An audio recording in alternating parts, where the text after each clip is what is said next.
All right, so we'll start with a prayer to get into all the information. So, Father Abba Yahuwah, we thank you for letting us gather on the Sabbath day, and such a blessing to read and study through your word and all the information you've provided. And we thank you for this day of rest. We thank you for all the fellowship in here. It's so amazing. And I wanted to pray for all those who are struggling through trials and tribulations and sicknesses, no matter what it is. Help us all to have the strength to endure to the end. We cannot do it without you. And I want to thank you just for everything that you do, Father. All the blessings you provide, all the wisdom and knowledge to be able to help us to renew our hearts and our spirits for you. And I pray to you in the name of Yahushua HaMashiach. Amen. All right, so let's see. So I kind of wanted to get into a little bit of some of the history of the importance of why the Sons of Zadok and the Dead Sea Scrolls are important.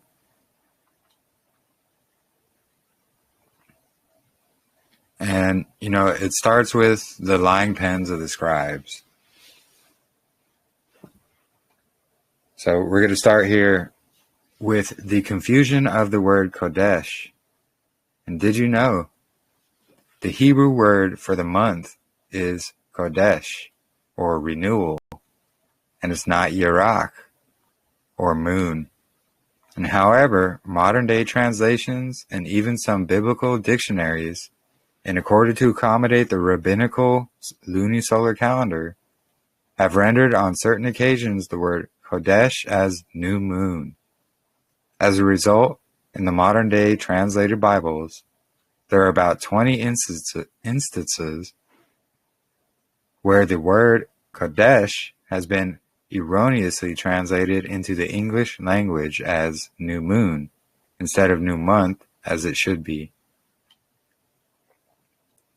So, however, the Hebrew word for moon is Yarach, not Kodesh.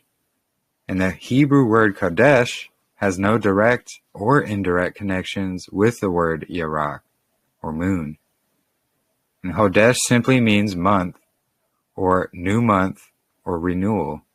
The monthly cycle renewing itself every 30 to 31 days, as found in Enoch and Jubilees. So whereas the moon has cycles of 28, 29, and 30 days, and that's varying. And so there's going to be no examples of this word Ha-Yarach, which would mean new moon, found in scriptures at all. So, however, there are many examples of Ha-Hodesh, which means new month, all throughout scriptures. And here's going to be all the occurrences that happens here.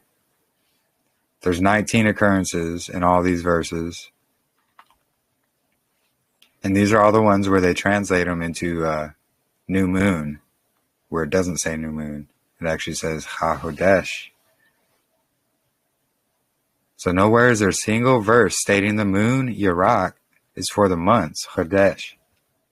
And it does, however, state that the moon, Yarach, is for the seasons, or Moedim, which simply means appointed time or season. And this season we're actually going to get into is just for the nights. Actually, let me show that right now, since we're there.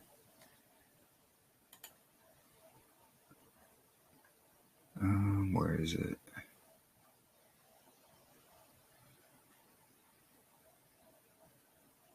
Trying to find. Here it is. All right, so you're going to see here in Genesis 1:15, And on the fourth day, so Yahuwah said, let there be lights in the expanse of the sky to distinguish between the day and the night, and let there be signs to mark the seasons and days and years.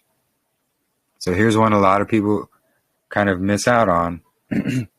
And let them serve as lights in the expanse of the sky, or the Shamayim, to shine upon the earth. And it was so. And Yahuwah made 2 great lights, the greater light to rule the day, and the lesser to rule the night. And he made the stars as well. So a lot of people, they're, what's the moon for? What's the moon for? What's the moon for? Well, as we see here, it's to rule the night. So here in Psalms 136, verse 7 through 9, so he made the great lights. His loving devotion endures forever. The sun to rule the day. His loving devotion endures forever. And the moon and the stars to govern the night. And his loving devotion endures forever.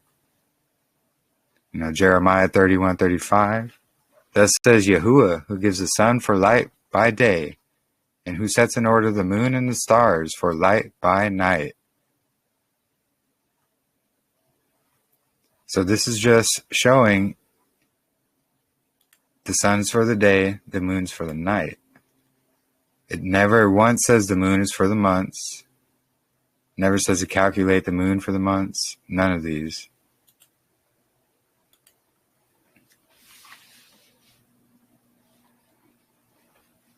So back to the word Kodesh. So a lot of people like to say, oh, look, in Genesis, it says the moon is for the Moedim. Well, there's specific examples of what Yahuwah's Moedim are and what the word Moed is. So Moed or Moedim is just a general term for appointed time, place, season, meeting.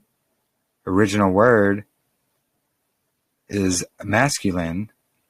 So let me go down here. Appointed time, place, season, meeting, appointed feasts, appointed festivals. So these where it says appointed festivals, these are going to be talking about Yahuwah's. So out of 223 occurrences, what is the most time that this word is used for? Right here. If you can see it, 147 times it's used for just a meeting. Like a meeting place. So Moed is a general translation of the word season or time. For example, if speaking about the 4 seasons of the year, the word would be Moed or Moedim. And also, there is a difference between Yahuwah's Moedim and just Moedim. And Scripture is very specific, and all the festivals of Yahuwah will say, these are the appointed times, Moedim, of Yahuwah. Nowhere will you find the moon, Yarach, is used for months, not once. You won't even find it for it being for the appointed times of Yahuwah. Like it never says, use the moon for Yahuwah's appointed Moedim, not once. So, and this is just going to go more into showing the difference between the word Chodesh and the word Yarach. Jeremy, I just want to pause there because there are some instances where they're using the moon for like a set time, like in Kings, right? But it's not like Yah's appointed times, or I think there was like a situation where they were coming out of Babylon and they were still kind of like, we would say December, they would say, the new moon, but that was talking about, you know what I mean? Yeah. Like, so you're meaning when they're using, I'm sorry.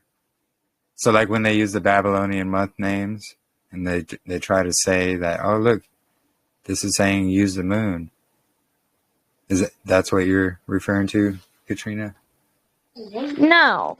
there's a couple times where they actually do use Iraq instead of Kodesh in meaning like at certain times. But I think it's because they were just coming out of Babylon and still accustomed to like doing that. Oh yeah. Remember? So Yeah, don't blanket that term that's saying, oh, well, in scripture, never. Well, there are actually a few occasions, but you need to so understand what they're coming out of. It's like us coming out of Babylon, but we still have to kind of like say, okay, we're in the month of December to kind of relate to the people, right? yeah. Same thing. And yeah, and so the only times you're going to find that is after the Babylonian captivity. So it's going to be an example like that where, you just said they're using the Babylonian month names to describe what time of year they're in. Just like we would say, we're in December right now. Everyone would know that. Same concept. And they were all still coming out of Babylon, and that's what they knew. So there are just a couple instances where, Iraq is in there, but it's in reference to the Babylonian moon months. You're not going to find that anywhere in the books of Moses at all. You're not going to find verses of Moses citing a new moon for anything. There's no verses going to explain how to cite a moon. If these things were something that were supposed to be done, there would definitely be examples in scripture, especially in Moses. Like, nowhere is Moses citing a moon. Nowhere does he explain how to do so. So if it's not being explained, we can't be saying, oh, well, this is what YAHUAH says, because it's not. It's not anywhere in scriptures. The only place you can actually find verses of people citing a moon is going to be in the Talmud and the Mishnah. And we all know where those came from.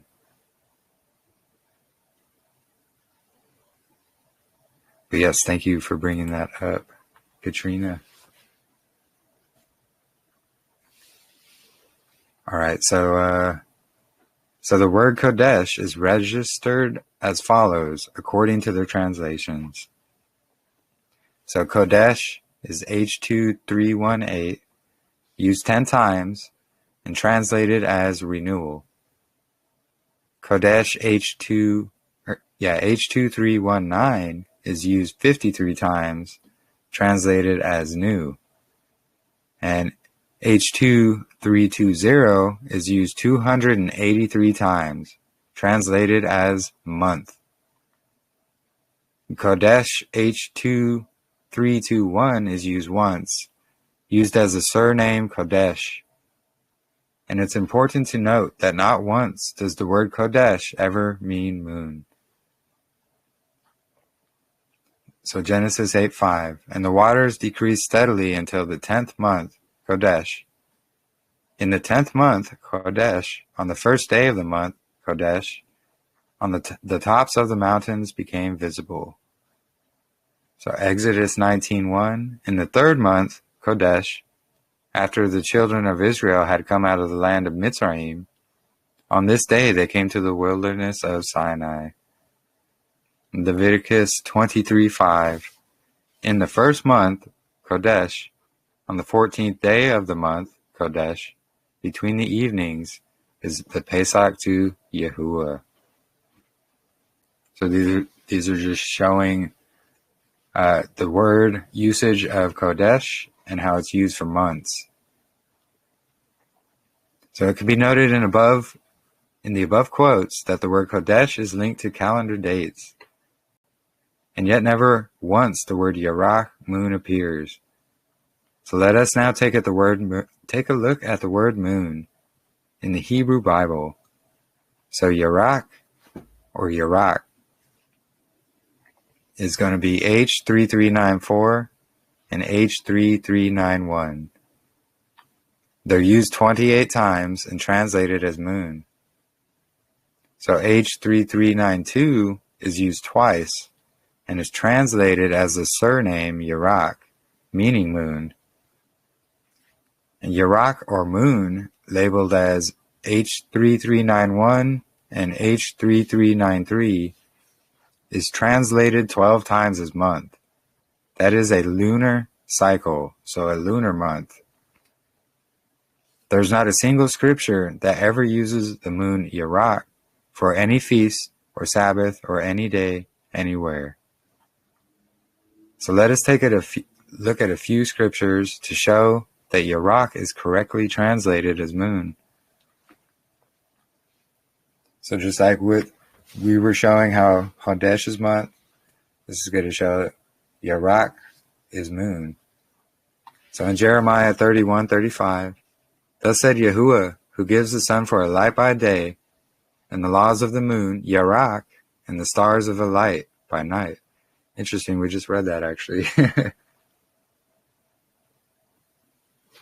So who stirs up the sea, its waves roar, and Yahuwah of hosts is his name, Yahuwah Sevaot. So Joel 2:10, the earth shall tremble before them, and the Shamayim shall shake. The sun and the moon, YAHUAH, shall be darkened, and the stars withdraw their brightness. Genesis 37:9, and he dreamed still another dream, and it related to his brothers, and said, see, I have dreamed another dream, and see, the sun and the moon, YAHUAH, and the 11 stars bowed down to me.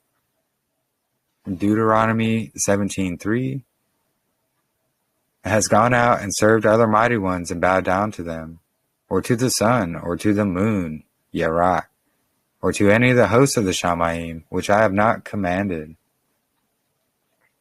So this clearly shows the lying pens of the scribes changed the wording to fit the lunisolar calendar of the Pharisees, and it shows a clear distinction between moon and months.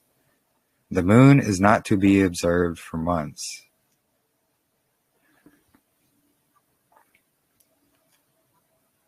And so I just want to go through some verses in Ezekiel here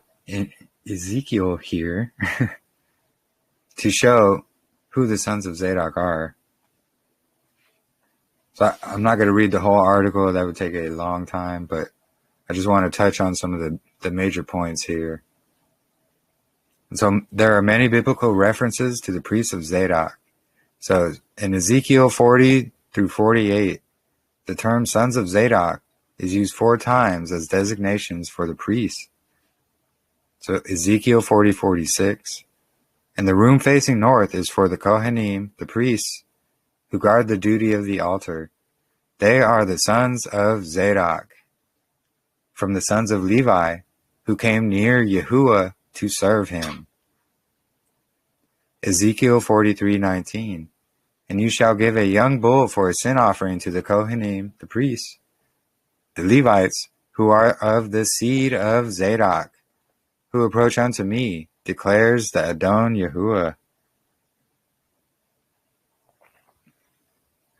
Yeah, exactly, Sister Germaine. Zadok means righteousness, and that's a huge point. They're righteous and they're chosen unto Yahuwah by Yahuwah himself. Because as we see here, Yahuwah is declaring this. And Ezekiel 44:15, but the Kohanim, the Levites, the sons of Zadok, who guarded the duty of my Mikdash, when the children of Israel went astray from me, they shall draw near to me to serve me, and shall stand before me to bring me the fat and the blood, declares the Adon Yahuwah. So Yahuwah himself has appointed the sons of Zadok because they guarded all of the commands. So Ezekiel 48:11, for the Kohanim of the sons of Zadok, who are Kodesh, who guarded my charge, who did not go astray when the children of Israel went astray, as the Levites went astray. This is just showing it was the sons of Zadok, the Zadok priests, who did not go after Babylon. And this proves the sons of Zadok, the priesthood who was in Qumran, to be the true priests. And this is backed up further by, John the Baptist being a true priest, and he was actually a leader in the Qumran community. And they like to throw around the word Essenes out there. They never once called themselves Essenes. This came from, the writings of Josephus, which, definitely take that with a grain of salt. What they refer to themselves as throughout the entire Dead Sea Scrolls are the sons of Zadok, the Yachad, or the Way, which goes with Paul and his wordage of the use of following the way. And as we can see, just a few examples. This is 1Q28a. The sons of Levi shall hold office, each in his place, under the authority of the sons of Aaron. They shall cause the congregation to go and come, each man in his rank, under the direction of the heads of the family of the congregation. The leaders, judges, officers, according to the number of all their hosts, under the authority of the sons of Zadok the priests.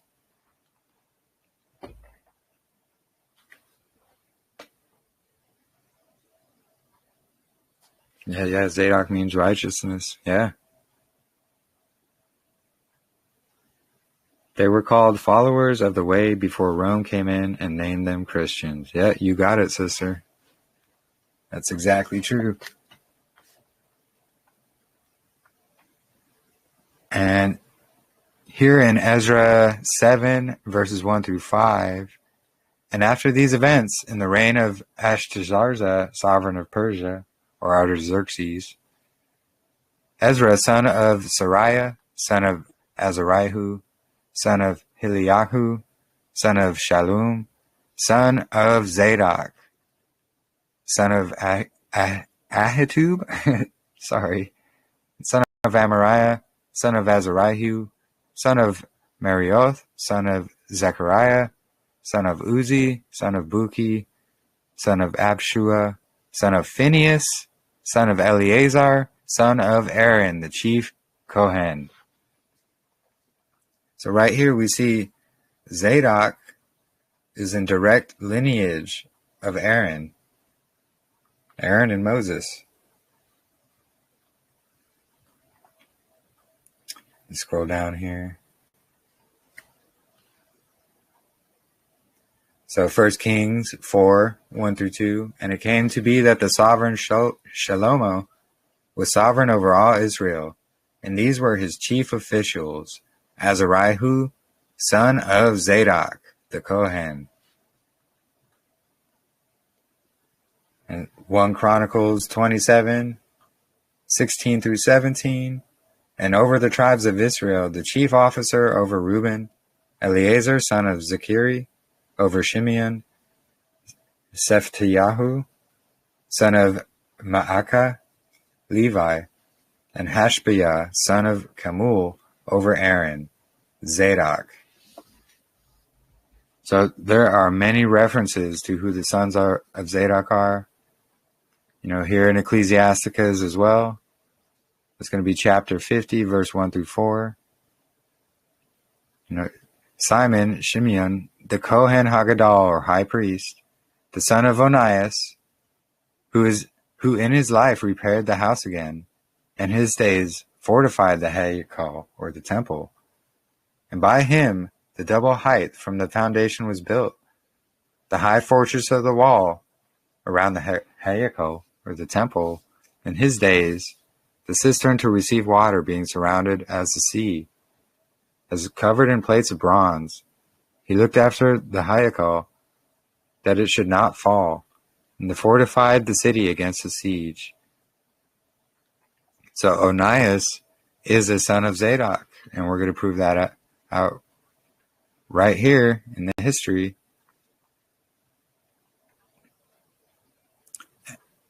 So the eldest son, who is Onias, which is from Simeon the Just, or this is in what is it? Maccabees, I believe, somewhere talk about Simeon the Just, or Simeon Hasadok.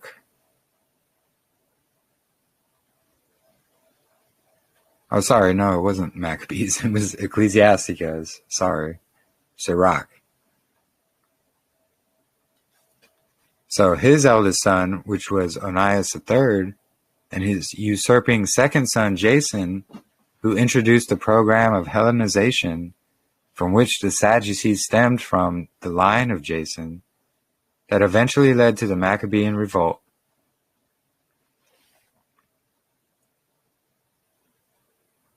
Let me get to where it says Onias. So, not everybody is aware of the temple of Onias that is in Egypt, or that was in Egypt. And a lot of people don't bring this up, and it's going to be, so Onias III had a son, Onias IV, who is his true firstborn. So when all the usurpation was going on up here, they killed Onias III. And this is when his son fled off to Egypt. And that's when the transfer of the priesthood was given to the Hasmoneans and to the usurper second son, not of legit priestly lineage. He was basically put in place as a high priest, going against YAHUAH because he took bribes from the Seleucid Empire.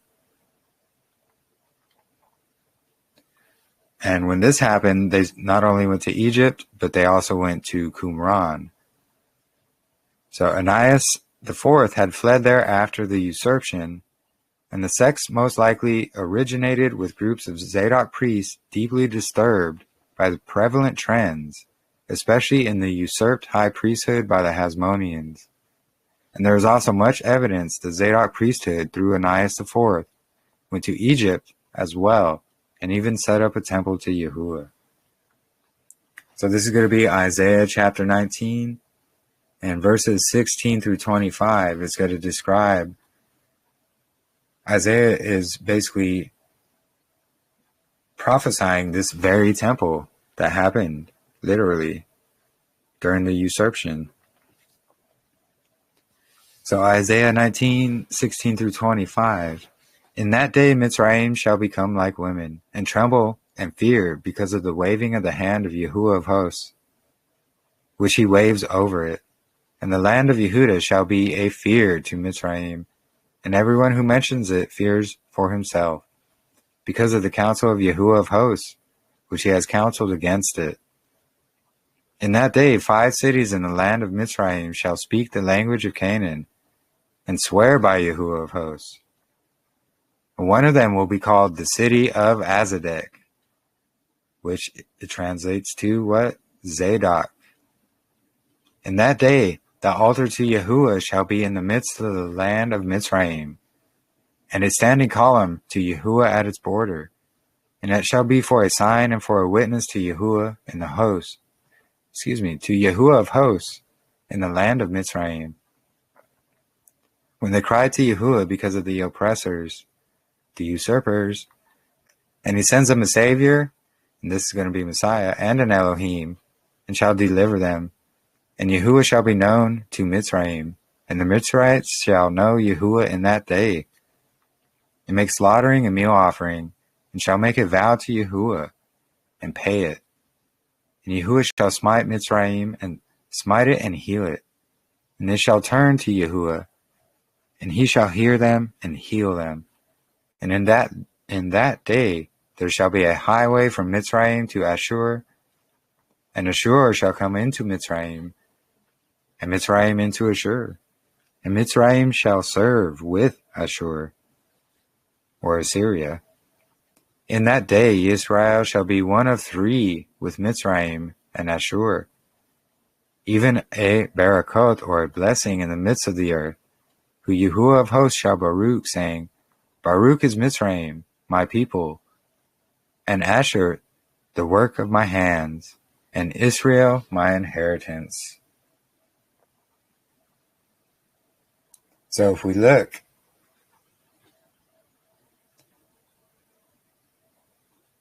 Okay, let me scroll down here.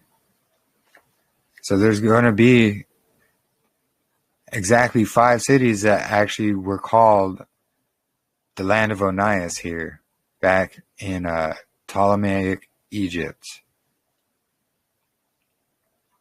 So if you look at the maps, you're going to see the empire and Heliopolis between Memphis and Pelusium. So Heliopolis here, Memphis here, and Pelusium. It's not showing it on this one, but it's going to be right up here. Oop, that scrolled really fast. Hold on.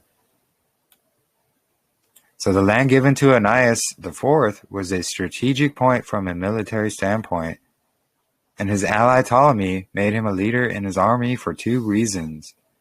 Israelites are excellent military strategists, and they had a common enemy who was Antiochus IV, the Seleucid Empire. I would also like to point out that the legend of how the Septuagint was translated into Greek was because Ptolemy wanted to read the scriptures. And here we have one of the sons of Zadok in Egypt with friend and ally Ptolemy. The second temple in Egypt, if you go just search out the Temple of Onias in Egypt, and you will see all this information. And I have this article pinned in the Telegram chat, which I'll actually go through after today's meeting, and I'll put it back in there and pin it again for all those just joining into the chat. But you can take a look at this, and I have all the sources cited at the very bottom, at the end of the article here. But I go into a lot of detail about the history of all of this and showing how Messiah, when him and his family left to go to Egypt because Herod was looking for them and killing babies, they literally went to the land of Onias, where Messiah could have literally been raised up by the sons of Zadok and learning the truth about everything, the calendar, all of that, because why the sons of Zadok are the ones who kept all of this. Then when Messiah returns back to Jerusalem, he goes and gets baptized by John the Baptist, who is a leader in the Qumran community, and baptized him right next to Qumran. So not only did he go to Egypt and visit this temple, Messiah himself, here's the map, but he also went right here to Qumran, the Qumran community where the sons of Zadok were. So he went and visited both Qumran communities. And they called the Qumran community here, they referred to it as Damascus in their writings. So in Acts 9, verse 3 through 9, when Paul is on his way to Damascus, he's going right here to the Qumran community to persecute the sons of Zadok. And that's when Messiah comes to him. And then that's when he ends up joining the sons of Zadok. And that's why all his verbiage in his writings are, follow the way. He calls Satan Belial. That's exactly what they do in the Dead Sea Scrolls. And there's just more evidence, showing Bethelbara, which is right here. That's what they call it on the map. Bethelbara. It was in the wilderness. John was the one preaching YAHUAH's word in the wilderness. He was a leader of the Qumran community in the wilderness. That's exactly where it was. And yeah, like I said, I'll link sources to this, or I'll just link the whole thing in the Telegram chat. Actually, let me see if I can do that right now.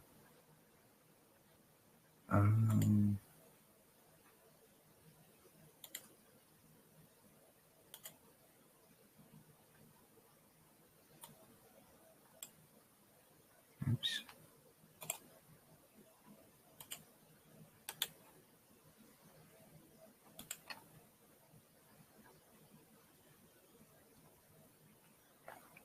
Oh, come on. The computer's not working with me.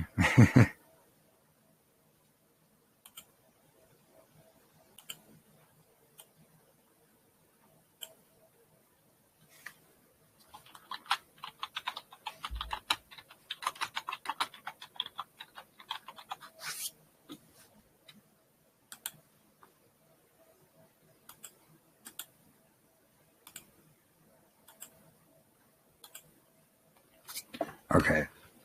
So it should be sharing in the chat here once it uploads.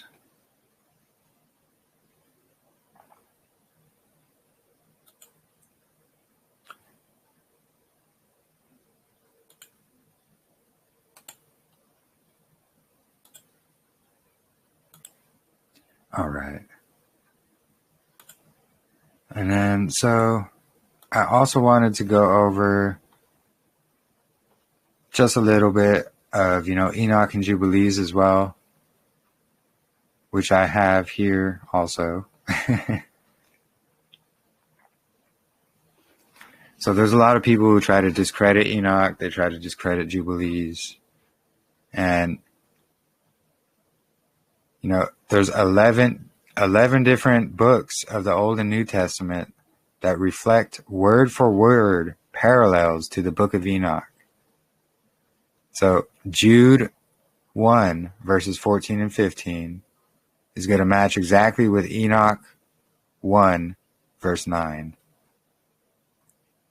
Same with Matthew 5:5 through 5:7 and Enoch 5:7. Again, this is all going to be in that article right there. Where's a good place to purchase them? There's a lot of versions you can get online. YAHUAH Scriptures has actually all these books in it. And by far, it's one of the cheapest versions of the Bible you can get. And it has a lot of good books in it. But, you can they have different translations of them and versions. There's R.H. Charles, for example.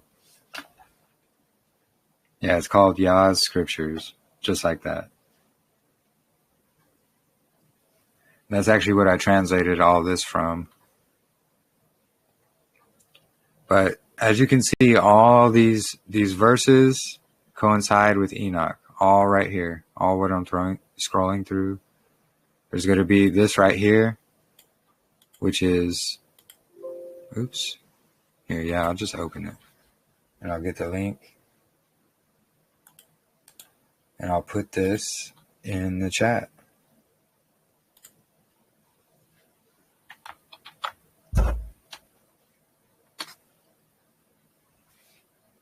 So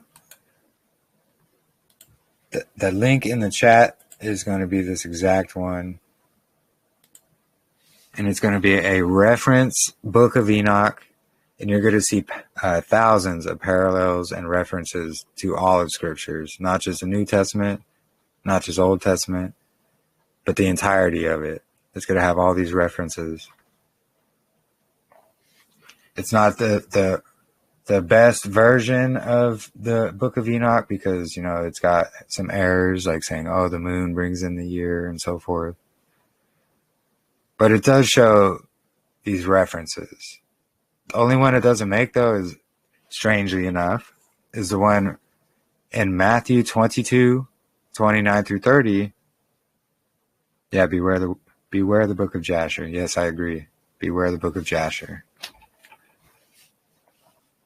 So Matthew 22, 29 through 30, this is where Messiah is telling the Pharisees they don't know Scripture while quoting from the book of Enoch. And it says, and Yahushua answered, saying to them, you go astray, not knowing the Scriptures or the power of Elohim. For in the resurrection they do not marry, nor are they given in marriage, but are as messengers of Elohim and the Shamayim.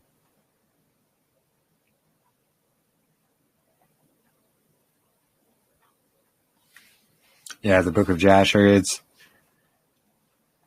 tested out. truly. Like, there's a lot of people that do reference it, and they would disagree with what I'm saying. But when you actually test out the book of Jasher, you see there's witchcraft and there's talking to the dead and all things that will literally say opposite of what Scripture says, but in a small way that you wouldn't notice. And, this is why I say test all things. I'm not saying, Jasher doesn't have truth in it, because, all these weird books and stuff, they will have truth in it. But just take it with a grain of salt. Yes, and if I may just add to that, I'm a big fan of the Book of Jubilees, and so I went through it many, many times, and only went through Jasher once, and that was when I first came to the truth, and so I didn't remember most of it. But a big error in the Book of Jasher is the fact that it doesn't even account for the Watchers at all. Yeah. It actually ascribes all that to men. Yes, absolutely. And they make I think it's Canaan or someone in there. They make him some type of Moses prophet type figure. Tubal-Cain. Yeah, Tubal-Cain. Yes. Yeah. And it's... But yeah. Yeah, it's very... Yeah, thank you, sister. It's true. And, just be careful with it, honestly.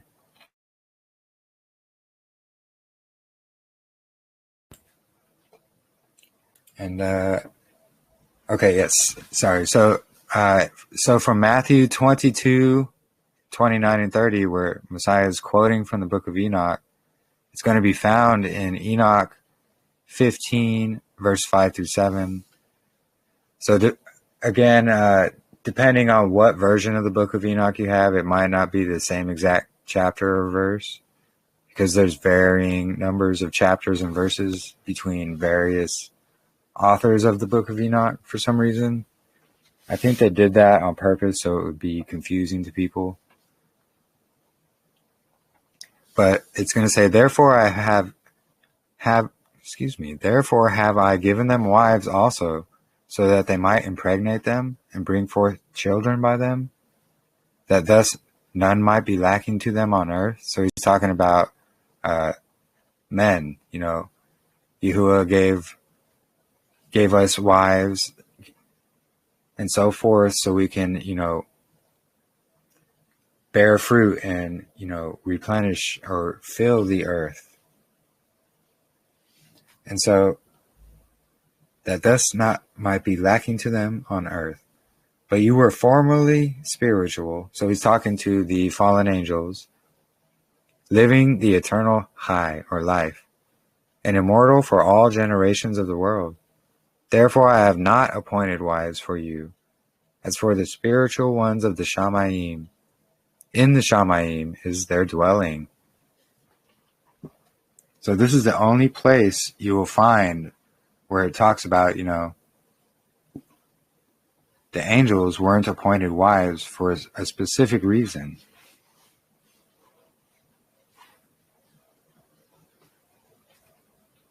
And this is Messiah literally quoting from Enoch, telling the Pharisees they don't know Scripture. So the people going around saying, oh, Enoch, don't trust it, it's got contradictions, they have no idea what they're talking about. Same thing with Jubilees. Jubilees, it only goes into more detail about what the prophets say in the quote-unquote 66,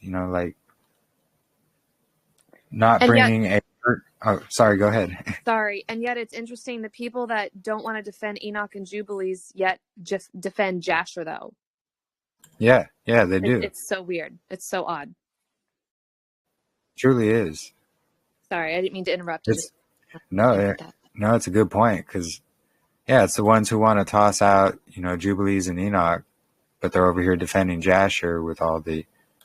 That literally has contradictions and witchcraft, talking to the dead, making the sons of Cain seem as though they're some kind of prophets that Yahuwah would give them visions to see the future about when they were working nothing but evil. It doesn't line up. I'm not trying to bash on people who, want to say, oh, but I think the book of Jasher is good. That's fine. if you think that. I don't see it lining up. I truly don't. But, the book of Jubilees, it only supports what, the prophets say in scriptures, the festival of the new wine and the wood and stuff that's mentioned in Nehemiah. It goes into detail about the specifics of the oil and the wood that you need for these priests, which can be found in there. It talks about not bearing a burden out of your house on the Sabbath day, which is what I think it's Jeremiah brings up. Don't bear a burden on your house on the Sabbath, but you won't find them in the books of Moses. You'll find these in the prophets' books.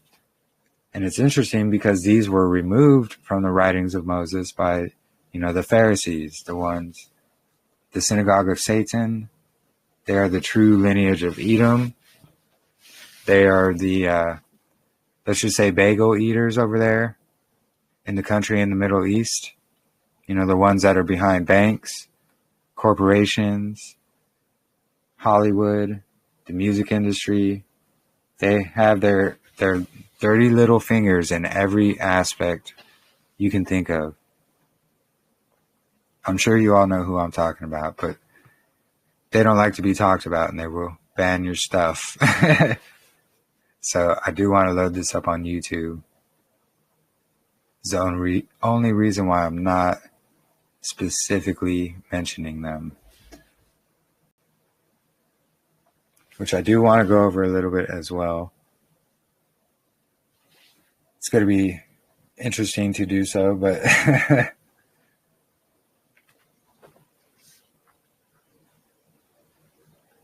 actually, let me see if I can do that.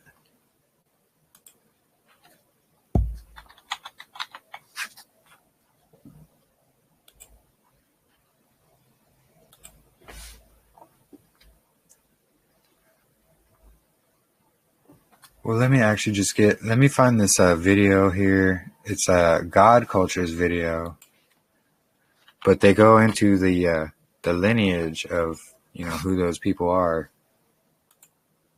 And he walks it through scriptures pretty detailed and in depth.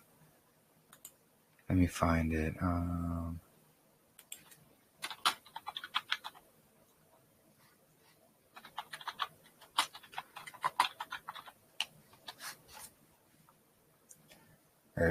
Psalm 83 war. In Mattathias' hometown. Let me just grab this link for you guys. I'll put it in the chat. Oh, you're welcome, sister. All praise to the Most High.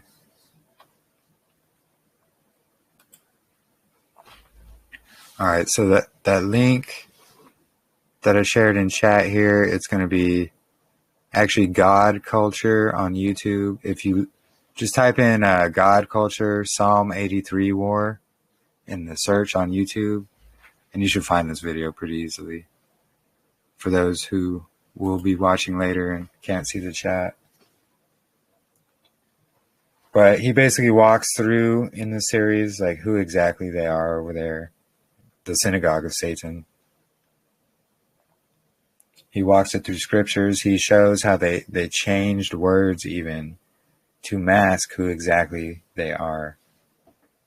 And once you understand that, then you understand that the Dead Sea Scrolls are literally in these people's possession. You will see exactly why they try so hard to discredit the Dead Sea Scrolls and the Book of Enoch and the Book of Jubilees. They try so hard to discredit them because these books reveal exactly who these people are. They're going to say that. Yeah, I mean, most people they already know who these people are. I should say in the community, we should know who these people are. A lot of the world doesn't realize who they are, especially, churchianity.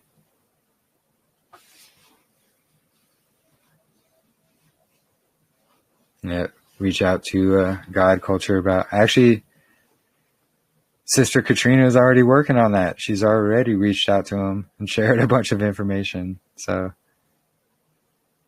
yeah, all praise to the Most High.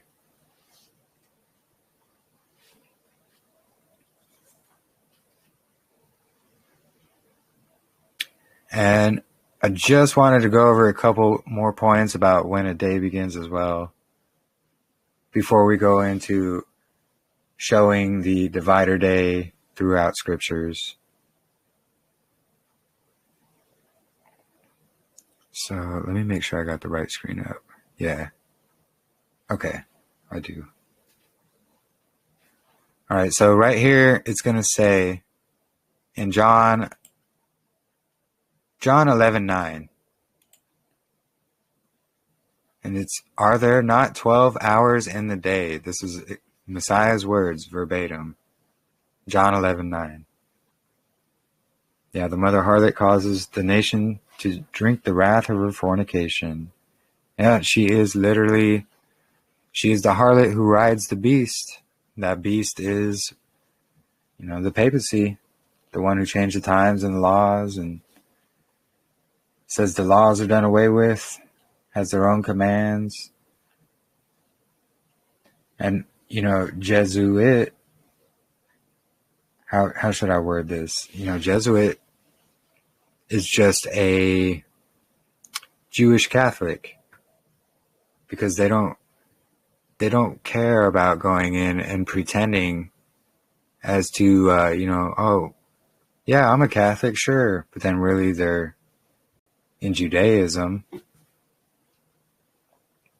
just to infiltrate it. And that's what a Jesuit is. It's a Jewish Catholic, literally. And Wow, what do we have? I didn't know that. Yeah. And we literally have a Jesuit Pope at the moment. Well, so to make it a little bit more clear, it's a Jew pretending to be Catholic to win the Goyim so that they don't come in to say, oh, what are you guys in Judaism doing? No, they hate Goyim. They hate Goyim. Yep. And so, yeah, it's just a pretender. It's just like PRUMP, as that is a Jesuit right there. The Pope, Jesuit.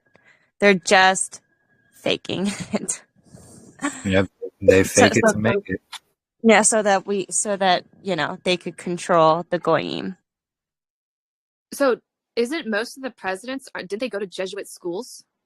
Oh, yes. Mm-hmm. There's a reason they're selected and not elected. Mm.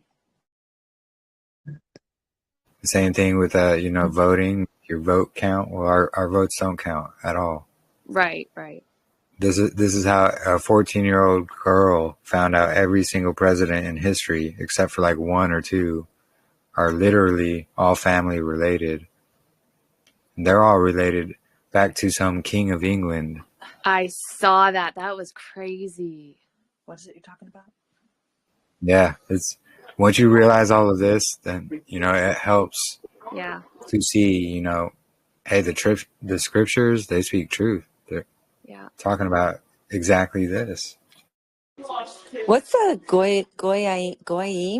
I think Katina said the word. So actually, that's a derogatory word that they use for Gentile. Like they use the word goyim, where the word is actually Gentile. It's because of their Yiddish. Okay. So but it's pretty much anybody who's not them. Yeah. Anybody who's not them. Thank you. It's a derogatory term, like basically used for cattle or livestock to the slaughter, things like that. Oh wow. Okay. Thank you. Yeah, and in their own writings, they say, it's okay to rob and steal and things I don't want to go into detail about to quote unquote goyim. So they're literally promoting against what Torah says we should not be doing Like Torah says, we're supposed to take care of people, help them out, and even accept people into Israel who want to follow Yahuwah. Whereas these people are saying, oh, you know, just rob, steal, kill, do whatever you have to these people. It doesn't matter. They're not us.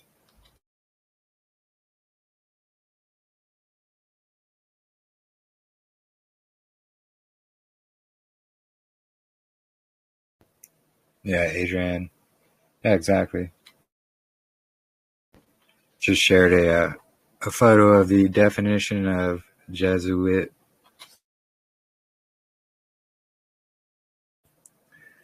But let me finish going over this really quick.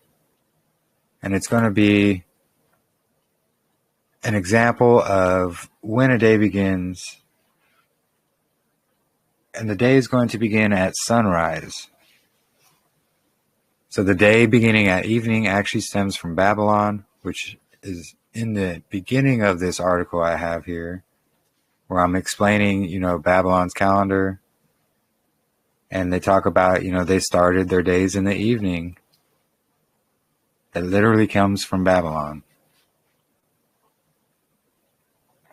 So in Exodus, because Passover and Day of Atonement are going to be great examples of when a day starts. So Exodus 12:6, and you shall keep it until the 14th day of the same month.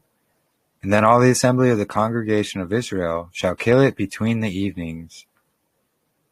So if they're thinking an evening begins a day, they're going to be slaughtering their lamb on the 15th. And not to mention, if a day began in the evening all throughout scriptures, why are Day of Atonement and Passover specifically mentioned to start these in the evening?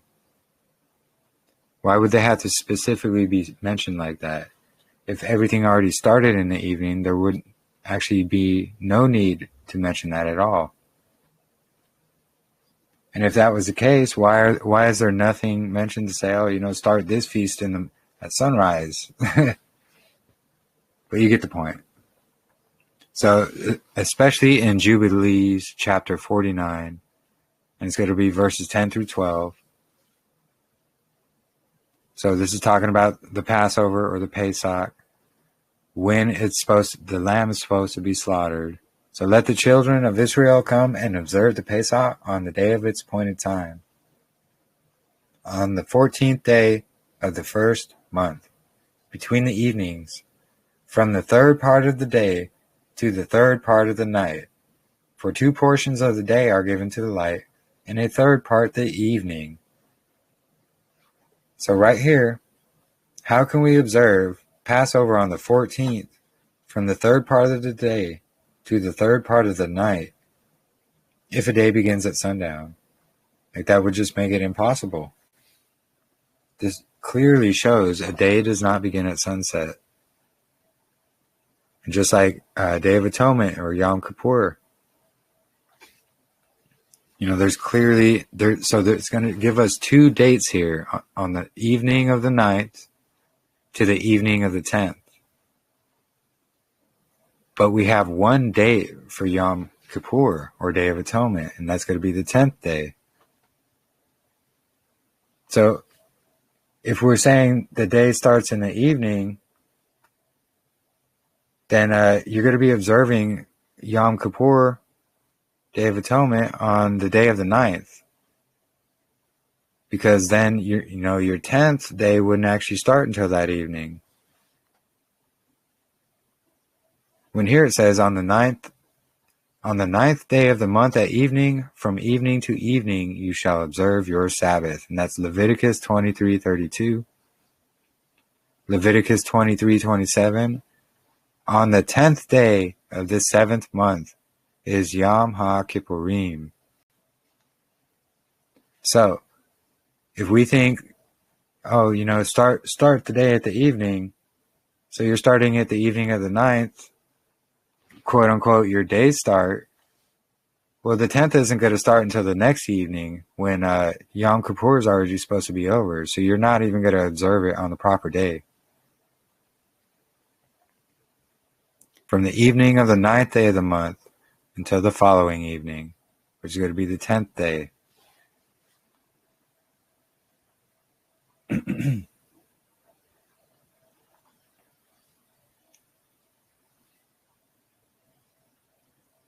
Yeah, Brother Michael made a good comment. Still learning to reconcile my heart with the truth that unless Yahuwah provides revelation, their eyes do not see, and their ears do not hear, and their hearts do not understand, and they do not know they are being deceived. So they cannot or will not embrace the true Sabbath. Shabbat Shalom. Yeah, amen. And that's 100% the truth. So, let me come down. There's another verse in here. This kind of just shows up, how basically sundial timekeeping, there are hours, like you're always going to have basically 12 hours on a sundial. So throughout the year, the length of these hours are going to vary because of the seasons. So there's different lengths of day and night depending on what season. But there's always going to be that 12 hours on the sundial. So a lot of people's thinking is, an hour is only 60 minutes. Well, that's just modern Babylonian thinking. An hour was actually a time depending on that time of day, like where the sun was. Not exactly 60 minutes.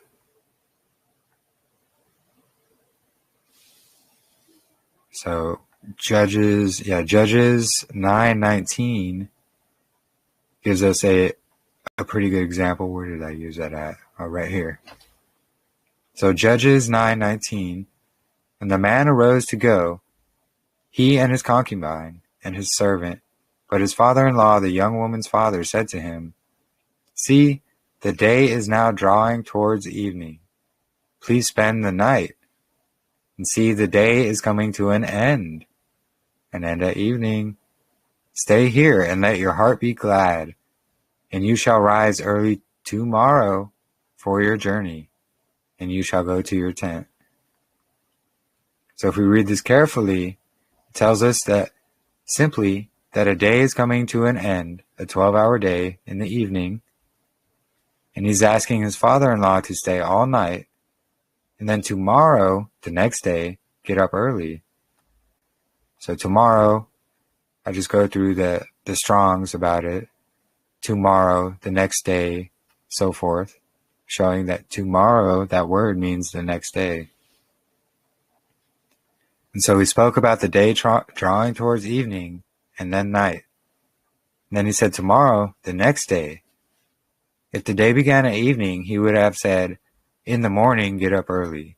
He would not have referred to the morning as tomorrow. So if we please study Judges 19, verse 9 very carefully, as it completes the entire cycle of a biblical day and night, which is going to be, in modern terms, the 24-hour day and night cycle.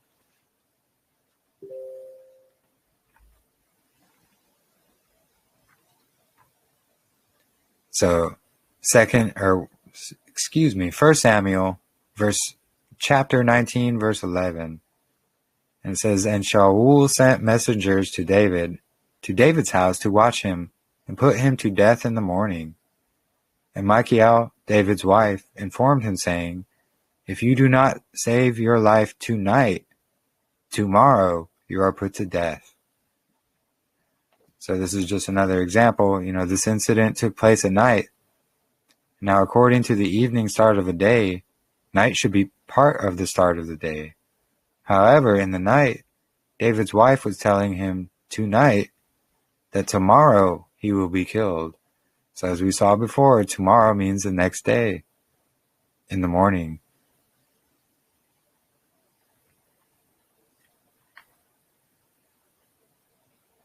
And that basically, it goes to show, Yahuwah has these divisions, these dividers. And it's going to be the division between day and night to keep the holy days from touching the profane days. because there's a separation of good and evil, a separation of clean and unclean, separation of day and night, separation of months, separation of seasons. So there is clearly a separation of years, and this is going to be this divider day that we're going to show. Let me get on the screen share of it.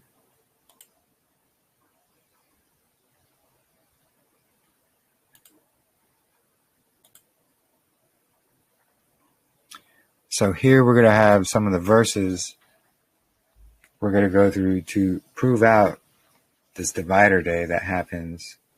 And it's the creation week replaying every single year.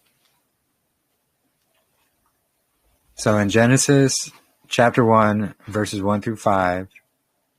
So in the beginning, Elohim created the Shamayim and the earth. And the earth came to be formless and empty. And darkness was on the face of the deep. And the Ruach of Elohim was moving on the face of the waters. And Elohim said, "Let light come to be." And light came to be. So this light that came to be is going to be the marker for when day one is beginning. So before this is why knowing when a day starts is very important. So when the light is coming to be, boom, marker, start of day one. What's before that? Well, there's this formless, empty void that was there, that existed, and it doesn't give an exact amount of time that it existed for. But if we search through later scriptures, we can kind of get an example or clues, such as, let me scroll down, find Enoch. So Enoch, chapter 74, and this is going to be verse 11. So, and the excess of the sun and the stars amounts to 6 days and 5 years. So what Enoch is saying here, he's giving us a math equation. He's saying there's this excess day or time that the sun has, and in 5 years, it's going to amount to 6 days. So if we divide 6 by 5, we're going to get 1.2,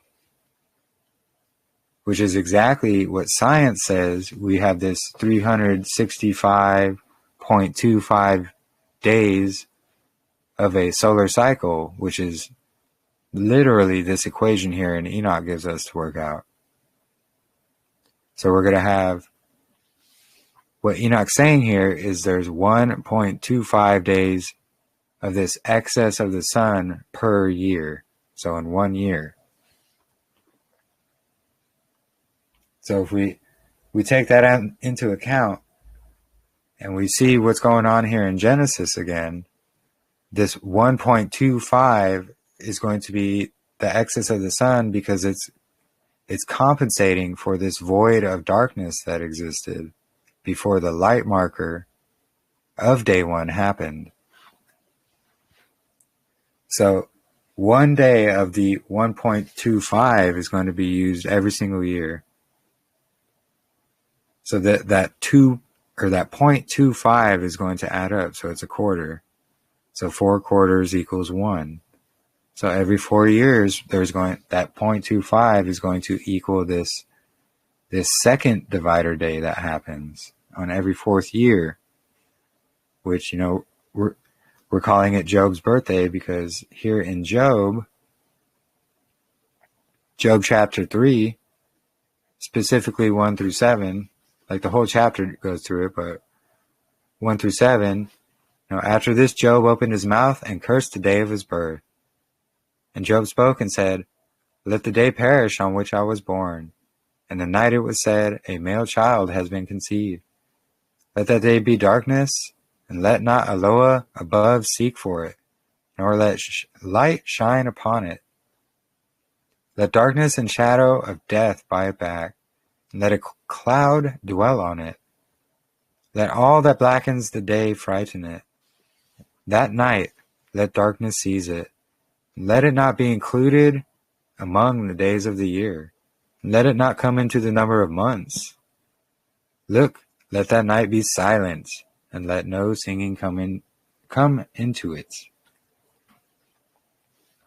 So while Job here is not specifically saying, oh, this is about this second divider day, he's basically alluding to it because just like today, you know, people who are born on a quote-unquote leap year, they have the same problem. They don't have a birthday every year.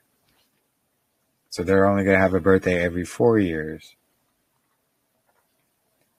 And this leap year is when on the Gregorian, they're adding that 29th day in February. February is usually 28 days. So they're literally taking these calculations right there in Enoch 74, verse 11, and they're calculating it into their own calendar. So they know about these things. And they make it so confusing. When you come to this understanding, like, they make it so you can't see this understanding and you don't know what's going on. Like, why are they adding this day? Or why are they saying the solar cycle is 365 days? And you know, this 365 days actually lines up with the days Enoch was walking on the earth. This is going to be Genesis 5, verses 23 and 24. So all the days of Enoch, were 365 years. And Enoch walked with Elohim, and he was no more, for Elohim took him. So right here, Job walked the earth for the same amount of time as the solar cycle is in a single year, you know, the 365. And there is no coincidences at all. And so going back to kind of what I was saying earlier, in Genesis, it's not describing exactly what the sun, moon, and stars were used for in detail. It does say that they're used for lights, and it does say signs and seasons, but this is where Jubilees also comes in, which is Torah. It was written by Moshe. There's people that try to discredit that, but it's untrue. It's simply untrue. So Jubilees 2:9 says, and Elohim appointed the sun to be a great sign on the earth for days, for Sabbaths, for months, for festivals, Moedim, and for years, and for Sabbaths of years, and for Jubilees, and for all seasons of the years. So right here he's saying the sun is going to be the sign for all of this, not the moon. The moon's not anywhere in here for any of this. So Jubilees 2, same chapter in Jubilees, but verses 20 through 21. And I have chosen the seed of Jacob from among all that I have seen, and have written him down as my firstborn son, and have Kodesh him unto myself forever and ever. And I shall teach them the Sabbath day, that they may guard the Sabbath thereon from all work. And so he created therein a sign in accordance with which they should guard the Sabbath with us on the seventh day, to eat and to drink, and to Baruch him who has created all matters, as he has Baruch and Kodesh unto himself a treasured possession, and people above all peoples, that they should guard the Sabbath together with us. So here we go in Jubilees again, explaining more. There's a sign to teach us the Sabbath day, so we are able to observe it the same day together with them that keep it in the heavens. So if it was a constant, just 1 through 7 without any kind of interruptions or anything like that, why would we need a marker or sign that is going to be, again, from the sun to show us when the Sabbath day is? So if we go down, let me find it here. So Job 38, just going to kind of allude to these specific signs in the sun that we're supposed to see. And where were you when I laid the foundations of the earth? Declare if you have understanding. Who appointed its measurements if you know? Or who stretched the line upon it? And then Job 38:19. Where is the way to the dwelling of light? And darkness, where is its place? That you should take to its boundary, and know the path to its home. Do you know? For you would have been born then, and the number of your days many. So here he's talking to Job, and he's literally mentioning this second divider day. And he said, I know you were going to be born that day. And because he doesn't have a quote-unquote yearly birthday, the number of his days are going to be many.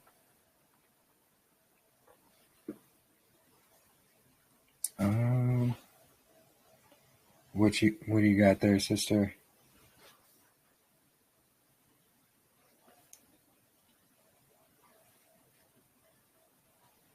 Yeah, they will forget the beginning of the months. Yeah. It's kind of hard to read there. Oh, Jubilees 115. Yeah, they forget. Oh, 14.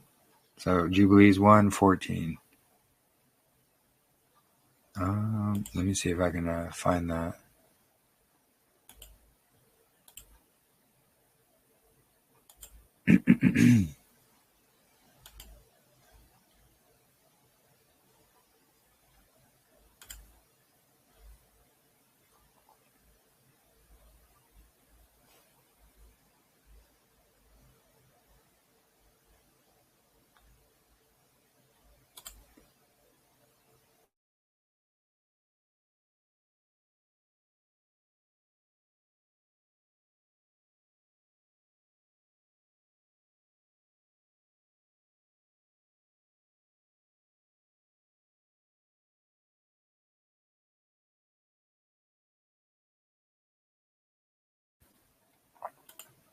All right.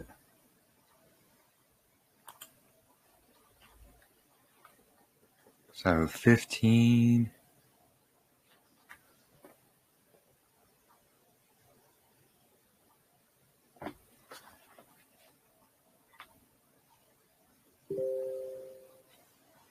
So Okay. in my Jubilees book, there is like a little description section before Jubilee starts, and it's just giving like an overview of what the book is about.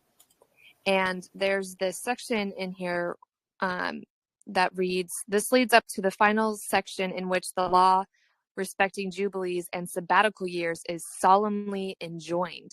The writer's aim seems to have been nothing less than a reformation of the Jewish calendar. The prevailing system has led the nation to forgetting new months, festivals, Sabbaths, and jubilees.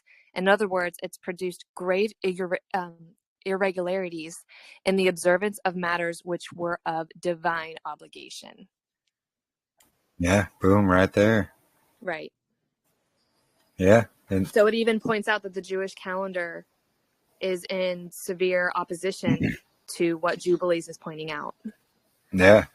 And that's exactly why they try so hard to discredit it. Jubilees. Right. Absolutely. Because it points to their irregularity or their irregulation of the true Sabbath. Exactly. Yeah. Yeah, just like, what is it? 1:14 here, Jubilees 1:14.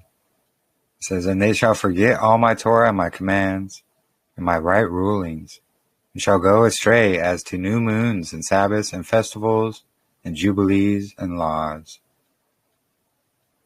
So I'd almost be willing to bet this doesn't actually say new moons here, but rather talking about the heads of the months, the 4 intercalated days. Yep. Months. Yeah, no worries, sister. Yeah, it's a good verse actually to point out. But yeah, and so this is what Babylon does today. You know, they're following new moons and things and saying, oh, we follow the moon for the Sabbath. We follow the moon for the festivals and the jubilees. And, you know, none of this is true.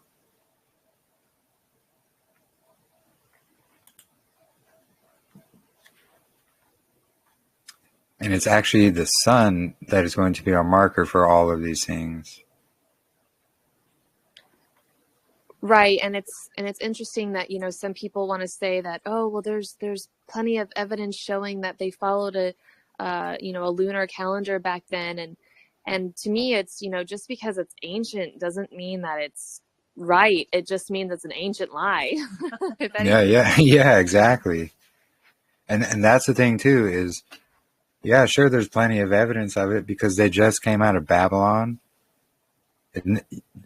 Like it said in Ezekiel there, you know, the sons of Zadok were the only ones that actually kept the calendar, whereas the rest of Israel went astray because they started following Babylon and observing the moons. So before Babylonian captivity, you won't see anything about the moon or observing it for anything. Yeah. Can it be purchased on Amazon? Yeah, I think so.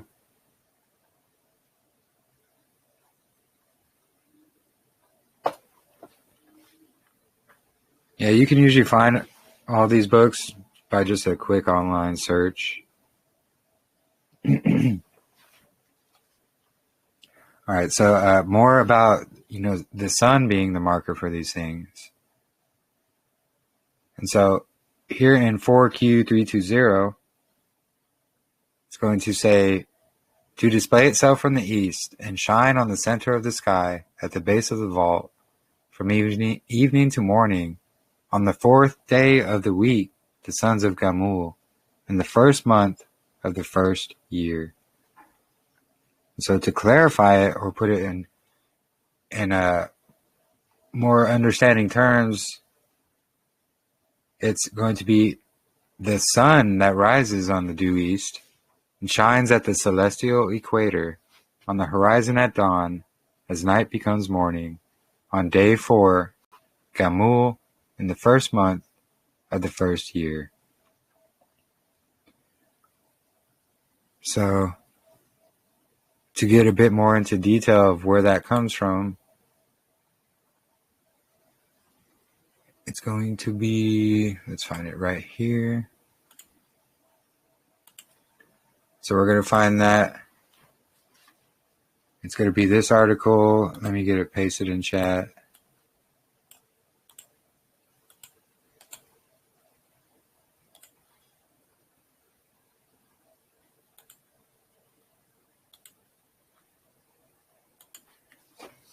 And the sun returned from the east. Yeah, absolutely.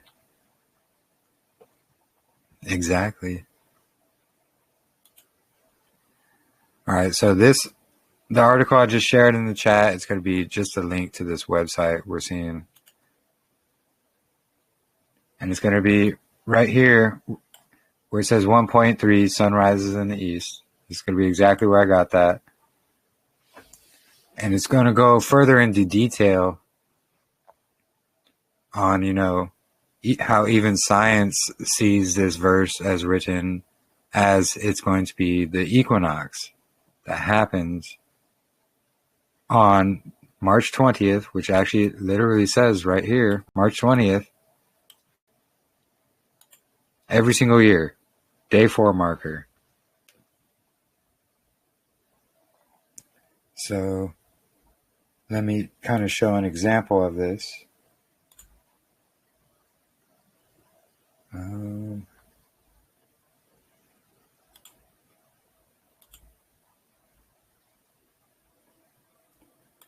So day 4 marker.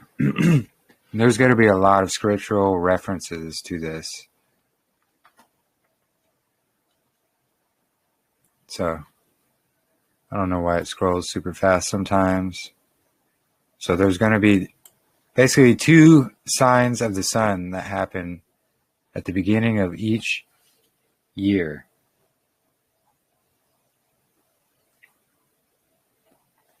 And this is going to be March 16th, which is going to be the true equal day and night in Jerusalem, which is supported by Enoch 72:32, Jubilees 2:21.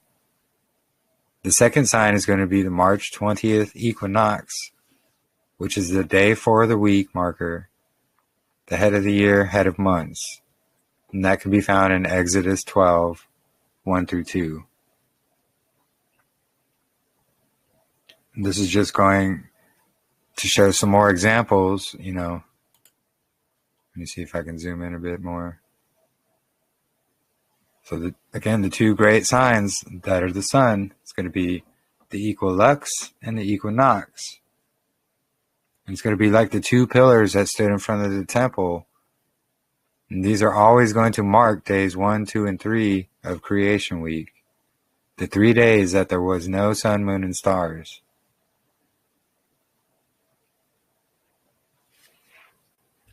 So the equilux, which is true equal day and night, is the marker for the divider day. And then when this marker comes, then we start creation week. Boom, days 1 through 7. The March 20th, the spring equinox, the straight line shadow. It's also going to mark the second divider day that happens every 4 years. The sign for that is going to be when it falls in the evening of the 19th. And so many of us are getting, the Qumran sundials, and I believe these are just important tools to help verify and track and, make sure YAHUAH is correcting our work with the signs of the heavens. And so far, everything seems to be lining up. And on the equinox days, so we showed examples of this before, but to quickly show, the rising sun, when it rises in the east, it's going to shine right directly between those two pillars in the doorway, and that beam of sunlight is going to shine right on the Holy of Holies and light it up.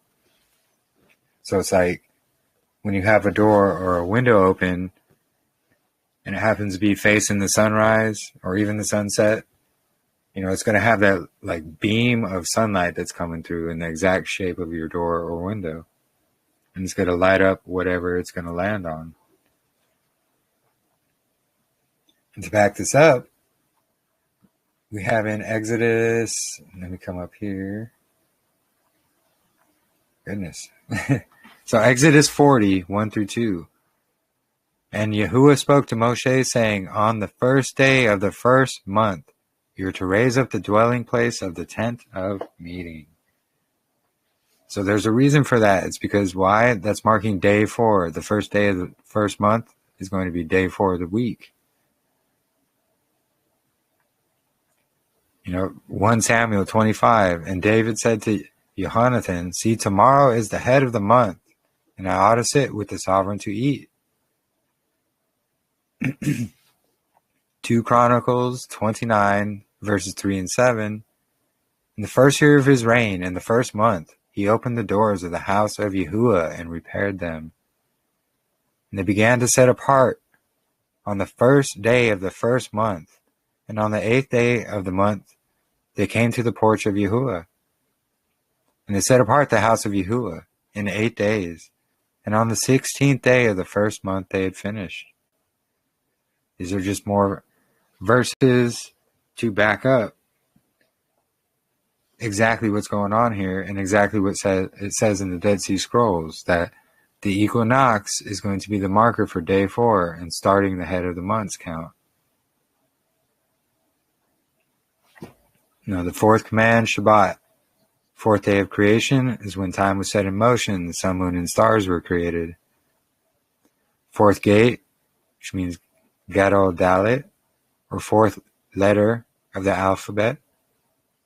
It also means door or passageway.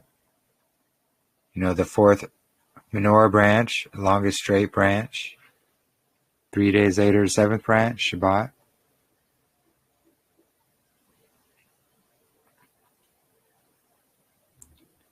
To go with the equal lux right here in Enoch, talking about equal day and equal night, Enoch 72:32. On that day, the night decreases and amounts to 9 parts, and the day to 9 parts, and the night is equal to the day, and the year is exactly to its days, 364. So he's talking about the divider day, that marker day. James 1, verse 16 through 17. Do not go astray, my beloved brothers. Every good gift and perfect gift is from above, coming down from the Father of lights, with whom there is no change or shadow of turning. Exodus 38:13.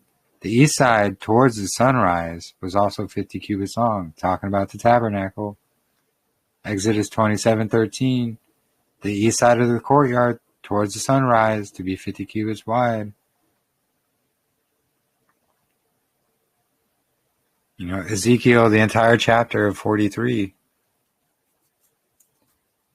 But when he's talking about the gate facing east right here, in verse 5, and the Ruach took me up and brought me into the inner courtyard, and see, the esteem of YAHUAH filled the house.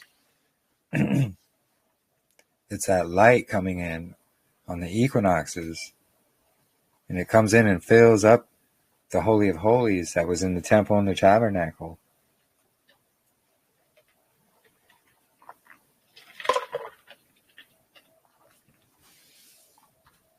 Has anyone heard of Messiah coming through the belt of the Orion when he comes again? And is the belt located anywhere near these gates? Like possibly the fourth? Yeah, it's actually a good question. We can check that out. But yeah, that's why we're looking for more people who know more about the stars, because I don't know a whole lot about the stars. And there's just it goes so deep when it comes to, the Mazzaroth and exactly what is what.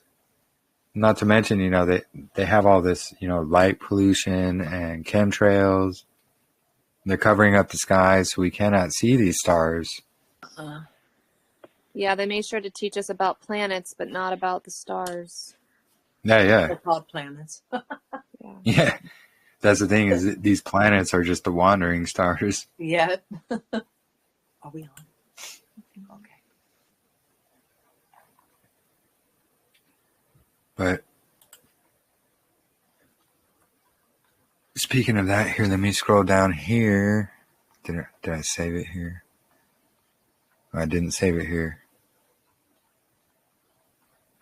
Well, I have some images. I don't know where they are now. But it's showing basically on March 16th. Let me see if I can find it.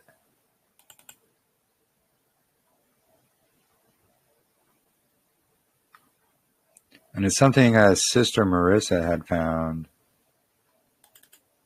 Is this it? Yeah, I think I found it. Okay, hold on. Let me screen share.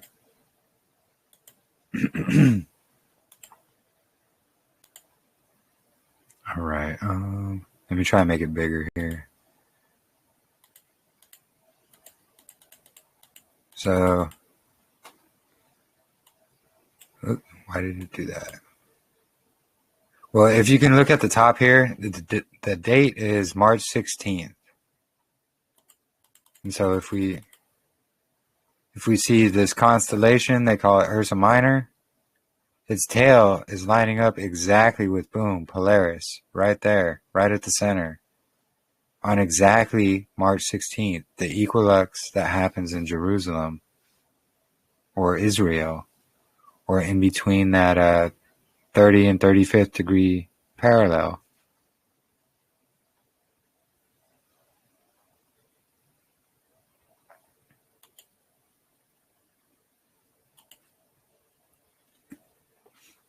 And these are just, basically more confirmations of the signs in the heavens that are basically confirming all the information that's being presented here through the scriptures and Dead Sea Scrolls and all of this.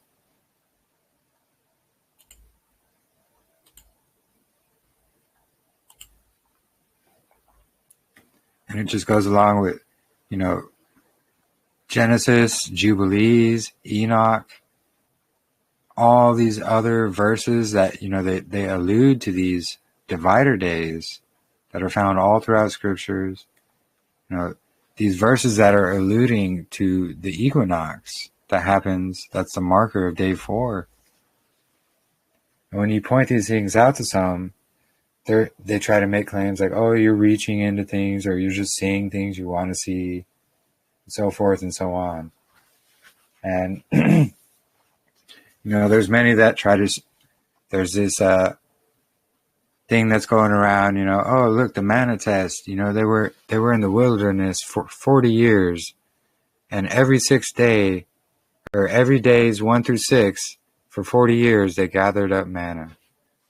Well, yes, that's correct. But what they're not taking into consideration, the divider days are not counted. They're not counted in it. So it's not breaking up the cycle at all. Let me just pull up the calendar to kind of show you.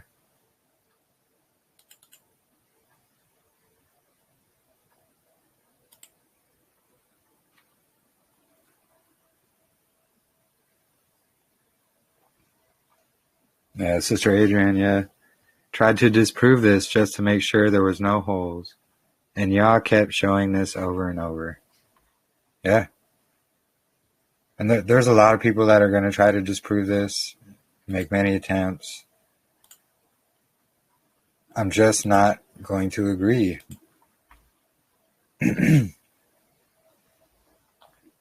Because what we've been shown through scriptures is disproving what they're saying. So they're talking about, oh, you know, the manna test, 40 years, days 1 through 6, days 1 through 7, never broken. Well, it's not broken up. So if we look in the 12th month here of the Zadok calendar, we're going to see the 28th day of the 12th month is going to be the last Sabbath of the year. And that's going to be March 15th. So the day after that is going to be this divider day. This is going to be the divider day between the years that's going to start or reset the new weekday cycle, days 1 through 7. This is going to be March 16th. Always the Israel in Jerusalem, or always the equilux in Israel or Jerusalem. Yeah, shifting speeds, exactly. Yah shifting gears into the next year. And so as we see, when this divider day comes into play, look, the days 1, 2, 3, 4, 5, 6, and 7, they're going to be on, they're not going to line up the same as the previous years because there's going to be a new cycle, that division. So boom, we get that divider, and then days, oh look, 1 through 6 again, where they're gathering the quail. And this can go on and on and on and on, and it's not breaking up the 1 through 7 cycle. And this is a point, you know, people are trying to vehemently make to say, oh look, we don't have this divider year in here. Well, guess what? They're not counting. This divider day is not counted in the counting of time at all.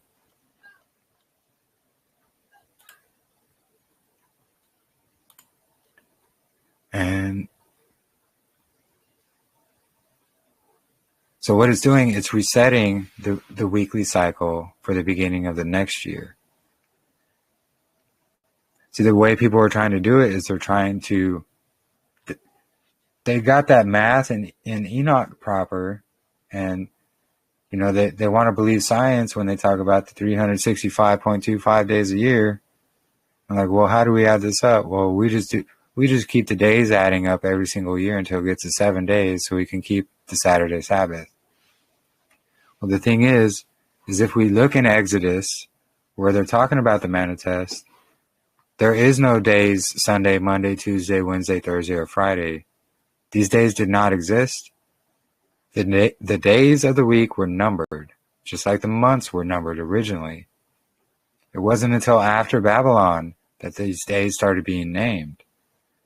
So we don't say a Wednesday in Exodus at all. We say days 1 through 6 where they're gathering manna. Why? It's because this divider day happens. They don't count it. So then days 1 through 7, just that same cycle repeat each year. They're trying to make excuses to hold on to a Gregorian weekday. This is just not the case. There is no Saturday anywhere in scriptures. You don't see the weekday Saturday. No, that's not. Saturday wasn't even established wasn't established as the quote-unquote seventh day until Rome came around. And they established Sunday as the first day of the week on the Gregorian calendar. So these days of the week weren't even in existence back then. And from the Julian to the Gregorian, they went from an 8-day week once a year to then just a straight up 7-day week. So how are we certain that Saturday is always the true seventh day? Just because Rome says it? Well, Rome says a lot of things that aren't true. And it's not Saturday that's going to be the seventh day every single year. Because we have this divider day that we have proven out through scriptures. We can prove it out through the Dead Sea Scrolls, which is going to be right here. So this is going to be 4Q324D, the Qumran scroll. It's going to be column 5. So here, starting in verse 9, it's going to be, we'll just start kind of halfway because it's going to say, on the 28th in it is the Sabbath. So the 28th day of the 12th month is going to be the last Sabbath of the year. Right after that, we have right here this word on vacate. And then we have weekday 2, and it falls the 30th day of the month, and weekday 3 is additional. So weekday 3 is talking about the 4 seasonal days. So if we read through all the rest of this, this is only going to be talking about, day 1s of the month, Sabbaths, festivals, and 30th days of the month. So when we get to here, when it talks about the 28th day of the month being the Sabbath day, then it's going to talk about this vacate day or this divider day that happens right here. And there's a lot of people going around saying, oh, well, that just means, the text is missing greatly. Well, what I was just pointing out is this day, what would be there for so much text to be missing? Because they're only talking about, like I said, Sabbaths, festival days, day 1 of the month, and day 30 of the month. So clearly right here is talking about day 2 is the 30th day of the month. So in between the 28th, which is going to be the Sabbath, and day 2 being the 30th, what's in between there that can be so much missing? Oh, I don't know, perhaps the explanation of this very divider day, exactly where it should be. Right here where it says vacate or empty, division, doesn't exist. There are no coincidences. It's not a coincidence. This very word right here, vacate, is going to be exactly where the divider day should fall every single year. And, again, people are going to say, oh, you're reading into stuff. Oh, you're looking into stuff. You're just wanting to see things that you want to see. This is not true because we have already had many confirmations through the YAHUAH, through gathering together as a group, through going over scriptures and verses, as we just did, to show these things can all be found in scriptures. Now, yes, there's going to be many people who are going to just, brush it all off. They're going to mock and scoff, say, oh, you're just reading into things. That's not what scriptures actually says. oh, that's not what that word's there for, so forth and so on. Thing is they can dismiss all this all they like. They aren't presenting any evidence to show what they're saying is true. Like, let's see this 7-day week that's intercalated every so many years through scriptures. You can't find it. Not even allusions to them, like many of the verses that we've shown. Where is it 7 days ever added to the 364 days? It's not. And it's just the same as, the Babylonians following the moon for the months. They're adding a 13th month. Where is that in scriptures? It's not. It's always 12 months of 30 days, plus these 4 intercalated seasonal days, and the year divider days that are not counted in time. Now, if I may, when I thought, because when my mom and I first came into, when my mom helped me first come into the faith and everything, the calendar became a huge issue, and the lunar calendar was like really, really rampant, like a year and a half ago throughout a lot of Torah communities. And when my mom and I were searching it out, there's this YouTube ministry that highly, that talks about lunar Sabbath and trying to explain all of, how and why they do things the way they do. And I will say, even though they didn't provide any scripture backing up anything that had to do with the moon, except for the false, insertion of new moon in scripture, but they did come up with many historical evidence that proves that Saturday Sabbath was instituted by man. And I remember being like, well, that's weird, but yet they couldn't come up with scripture. So again, I was like, well, there's no scripture that they're coming up with when it comes to new moon, but yet they do have this historical evidence that proves that man did institute Saturday Sabbath. So I now, with new eyes, would like to go back and see what those historical documents were, because they did come up with that at least. Yeah, that would actually be very helpful in this information. Because there are a lot of people who are trying to cling to the Saturday is the Sabbath day no matter what. Oh, it doesn't matter about the equinox, doesn't matter about the equilux. None of this matters. It's just this Saturday matters. And when you think about it, they're literally revolving everything around a Babylonian day that is named after Satan. And they're saying, oh, the equilux floats, the equinox floats, all these things float around. Well, no, these are the things, the solid markers that happen every single year. They are the non-variable, literally the non-variables. But people want to call them variables. And they want to say, Saturday Sabbath is the non-variable. Well, no, this is untrue. This is very untrue. Right. So I will resubscribe to that ministry. I had unsubscribed from them because I was like, they're the lunar Sabbath isn't what we're supposed to follow. So I just stopped subscribing to them. But I will find those historical writings and I can share it with the group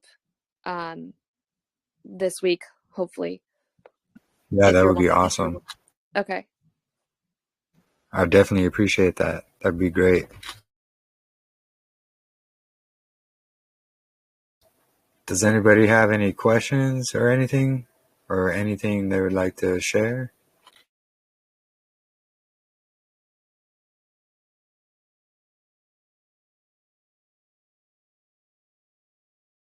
Or anything anyone has discovered?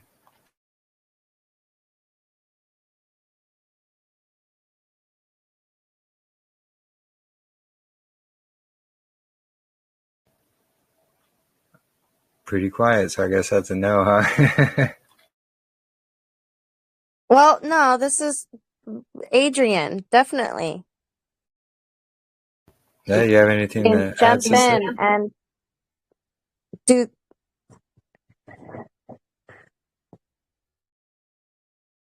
Are you there, Sister Adrian? Yeah, sorry. Oh, I've cool. got a stuffy nose. 1 second. No worries. What would you like me to discuss, Katrina? Oh, it's your the dream and how the father showed you the calendar. Oh, with the hand Yeah, and the connecting it menorah? also with Charlie's and how all of it. Yes, ma'am. If I get winded, it's because I am used to breathing from both nostrils at all times, and one is clogged. So I sound huffy and puffy. I get like I'm climbing a mountain or something. Okay, so let's see. We'll go back to just searching the calendar earlier this year. Just really, really honed into I need you to show me, Father, because I was under the impression of one of two things. Either he hasn't revealed his calendar, or we are just not searching hard enough. And it is that treasure to be found in the field that we sell everything for it. And so here I am, just searching and searching with every ounce of my being, not giving up at all, 24/7. This is all we're doing. And one evening, well, it was like really early morning, actually. Right before I woke up, I had this vision of a hand holding a very large menorah. And on top, what sat on the menorah was the disc earth. And the dome was over it, and the stars were rotating, and the sun and the moon were rotating. Everything was doing its job. And the way I seen it was a face of a clock. It was a timepiece.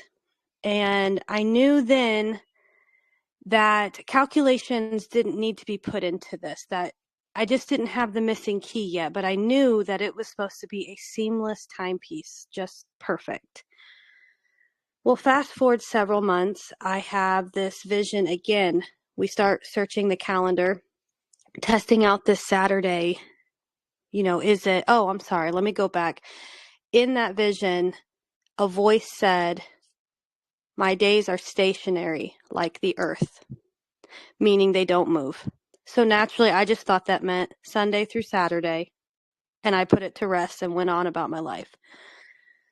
Well, when the testing out the Saturday, is it the Sabbath or not, came up, we started searching again nonstop, every ounce of our being, and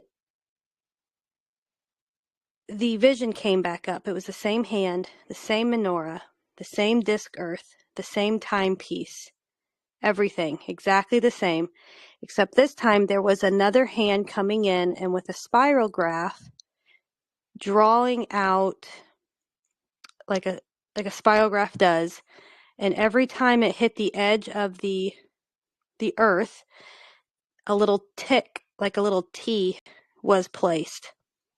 And I had counted that there were 24 of them that was added, and that was it. So I had shared this with the group that we were studying with, and once we came to the understanding of how his timepiece was working out and that the Zadok calendar was indeed correct, we were just misinterpreting the Wednesday for the fourth day. I presented this to a group that we had extended to. More people were coming in and wanting to hear.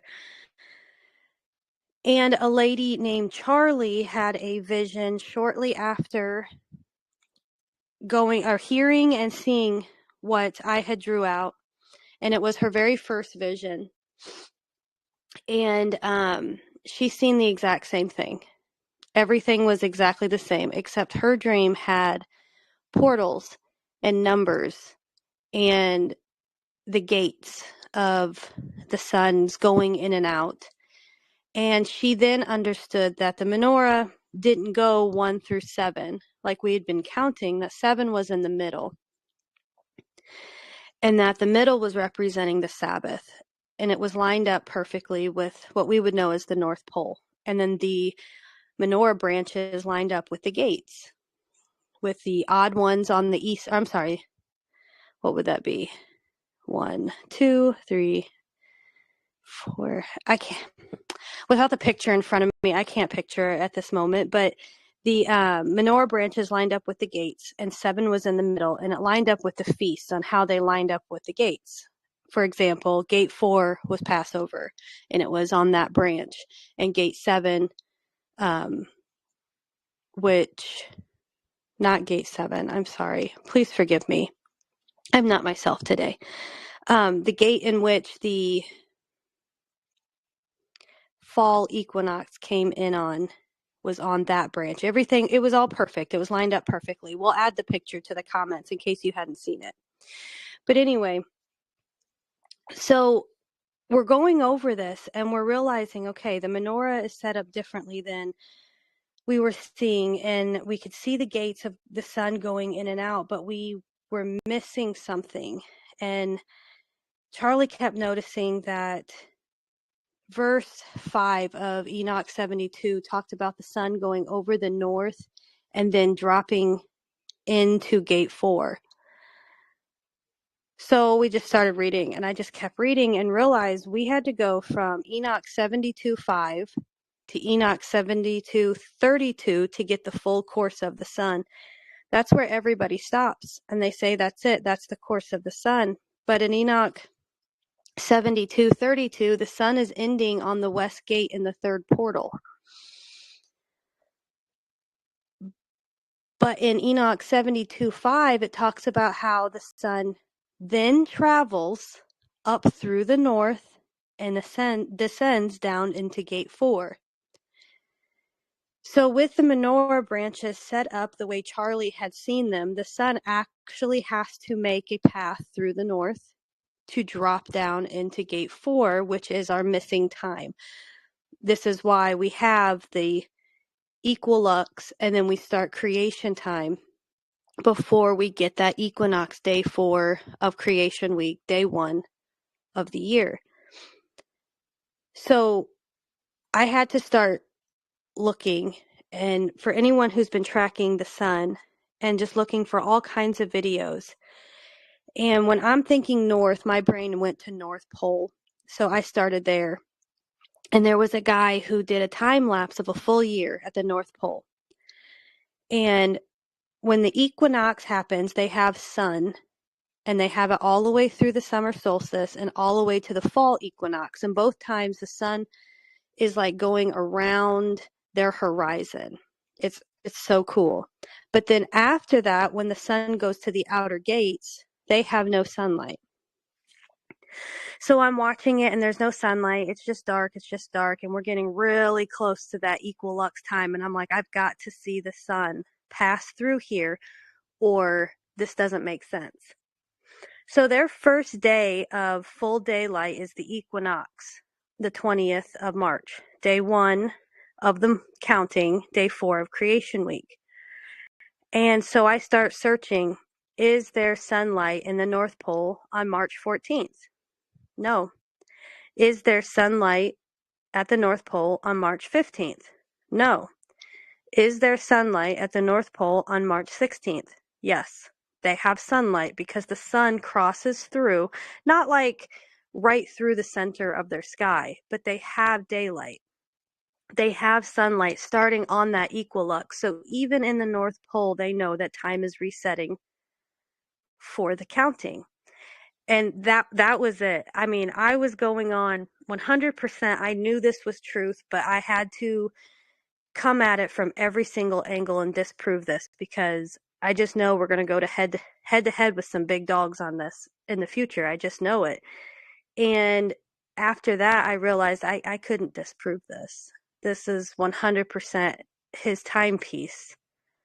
Do we have every single detail in it yet? Maybe not. But we know how to calculate the beginning of the year. And You won't miss a Shabbat next year, and you won't miss a feast. You'll be right on time. And I guarantee the fruit will bear. We'll feel it. I know we will. So with that, I knew this was it.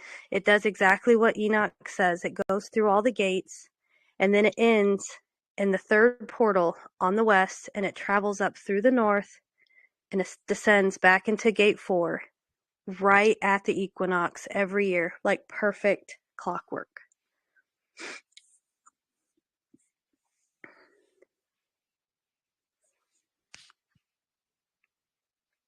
And I'm sorry if I sounded winded during that.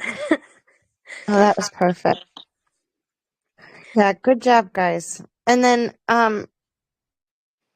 also then we have, I'm sorry, did you talk about the vacate for the Dead Sea Scrolls, Jeremy?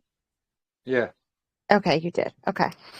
Sorry, I was in and out. Well, I'm going to drop a picture in the group that I had said in the group a while back that I kept seeing these wheels. Inside wheels. Well, Charlie, and they all overlapped. Well, Charlie asked if she could try to make a picture of what I was seeing. So here in the discussion little chat room here, we have the center has the 7 days with the 8th day overlapping with day 1. Then it goes into the weeks, and then the months, and the Jubilee years. Each of them have an overlap of time. And I kept looking at this picture, and I just kept seeing these gears. And I was like, what is this? Why do I know this? Why does this make sense to me, but I can't figure it out? So I was talking to my husband about this little gap right here in the gear. And it was funny because he instantly just knew what it was. He's like, it's a manual transmission. And when you shift into gears, there's this little spacer that comes in and lines everything up. A synchronizer. What's the last part, Jeremy? A synchronizer gear. Yeah, yeah, my brain is just going in and out right now. So it has this little synchronizer gear that lines up the previous gear you in, say gear number 1. It lines up with it and starts meshing with the second gear so you can shift in to second gear. So I was just like, wow, this is it. He says as the end comes, time will speed up. And now I can't unsee it. Yah's just up there shifting gears through our years. You know, he's just shifting, and every time we hit a Jubilee, we're like going at a faster speed into the next cycle. So if anyone out there is a gearhead or understands gears at all, this might be a great way for them to understand how this calendar works, because as soon as I started talking about these cogs inside cogs, he instantly knew it was a manual transmission. He could see exactly how this worked, and how this divider day is what helps us shift into the next year.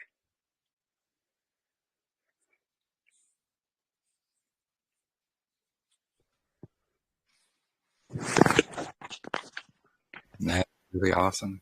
Yeah. I put it up on screen there as well.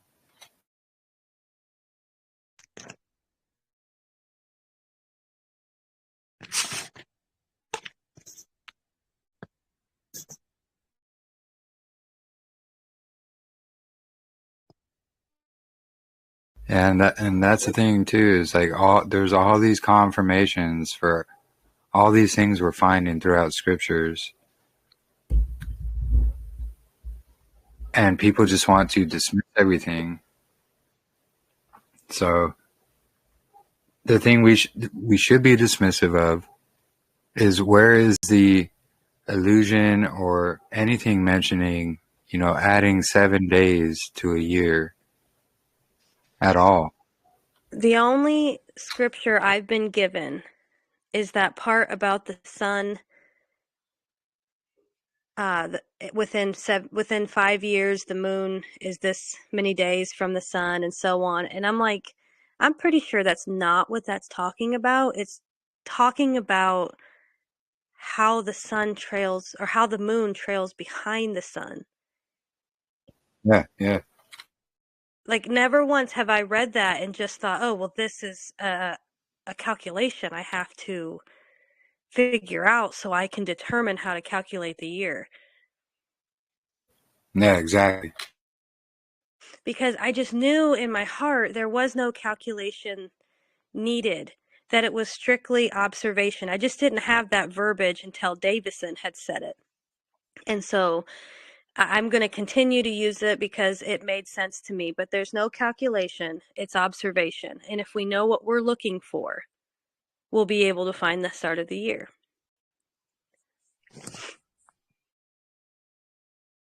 Yeah, I definitely agree. There's just so many confirmations and, verses that they literally allude to this. There's always, the 8th great day of Sukkot, the 8,000th, year, or 8,000th day of the week, when we will be in eternity with YAHUAH forever. That's when time stops. We got Passover, and then we have unleavened bread, which unleavened bread is 7 days. Passover would make that the 8th days. Like, there's all these things that point to this eighth day, or this divider day, so to say. There's just nothing that points to adding 7 days at all to the 364-day count. And when you bring it up, you're like, hey, look, these verses can be alluding to this. Oh, no, that's just, you're reading into things too much. Well, where's all the allusions to adding 7 days anywhere?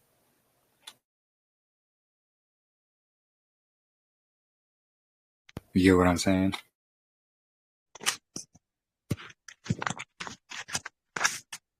Yeah. Yeah, my husband had pointed out to me that 7 isn't divisible by 364. You're right. Yep. You're Yeah. right. It's not. Yeah. And I was like, yeah, but that is odd, but it's divisible by 360, but we do have those 4 intercalary days within the seasons. So I didn't understand why that didn't work. And so that makes a lot of sense if, you've got that division, that 8th day of, or the division of, which is, Yeah. whew. The 52 weeks.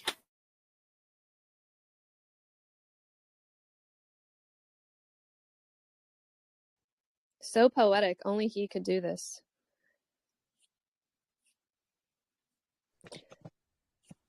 Seriously. Yeah, it's so true. And go ahead. Yeah, go ahead. I was just going to say, this can all be just shown out through all the scriptures we've shown and proven out through the Dead Sea Scrolls and so forth. And there's just many who are just trying to, they throw it out the window because, they want their Saturday Sabbath to be the non-variable. And that's just not the case.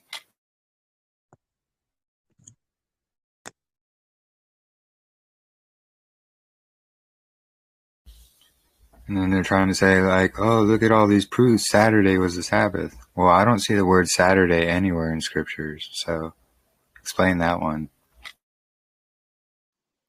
Yeah, I really need to get those findings that the Lunar Sabbatarians had found. Because I did remember thinking how interesting that was. Because I was like, wow, yeah, there is a lot of historical documents, but that doesn't make any sense, because they couldn't give me scriptural evidence. And so that's why I was like, well, that is odd, but I don't know. They're not providing scripture to defend the moon. So I don't know what to make of this. Yeah, and it's the same thing with the ones who are against. They're coming against us because, we can prove this out through scriptures and everything. And they're like, oh, that's not what that means. That's not what that means. Well, then feel free to explain. Oh, well, I can't. We can't find our method in scriptures. And it's like, then why are you coming against it then? Like, this literally makes sense. It lines up with everything. Like, it's not a Saturday Sabbath that is supposed to be our non-variable. That's not at all what scripture says. It doesn't say on the seventh day, which is Saturday, like nowhere. It just says on the seventh day. And when we realize this is why the days were numbered, not named, it's to allow for this yearly divider that happens. Right. We know exactly why. Yeah.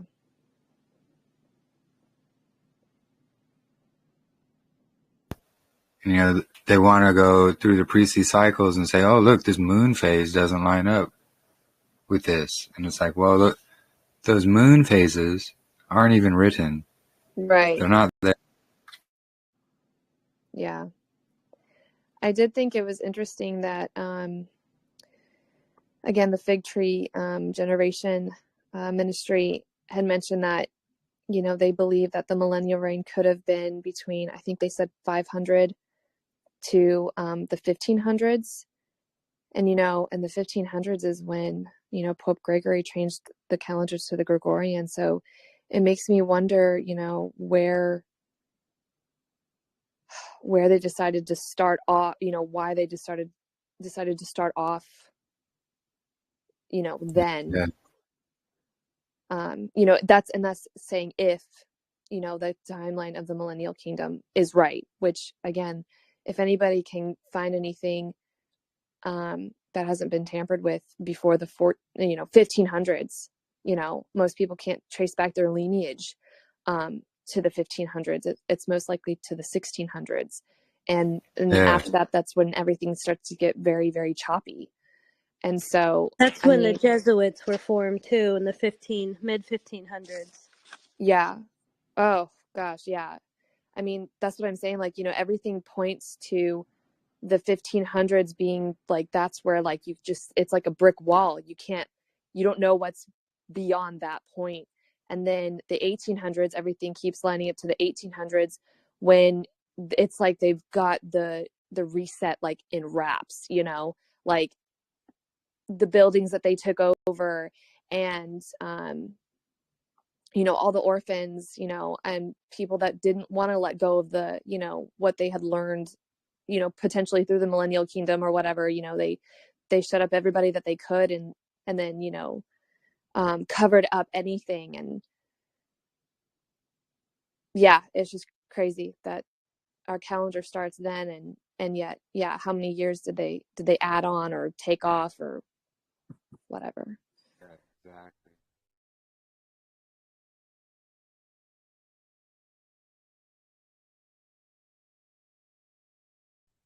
Yeah, because I mean, we don't know if the dates that they're telling us are correct or not. It's just, are we trusting them? Right. And if Ezra, if that was truly year 5000, I mean, again, like in our church indoctrination in that, I mean, we think we're 2000 years from YAHUAH, and in reality, we're probably much closer. Again, I'm not sure by how much, but I mean, it definitely gives you a different outlook as to, yeah, I just think these are all like really like woven in tightly with each other, these hidden books, the calendar, where we are in time. This is also, it all goes in with another. You can't have one without the other, or else you are severely confused. Yeah, I agree.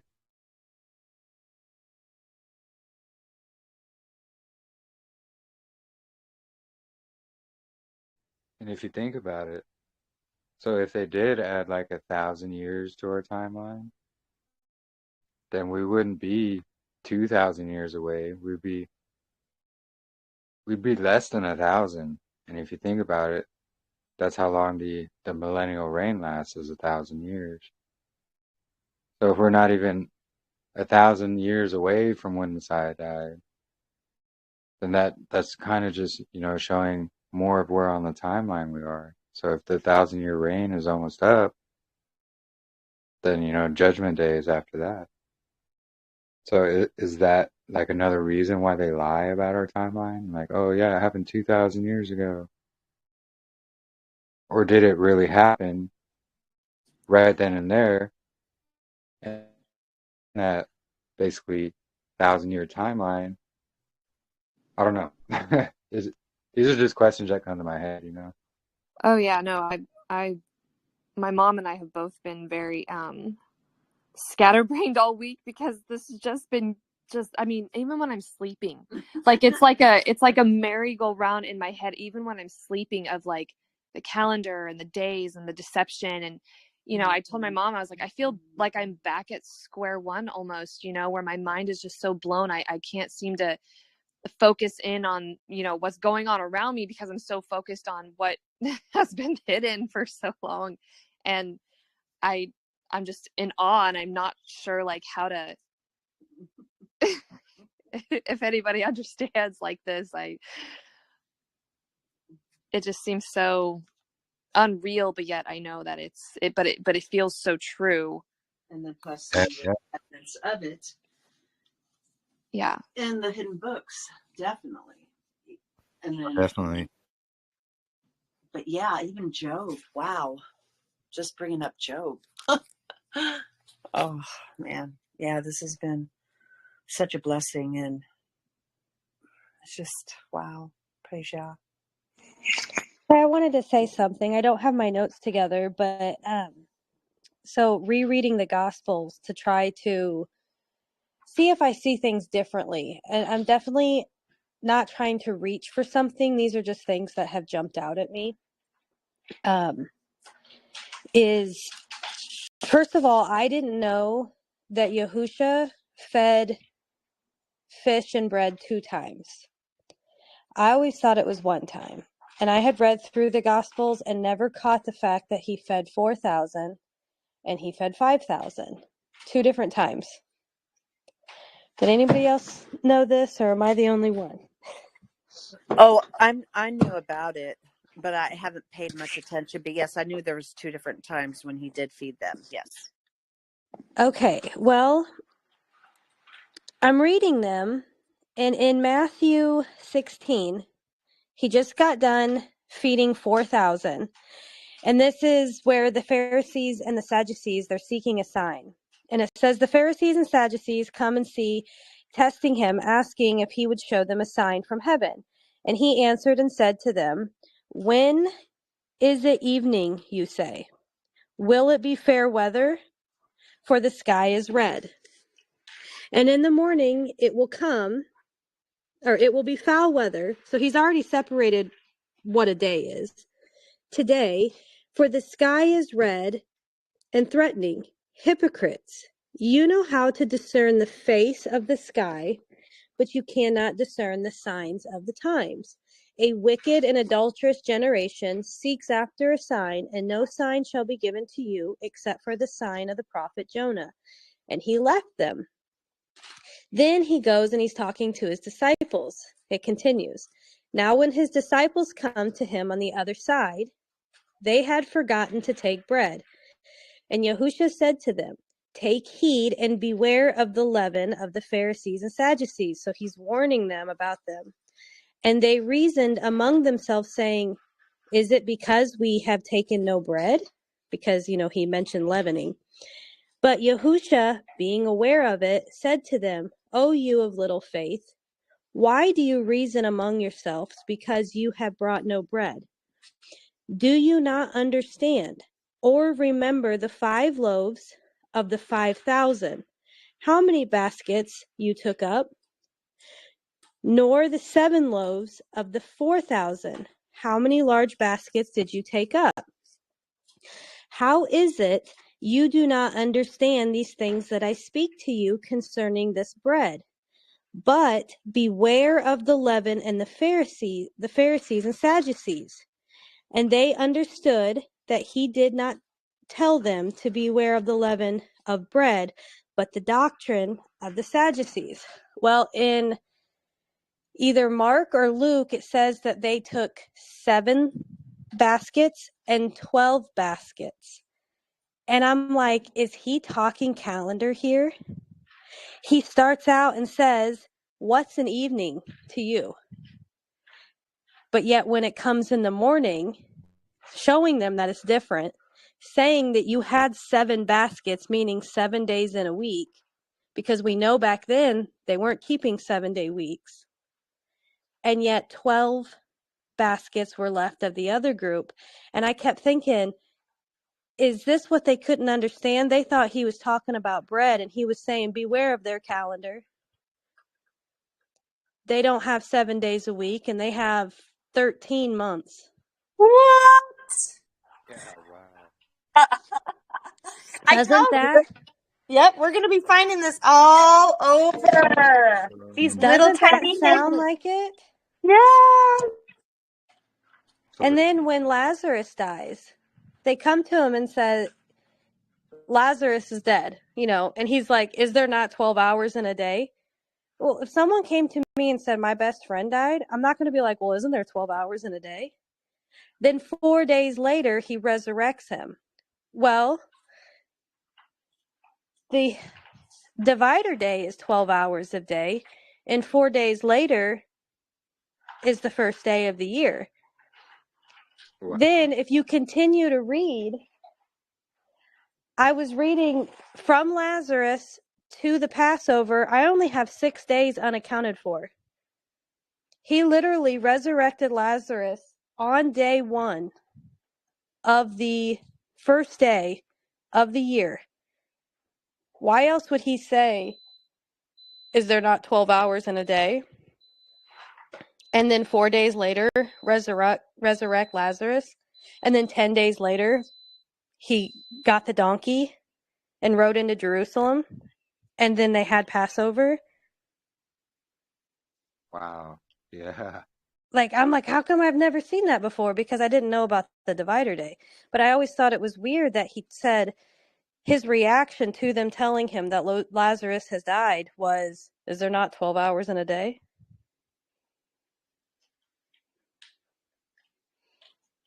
Wow. That's bad.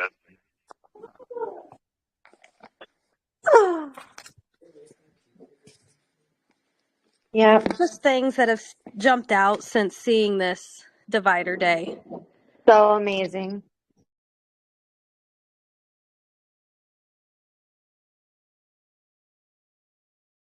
Truly. It's just more confirmations that we find. And it's the confirmations we don't find. Let me reword that. So we don't find confirmations about adding 7 days to a year anywhere. But we do find confirmations of, this extra day, the 8th day, and so forth. And these, Job's birthday, that Messiah with the fishes and bread, and just so many confirmations everywhere that pop out once you have this understanding. And it's not the same with the, we intercalate 7 days a week, or a 7-day week every 6 years, or however many years.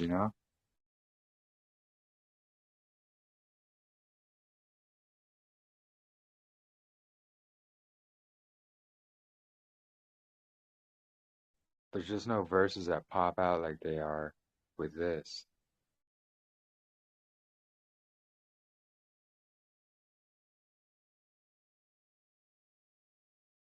I agree. And when we came to the Zadok calendar, it jumped off the page like, oh my goodness, look, this is the day that he was crucified. This is the day. And, and it lined up. And now having this extra piece, it's like even deeper understanding. Yeah, exactly. Just like that. And, there's just too many that don't want to pay attention to this. And they say we're reaching, they're saying we're not humble, or we think we know more than others, so forth and so on. And it's like, look, we're just trying to reason together with scripture. Right. And we're showing you, all of this through scriptures. Like, please show me anything these people have from scriptures, and they can't. They can't bring anything up. It's just like, oh, well, we think. It's like, well, look at all these verses we just gathered, and you're just going to dismiss them.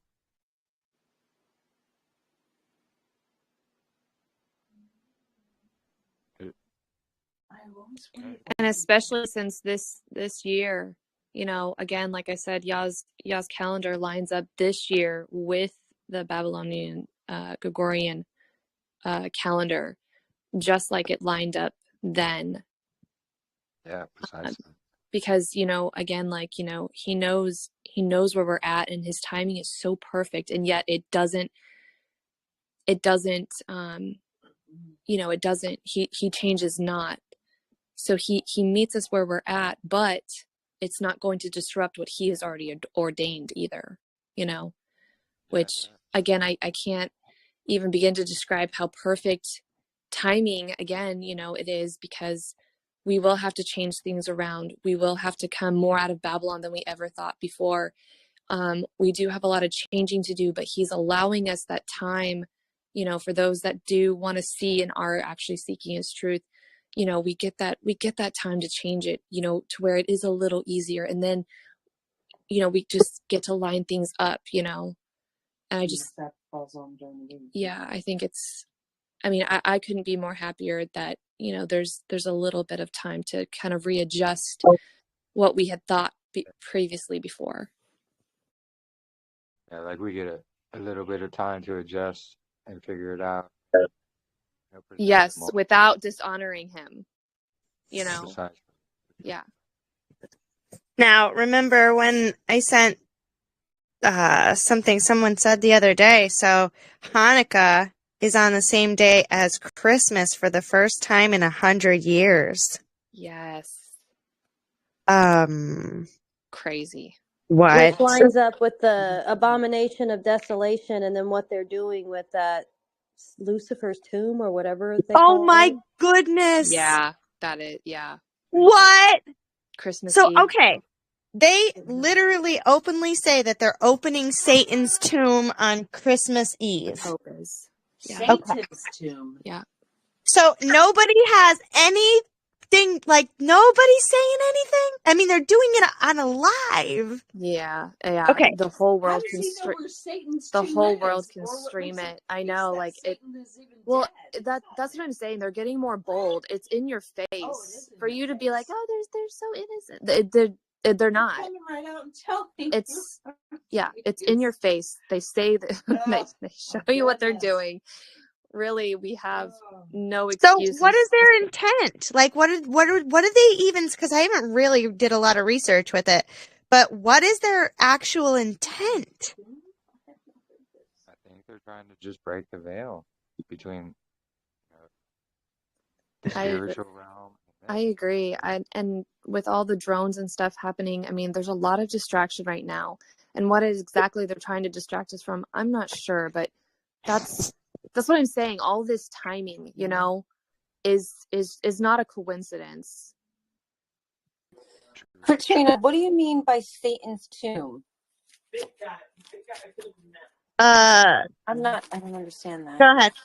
No, I don't. Yeah, sorry. That's the place under the Vatican that the Pope is going to open on Christmas Day or whatever it is. Let me see if I can look up an article. Oh, okay. Yeah, they literally call it Satan's tomb. Oh, okay. You mean just the Vatican, where he's going to be on Christmas Day opening it up?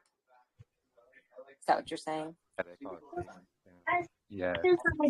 So if what once will be again, could it possibly be the release of the spirit that embodies the false anti-Messiah being? Because that's what people are looking for, a being. I can't, Mom. So, guys, I have an article. Do you guys want me to read it to you real quick? Yeah, please.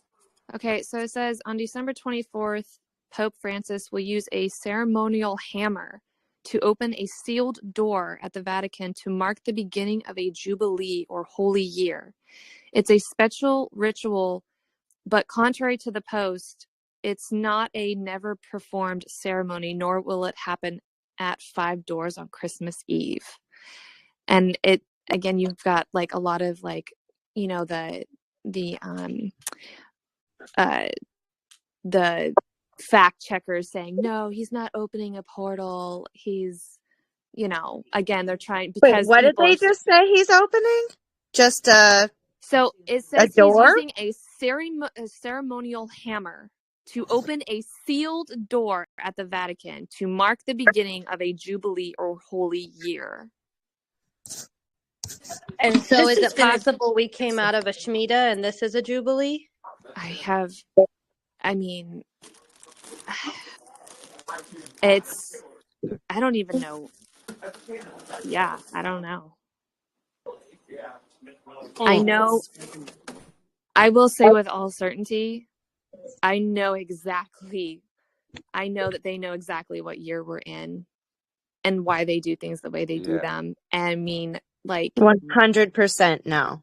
100%. yeah, there's no way they don't, because how else would they be able to line everything up the way they do? You know what I mean? If they didn't know. So Yeah, exactly. That's why these Gregorian dates are matching, and then they mark, you know, the beginning of beginning of day 1, week 1. It's St. Patty's Day. Like, they know all these things, so they absolutely, no doubt, they know the Jubilee, and Right. you know that could be So true. they're marking their Jubilee. Or is it, you think it? So it says traditionally the Pope opens the doors at Rome's 4 basilicas, starting with one at the Vatican on Christmas Eve and continuing over ensuing days. Francis's itinerary for the upcoming Jubilee year starts with the Holy Door at the Vatican on December 24th, then continues to include more doors through January 5th, 2025. So what Wow. what do they suppose is in them? Exactly. I have no idea. You know, there's, again, you know, you have to think that the word doors, again, door is kind of like the terms that Yah uses in Enoch and Jubilees, you know, doors, portals, windows, you know, it's still all very symbolic to you're opening something to let something in, you know, that's essentially, I mean, my take on it. This may not be correct. Oh, sorry, they're watching football. Now, if we are in the millennium reign, right? That means Satan is bound, correct? Or no? No, we're in the little season, I believe. There, Because I'm just thinking, like, what if we're at the end or whenever he's loosed, and that's what all these opening doors are going to be? Maybe that I'm not even anywhere near. So if we read in Enoch, the angels that sin and their children are all, a lot of them are bound until the 7th generation, is what it says. and I you think have to remember in Jubilees, when Noah was realizing that his children were being led astray by the evil spirits, he asked Yah to bind them.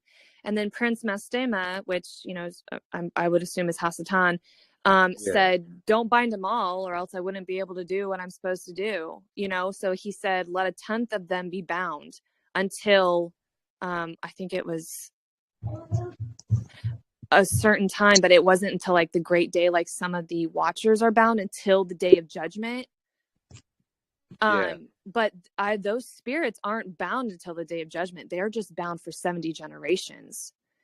And so my theory on this is that they are, if not already all let loose, at least a lot of them have already been, if not all.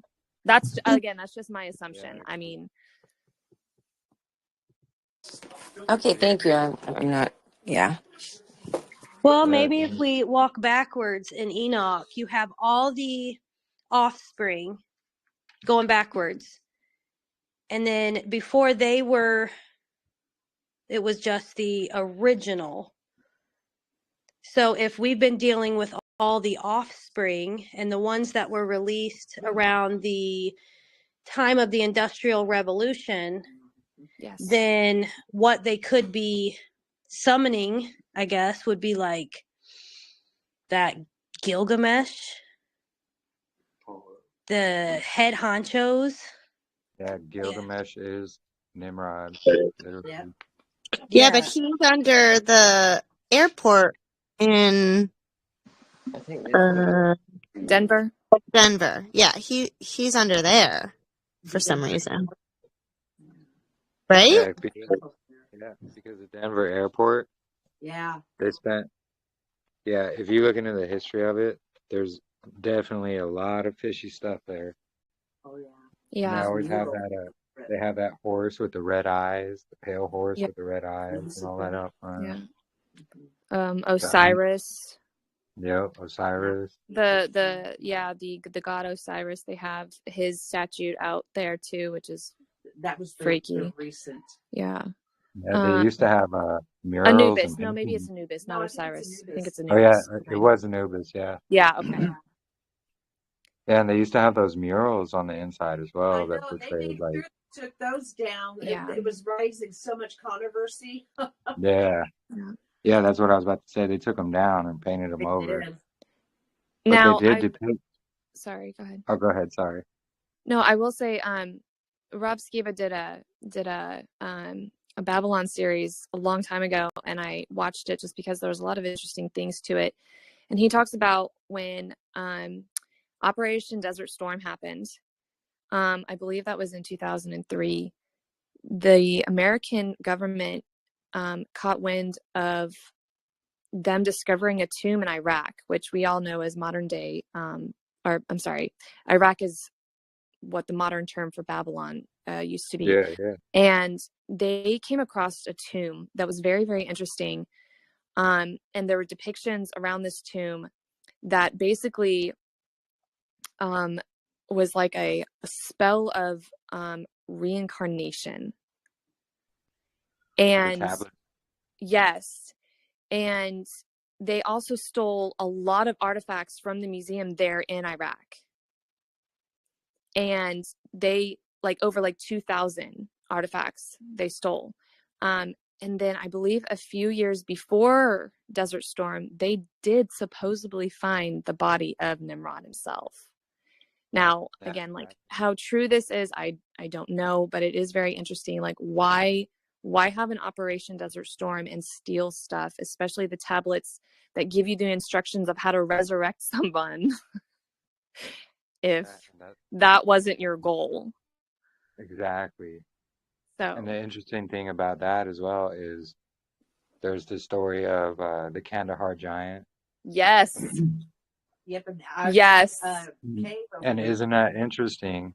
Yes. They're right there in Babylon where all these Nephilim are. They found Nimrod's body or Gilgamesh, what have you. Same thing. Yep. But then all these Nephilim are coming out and attacking the soldiers and killing soldiers. And the Kandahar giant is one of the more famous ones, but there's several accounts of these things happening. Right. Absolutely. And it's crazy to think about, how, we're taught to stay away from magic. We're taught to stay away from talking to the dead and everything. If it weren't possible, I don't know. It's harmful but yet it's possible. And that's why Yah tells us to stay away from it, because it's not going to bring anything good.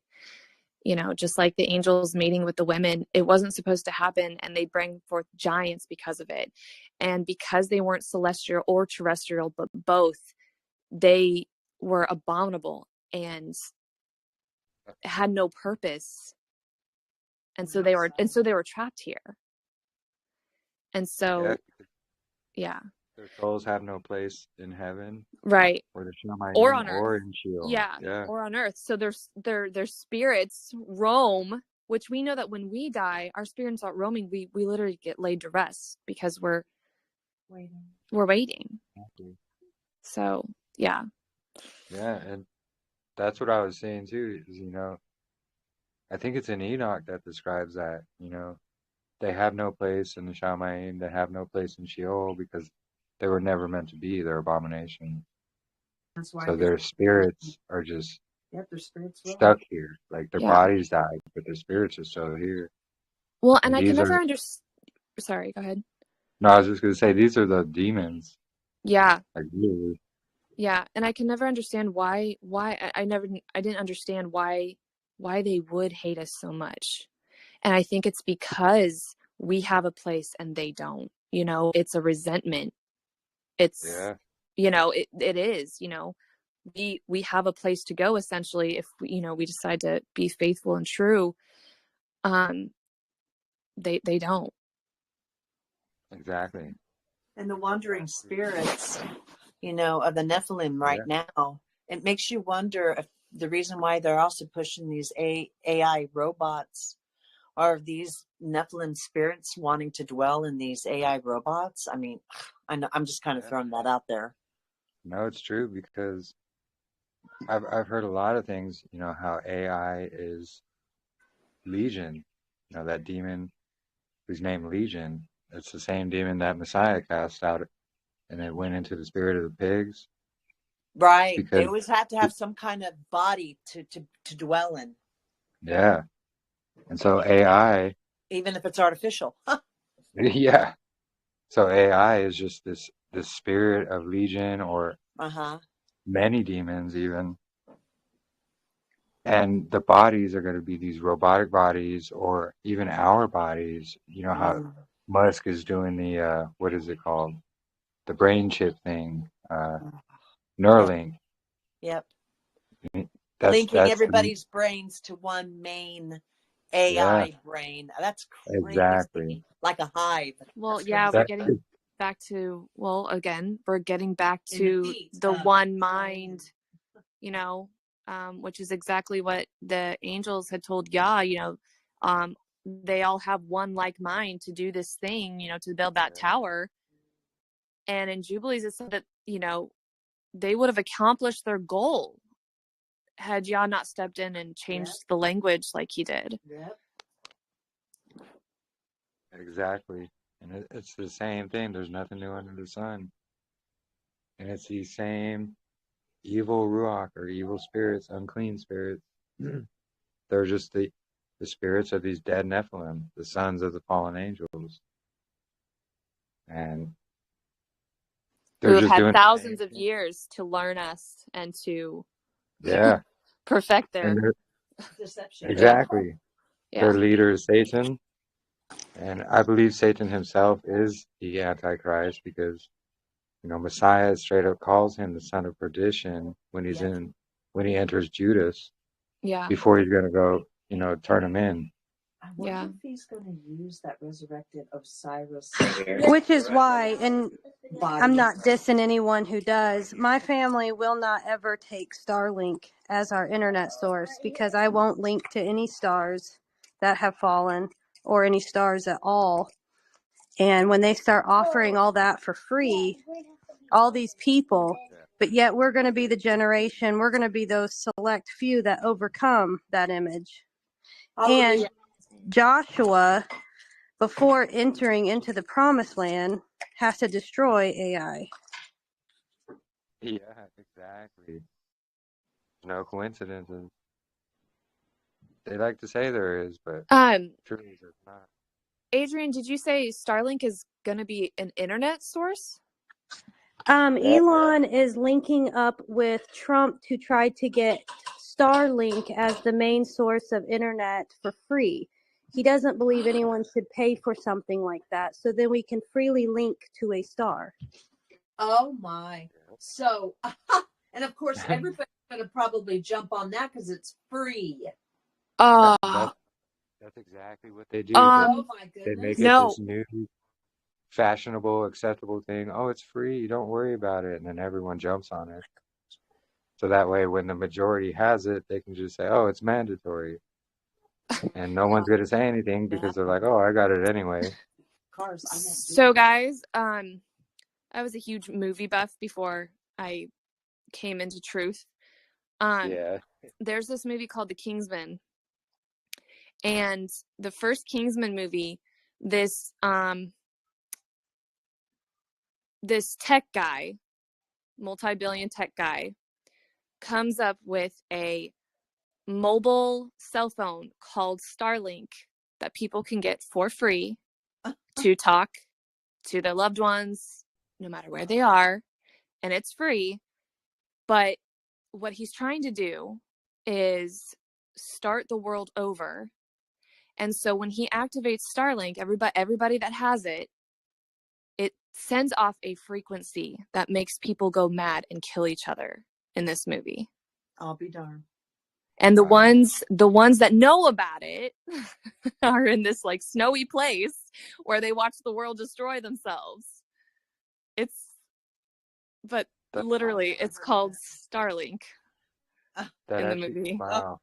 Oh my gosh. What's interesting about that is so there's a video I was watching, it was a couple months ago, but it was a guy and he was describing his dream that he had, and he said that they were giving off signals like, and it would cause people to go crazy and start killing each other and anything around them. And like there was these loud signals that would go off, and everyone around him was going crazy, killing each other, killing the people who didn't have it, so forth and so on. And it would only go on for a few minutes and then stop for like a minute. And then the people, like when it stops, they'd be all disoriented and like, what happened? What's going on? They had no recollection of what Exactly. And then they start up the signal again and they snap right back into it. And that's exactly what happened in this movie too. Yeah. Oh my God. And another crazy thing is so on this other assembly, a sister was talking about how they actually had an experiment somewhere in Africa where they were sending out signals and it would cause people to go crazy and kill each other. Like a real live experiment. This actually happened. And this was in Africa? Yeah, some small city in Africa, like way out there. They were literally testing this out on a village. And the people were going crazy and killing everybody around them when they got this signal. And I was like, yeah, definitely no coincidences. And you bring up that movie and it's the same thing. Yeah, I'm like, wow. See, look at that predictive So programming. now that we have the whole world, chipped with the vaccine, isn't that the same thing? It could be because the vaccine was free, right? Right. Yeah. Yeah, it was free and mandatory. So now we have it. Like, that's it. And a lot of people got that shot. Well, and plus they have evidence now that if you're around vaccinated, the sheddings can be absorbed in you. Yep. There's women that have messed up monthly cycles because they live in a home where their spouse is vaccinated. Yep. No, I know. Well, praise Yah, none of my family that lives within my home has gotten it. Same here, but I'm around clients who have gotten it. All Right. my clients have gotten it. Right. So, but I know he's protected. Well, praise Yah for our protection, right? Mm-hmm. Yeah. Right? Yeah. It does shed, but there are certain things like they're saying that is working for the shedding. Like my naturopath found out that actual pine needle, drinking pine needle, spraying yourself down with pine needle actually will ward off the. You said drinking it as in like an oil form and just putting like oil drops in your water? It's a tincture. Tea. Tea. Okay. Pine needle tea. Yeah. Okay. Yeah. I'm gonna get some. Along with colloidal silver, if you spray it on your skin, should also protect you from the strain. Yeah. Colloidal copper as well.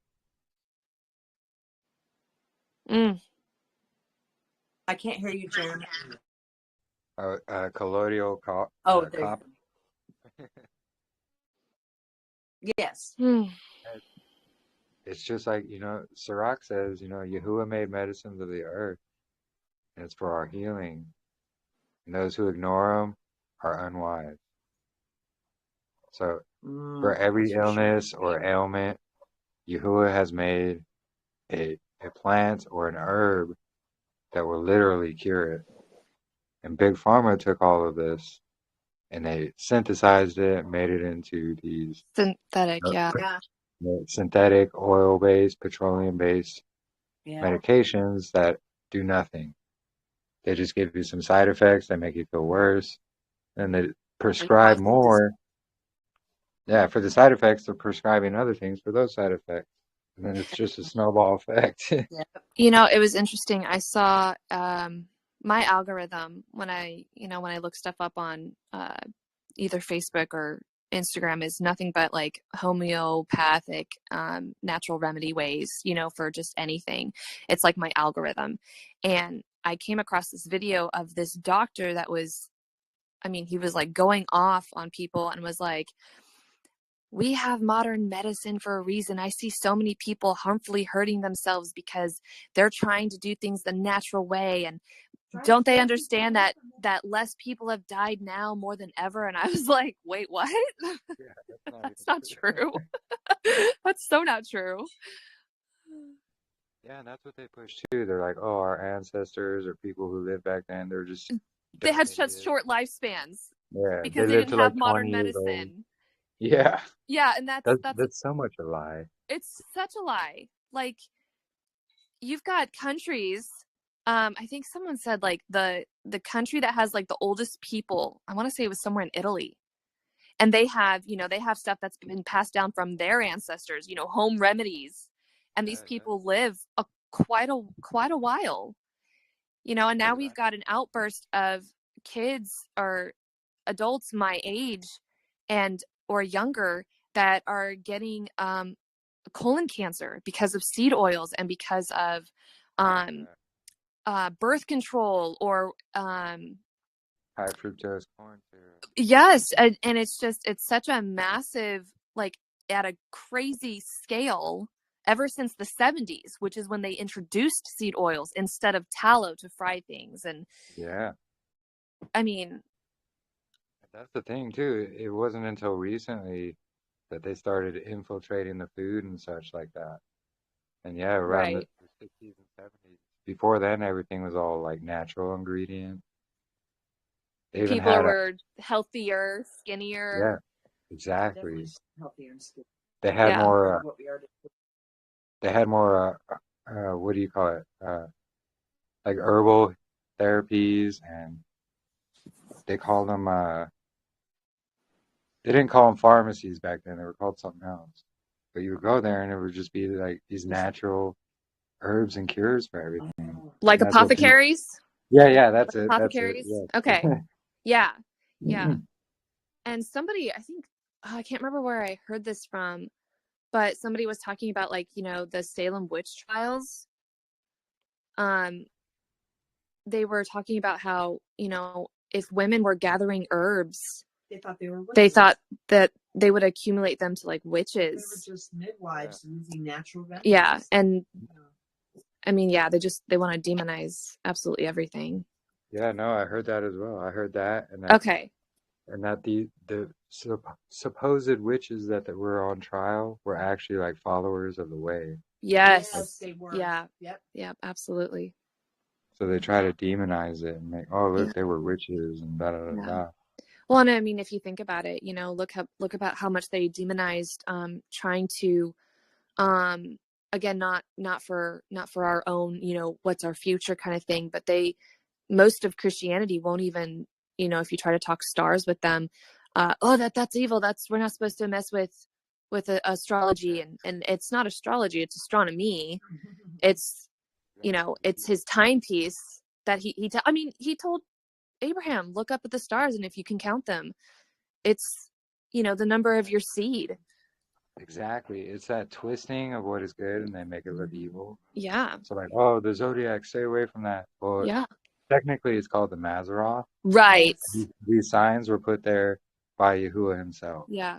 Yeah. So he said they're going to be markers. So yeah. Well, yeah. And like, just like with the days of the week, instead of being numbers, they gave them names. They did the same thing with the Mazzaroth. They gave them the names of pagan gods.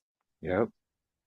So they never originally had those names. They were actually Hebrew names.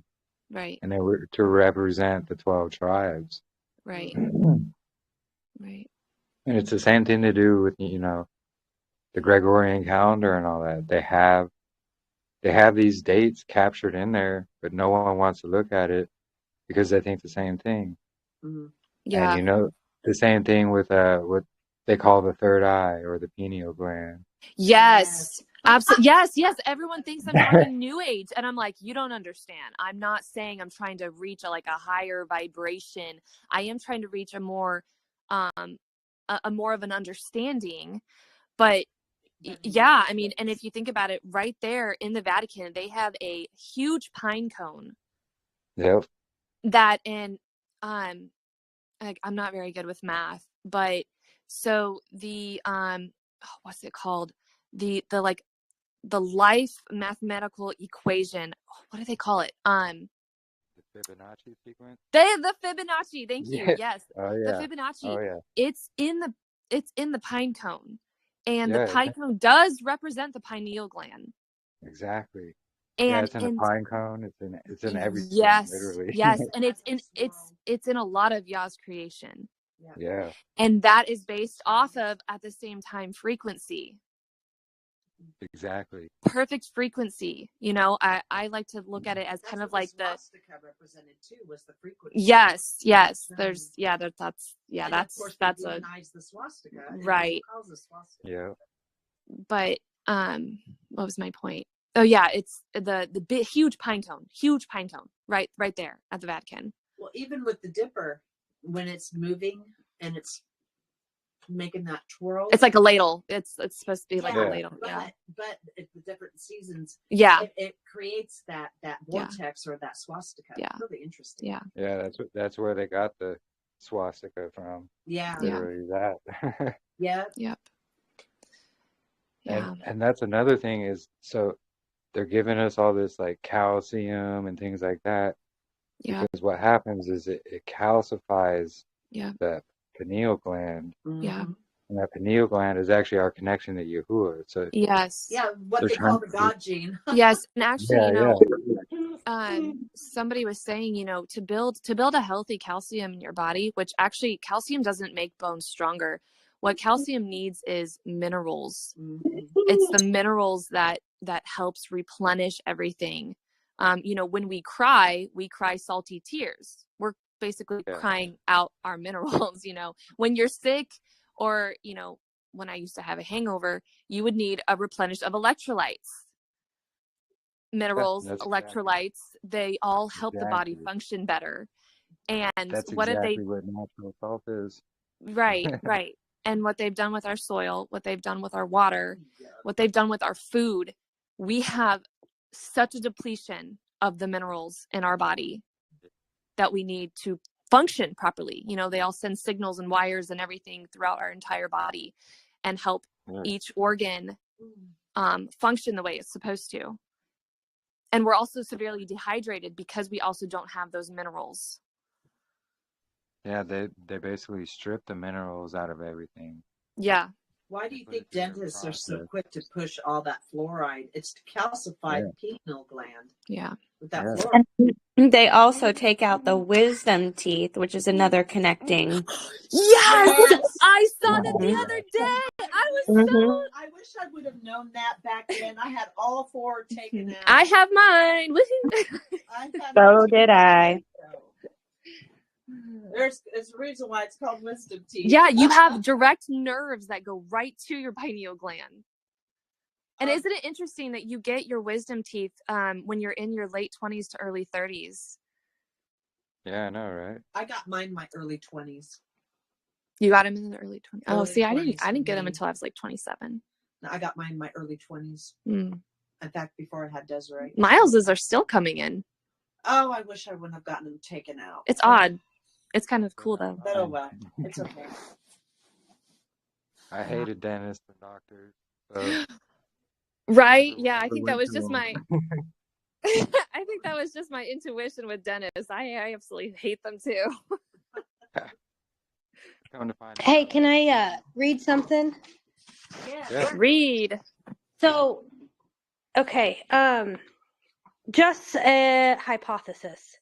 I had put in the group chat that as I was cooking dinner yesterday for today, I had thought about the 2017 Revelation 12 sign and how if that was a Shemitah year, that 2020 in March, when the pandemic was announced, that would have been the 3.5 marker. Okay. And then we would have just came out of a Shemitah year and we just entered into a Jubilee year at Sukkot. Or not at Sukkot, it would have been the blowing of the shofar. And this, because see, the Jews start their recounting in the fall because it says on your Jubilee year, it's in the fall feast that you declare the Jubilee year, and it goes from fall to fall, harvest to harvest. Oh, I didn't know that. So it overlaps, and it overlaps with year 1 of the next Shemitah cycle. So I had got thinking, if we are premillennial, postmillennial, whatever was will be again, right? Like whether this is the first time it's playing out or if it's the 1,000th time this scenario is playing out. So reading in Revelation, you have the Revelation sign in chapter 12. Well, in chapter 13, that angel, Satan, is thrown in down to earth, and he gets up out of the sea and starts going after those who follow the commands of Yah. And many follow him. So then you have chapter 13, the beast from the sea. They worship him. They give him authority, all these things. And right in the middle of it, it says, "Then I saw another beast coming out of the earth, and he had 2 horns like a lamb, and he spoke like the dragon. And he exercises all his authorities of the first beast in his presence, and causes the earth and those who dwell in it to worship the first beast, whose deadly wound had healed. He performed great signs, so that even makes fire come from the heavens and the earth on the earth in sight of men, and deceives those who dwell on the earth." And I instantly was thinking of how Elon has all those satellites and those lasers that have came down and have destroyed towns. Yeah. Is it You're possible? talking about what they did in Maui? Yeah. Yes, and several other places. Is it possible that we're seeing this play out? It's just playing out a little differently than what we thought because it's already happened. Right. Yeah. And so what is this about the blue roofs? All of the buildings that had blue roofs were not affected by those beams. Yeah, and the cars as well. I think it has something to do with a frequency. Blue is a... Yeah. I thought that was interesting. Yeah, what was that? Blue is a high color in the priesthood, right? Yep. Yes. That's why And blue YAHUAH also uses represents obedience to his law. Yeah. And then the WHO, they're blue and yellow. Ukraine is blue and yellow. And these things that come out of the earth, they had breastplates that were blue and yellow. Yeah.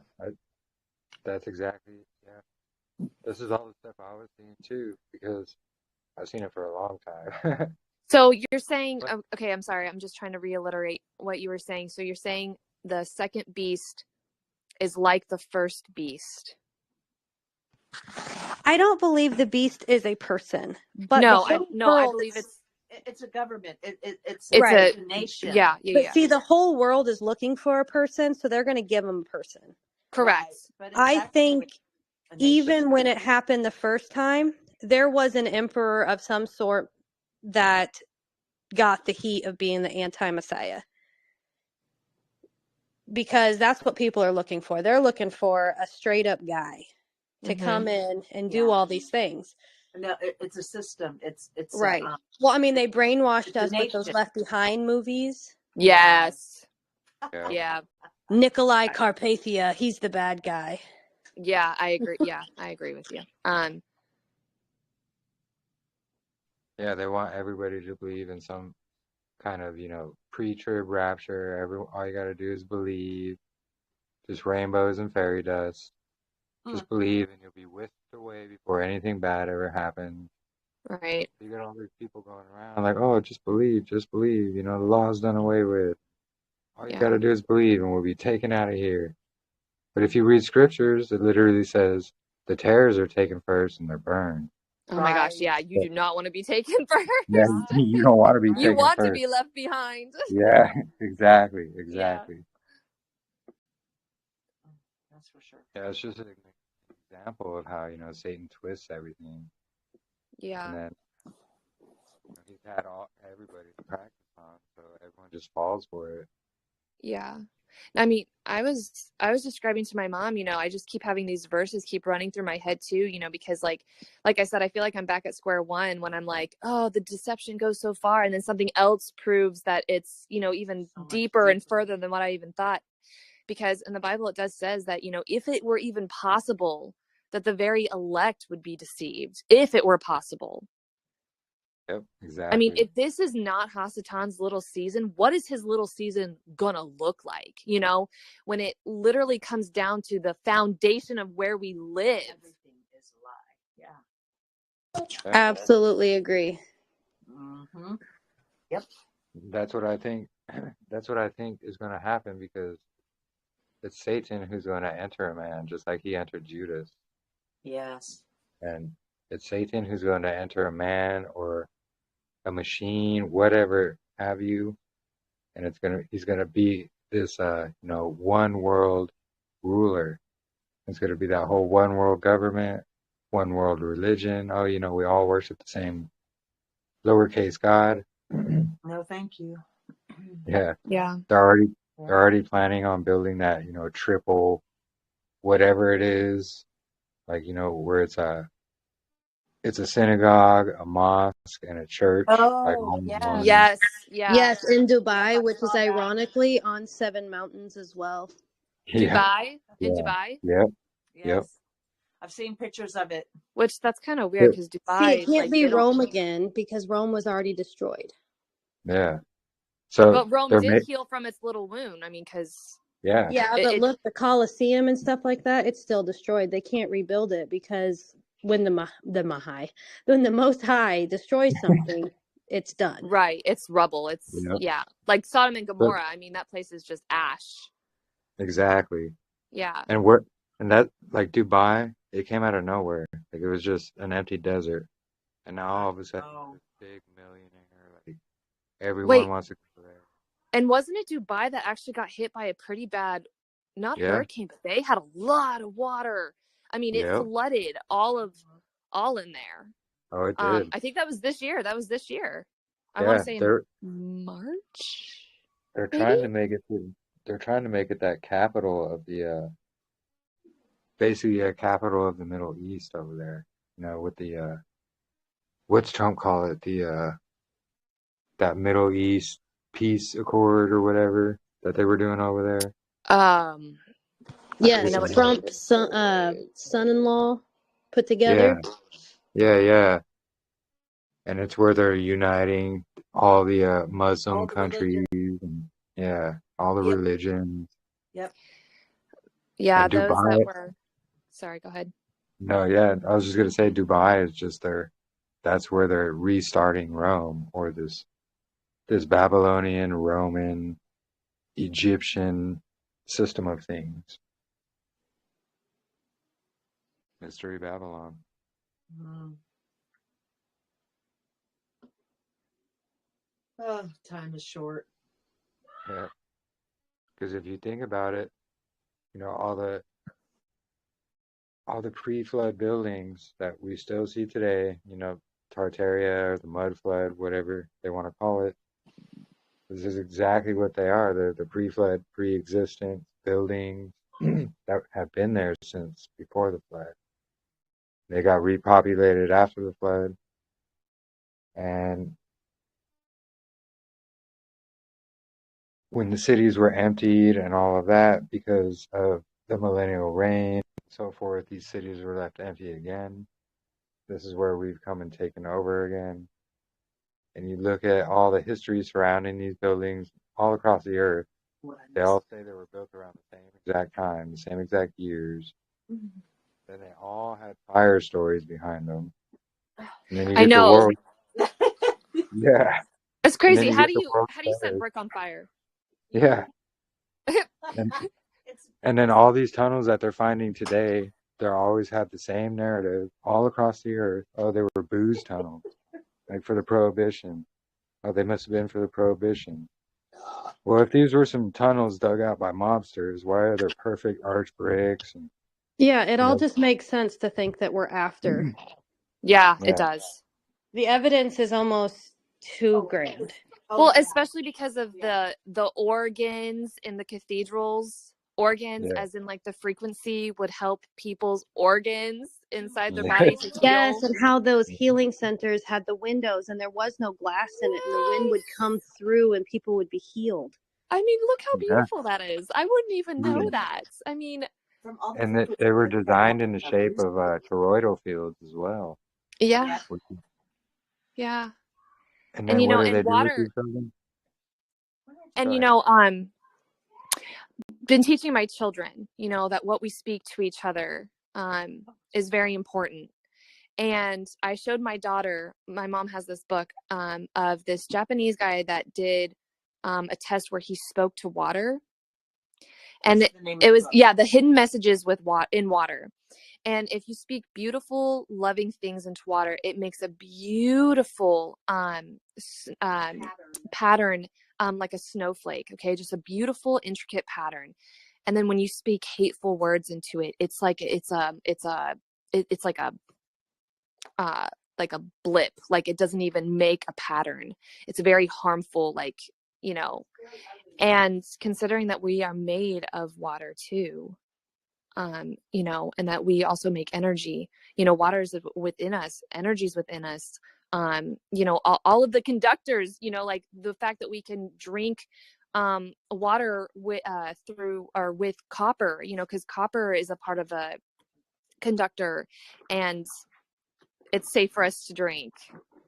And I think you can even drink gold, right? I mean, not large amounts, but you can.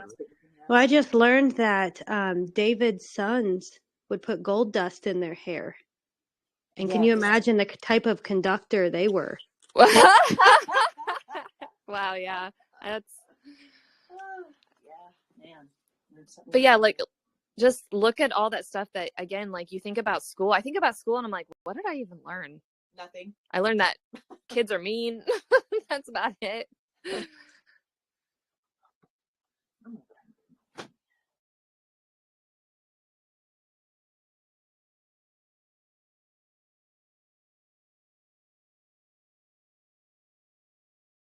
Yes, I was an outcast in school. Yep. It's really funny that I was an outcast, but I was like the prom queen. It's so weird. But I was still an outcast. I never really fit into anywhere. Neither did I. Yeah. Oh, Yeah. neither did I. I wasn't prom queen, but I didn't really fit in either. Oh yeah, captain of the cheerleading team. I mean, but I was still an outcast. It's crazy. Yeah, same here. Yeah. I can relate. All right. Actually, I'm going to be back to pick up all of I think it was this. Yah's protection, honestly. Because To get us back when ready I was, for doing it alone, pretty much. yeah, that and Yeah. just protect us from the system because, I used to ditch school a lot when I was in school. I'd just be like, I don't even feel like going and just ditch school. Little did I know, I was avoiding all the brainwashing and the programming they were doing there in school by doing so. Yep. Like you just refuse to be indoctrinated. Same with the doctors. Doctors, I was like, nope. Dentist, nope, nope, nope. Yeah. Avoided all of that. Yeah. It's just like, wow, it was just his protection. the whole time. I didn't even realize it. And, growing up, hunting and fishing and camping and fixing cars, just learning all this stuff that is basically going to be necessary and important for survival off grid. Like, I was learning all this stuff my whole life and didn't realize I was prepared for such a time as this. And it's just like, wow, all praise to the Most High. Yeah. I was explaining to my mom, that they say we have 4 elements, right? Earth, water, fire, air. Okay. And then they also say we have 4 senses, touch, taste, smell, and hear. And actually, we have 5 elements and 5 senses, because again, going back to the pineal gland, like when you hear something, or when you feel something and you don't know why, and Yeah. we have literally been taught to repress the sense that we don't recognize, which is, again, this is going to sound new age, but I'm not meaning it to, but like our intuition, and I believe what it is, it's y'all's still small voice. And yeah, exactly. And when you've been I don't know if anybody else has experienced this, but when you're around somebody and something doesn't feel right, and you don't, some people call it a gut feeling or their intuition, or Yeah. or whatever, whatever they want to call it. When you hear something beautiful and you get goosebumps, and the hair on your arm like stands up, or when something doesn't feel right and the hair on your arm stands up. I believe that this is a sense that we can't necessarily, we can't taste it, we can't smell it, we can't see it, and we can't hear it, but we can feel it. You know what I mean? I, But I believe that that's the Ruach, like, right, because he breathed his Ruach into us, and that's what gives us life. right, and So it's going to give. absolutely, it's like a form of energy. And then going back to like Nikola Tesla and all these people that had these cathedrals and harnessed the ether. The ether is the 5th element. Just like that movie, The Fifth Element. Oh yeah. I didn't even think about that. Yeah, but again, it goes back to, we were taught the 4 things that we can experience every day, taste, touch, smell, hear, see, whatever. But yet that still small voice. Yeah, I think they do it on purpose to hide Yeah, YAHUAH. They don't want you to know that yeah, that's his Ruach letting you know, right, like deep inside. right. That exactly. So I just Yeah, thought that was interesting. no, definitely. It shows the lengths that they go just to hide YAHUAH from everybody. Like, it's in all aspects of everything. You Yeah, get the whole floating, spinning ball in space. We get the whole, evolution. We're made from rocks, or we grew from rocks and such, and just evolved over gazillions of years. right, Just all these untestable, unproven, unrepeatable things that they just claim as facts. And they're like, oh, the Bible is just a fairy tale, dragons are myths. All this right, stuff, they talk about in the old history, it's just myth. Don't believe in magic, it's fake. Or like, all of this stuff is actually 100% real. They're saying all this just to train everybody into thinking it's not real.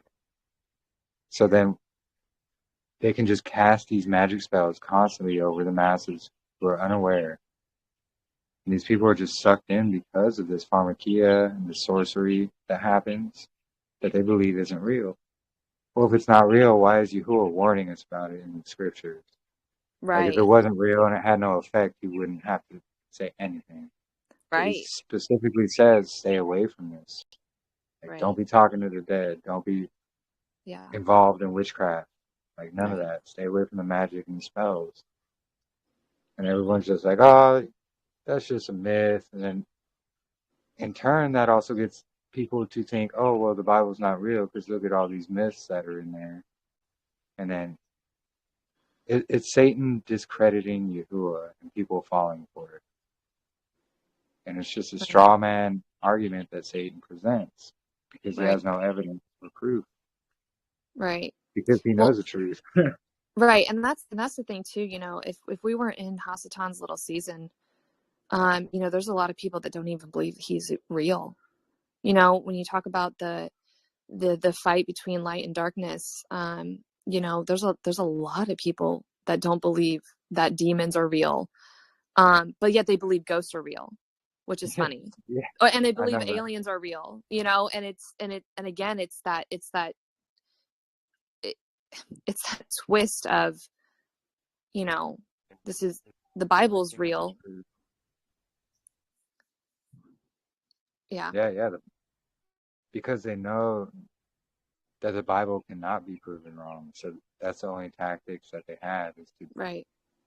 twist things up a bit here and there. And then next thing Yeah. you know, like you said, they believe in ghosts, but not demons. It's like, Right. what do you think these ghosts are? Right. Right. They're not Well, our family. They're not your friends. there's even a lot of Christians that believe, you know, the state of the dead, that we go straight to heaven. And, Yeah. I'm guilty of this. I used to tell my daughter, oh, your grandma, she turned into an angel and is now protecting you. And then, when I came to learn of this state of the dead, I immediately went to her and I was like, if you ever see the ghost of your grandma, it is a demon. Do not talk to it. I was like, just kidding. I was wrong. This is dangerous. Don't ever do this, Yeah. And, I grew up Catholic. I was in the same belief, like, oh, look, when we die, we go to heaven and we can talk to our family members as ghosts. Yeah. I mean, well, they encourage you to pray to saints. Yeah. And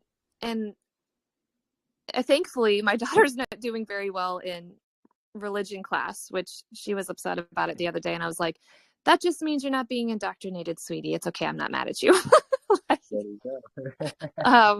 But yeah, all the saints that they have to pray to.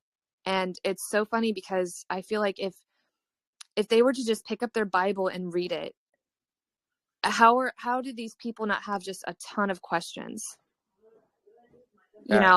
Like, where in the Bible does it say to pray to, Matthew, Mark, Luke, John, Paul? Where does it say you gotta pray through Mary to get to Jesus? Exactly. And when I first started coming into truth, I went to Sunday church with my husband, because he was like, just come and it'll be fine. And I was like, I'll come. We'll see. And actually, I was asking my husband, when I started questioning everything, I was like, why do they pray to Mary? And there's nowhere in scripture where it says to do that. The only type of example that Yahushua gives us on how to pray is when he's like, when the disciples were like, how do we pray? And he's like, this is how you pray, our Father, which art in heaven, And I went to a mass on Sunday with my husband. And the preacher, like, after my husband and Justin and I, like, we just talked about it, and we went to mass, and the preacher was talking about, he's like, there's a lot of people that want to know why we pray to Mary, and this is why. And he started going into why they pray to Mary. And the only one and only example that he used as to why the Catholics decide to pray to Mary is because of when they went, when they had the wedding, okay, and he turned the water into wine. Mary went to Yahusha for the people because there was no more wine. And so because she interceded for the people, we now go to Mary so that she can intercede for us. And that's why they pray to Mary. And so when I told my husband, I was like, that is completely taken out of context right there. Yeah. So it's interesting what they pick and choose. And I don't believe that the Catholic Church refers to Mary. I don't really actually believe that they think that that's actually Mary, Yahushua's mother.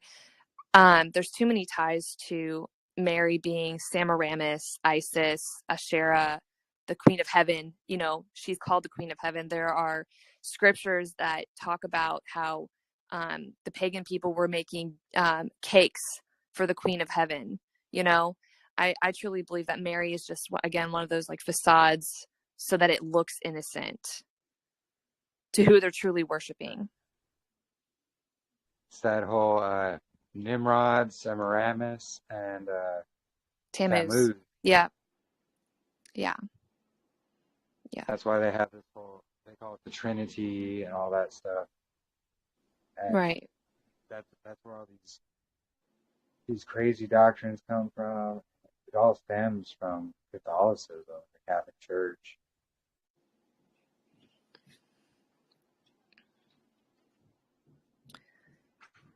Yes. Yeah. So when I grew up in Catholicism, it was literally just the same things on repeat year after year. There was never any like Bible readings or nothing like that. It was just like cherry picked verses. And then the guy behind the pulpit would just go on for hours about his views about it. And it wasn't until I started reading the Bible, seeing these things, that I started bringing up questions. And then I started going to these Jehovah's Witness meetings because I had no idea at the time. Right. But then they were the only ones reading the Bible, so to say.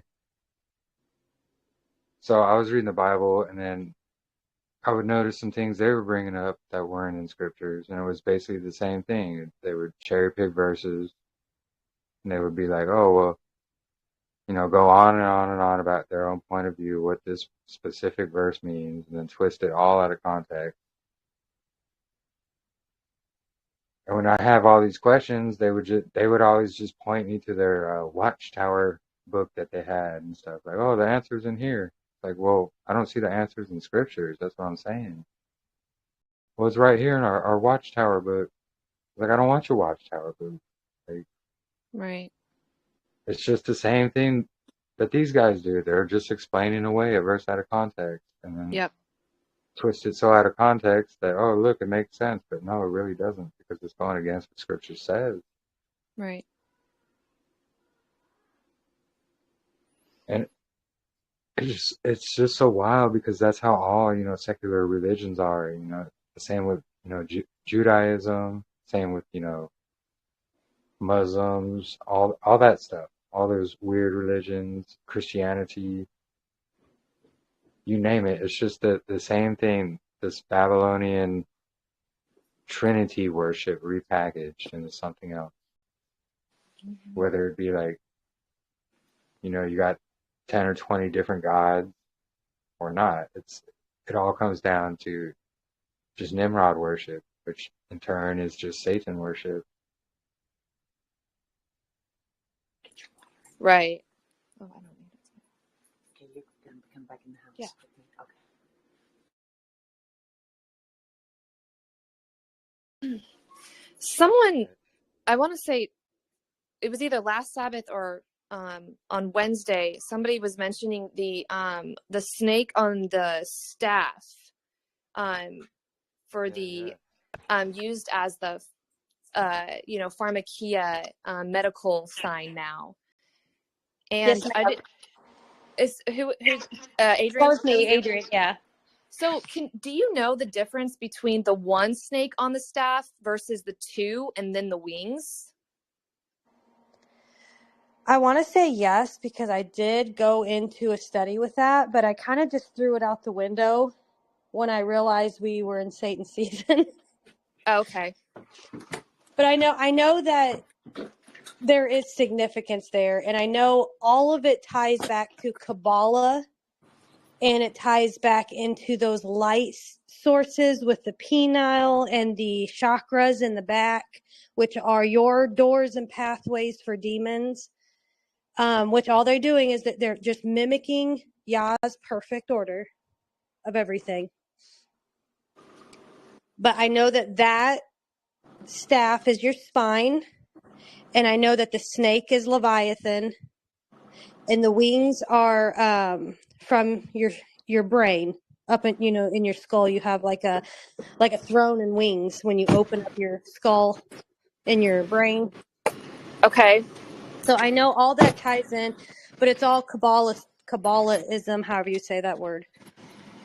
But as soon as I realized what he was trying to show me, I kind of just put that on the back burner because I know enough about Kabbalah to just stay away. Right.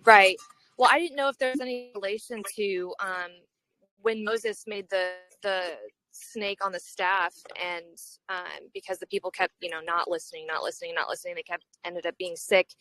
So y'all told Moses to make the. I'm still super uncomfortable about those two verses because later in First Kings or First Chronicles, we learned that a king discovers the Torah and he finds the idols and he throws them away, and that was one of the idols that people were worshiping. The reason that part of that story bothers me so much is because they just left Egypt. He just commanded them no images, no idols, and in Egypt they had a serpent healing god. So it just really bothered me that the characteristic of Yah didn't mimic this story. I almost like it was thrown in there. So this led me down to finding out it was YAHUAH, just JC, and this is all made up, and there's no other deliverer but Yah, and this was all added in. So I went down a whole path. I mean, this led me to finding YAHUAH, and I had to come to a crossroads where I had to either deny a Messiah or realize that the Messiah is Yah. I mean, his name literally says Yah is salvation. In Isaiah, in the Old Testament, it says there's no other deliverer but Yah. Only him. He's the one. That's it. No one else.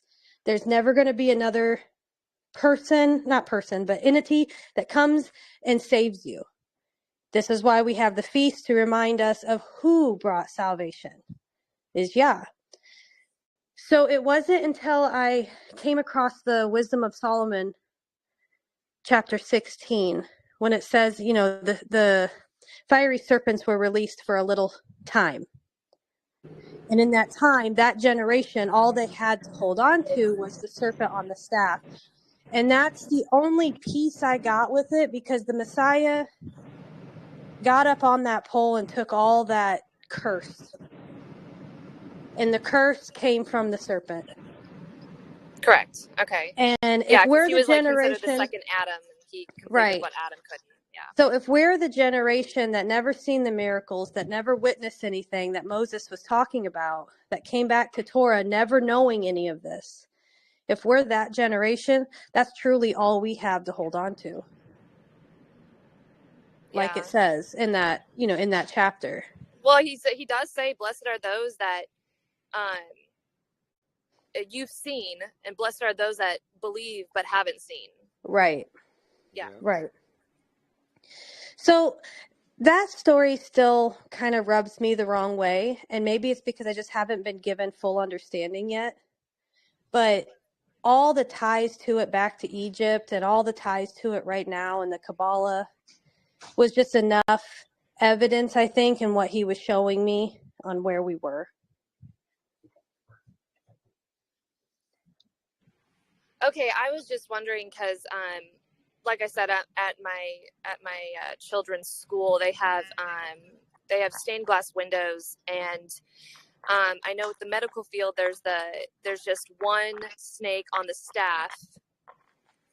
But in their church, they had two snakes intertwined, kind of like a DNA strand type pattern on the staff, like in one of the stained glass windows. And I was like, oh boy, that's interesting. That is really interesting. I know that in some, like, dentistry has a specific look of the same thing. The Who has a specific look. Like, all of them have the same staff and serpent, but some do have multiple serpents. Okay, I bet you if you dig into it, it probably goes all back to Rome. Sure. Oh, for sure. What about chiropractics? They have that too, don't they? My today? husband and I had a really strong pulling to not go back to the chiropractor. And it could be just our chiropractor. I'm not saying all chiropractics are bad, but we had this really strong pulling to not go. Matter of fact, he injured himself and went to the chiropractor first time in like a long time, and he actually made it worse. So it was kind of like, okay, I hear you. We're not going back there. Oh boy. But see, like dentistry, they do have dentistry that do not have that publicly displayed. And then they have dentistry that you walk in and you see that symbol as you walk in. Yeah. And I've learned the hard way that if I've absolutely had to take my children to the dentist, if they have that symbol out front, I ain't walking in.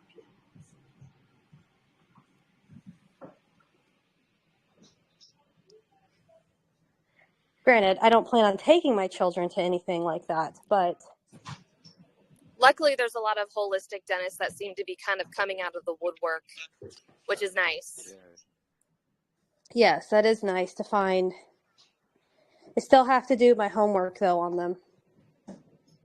On the holistic ones? Yeah, because so much of it, it's like a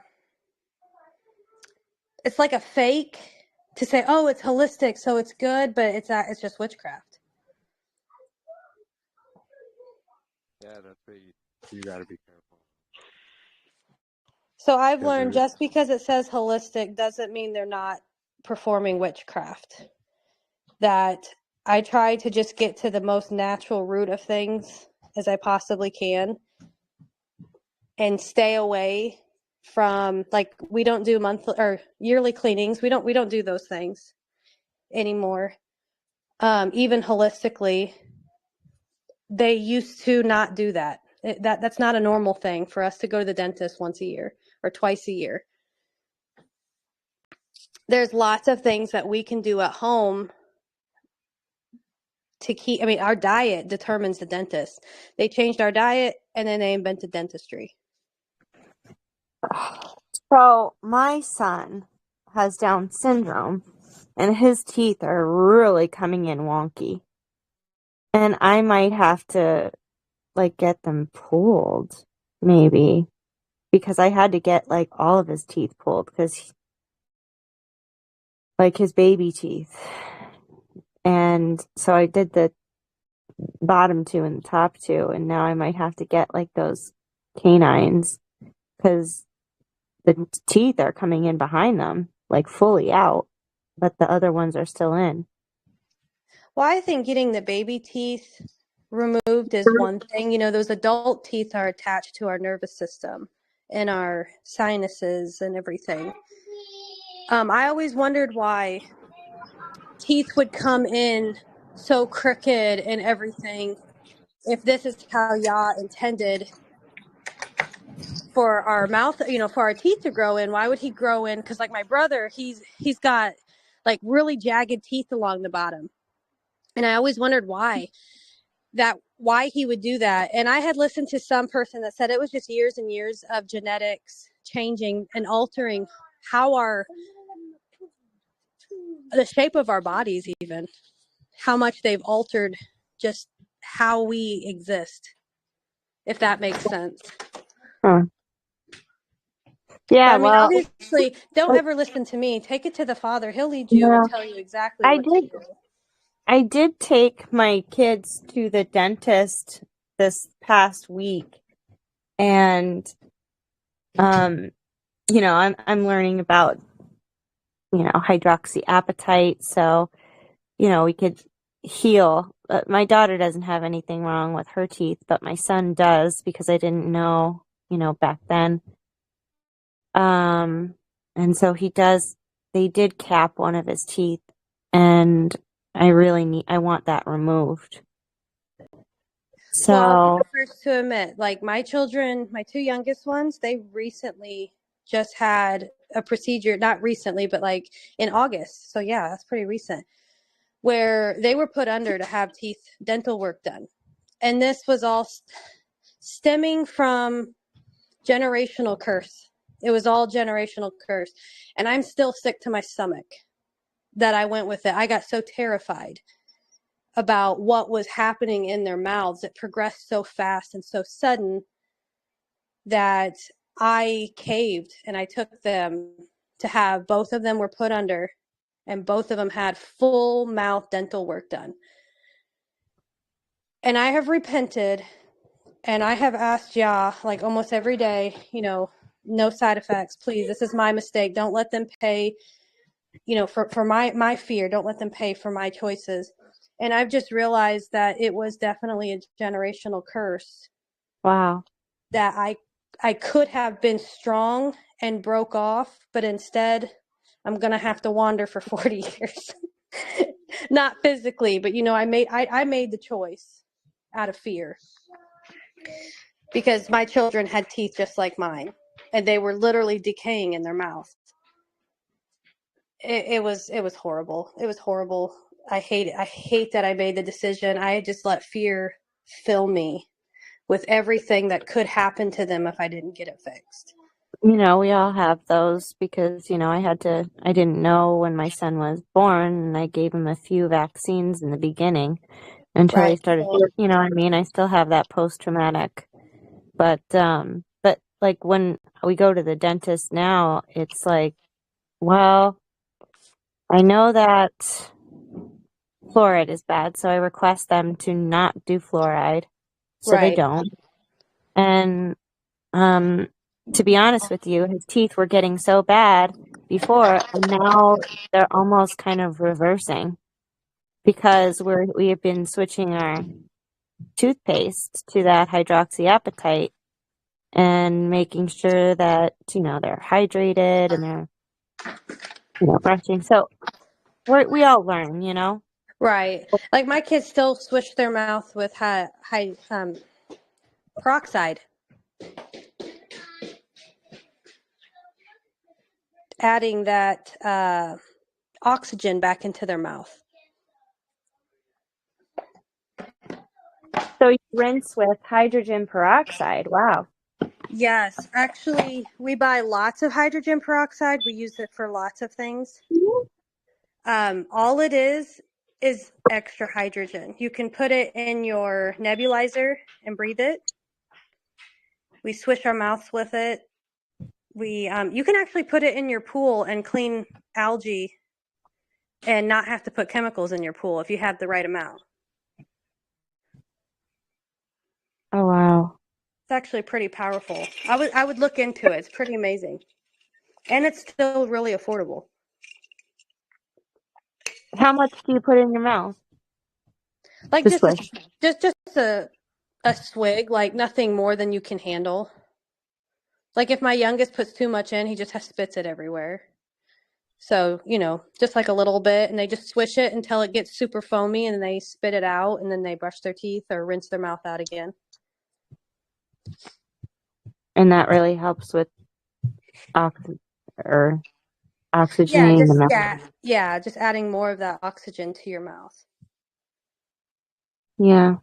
Because, and I was learning about lemons and how they actually alkaline you. And that's an important step, that we like to take in the morning, making sure. And then I went to the dentist and they're like, no, it's too acidic for the teeth. I'm like, what? Yeah, that's Well, not they true. say coffee's super acidic for their teeth, and Yes. I didn't drink coffee when I was a kid. And my teeth I had super weak enamel. It's what I inherited from my mother, that I inherited from her mother, that inherited from her mother. That's when I realized this is a generational curse.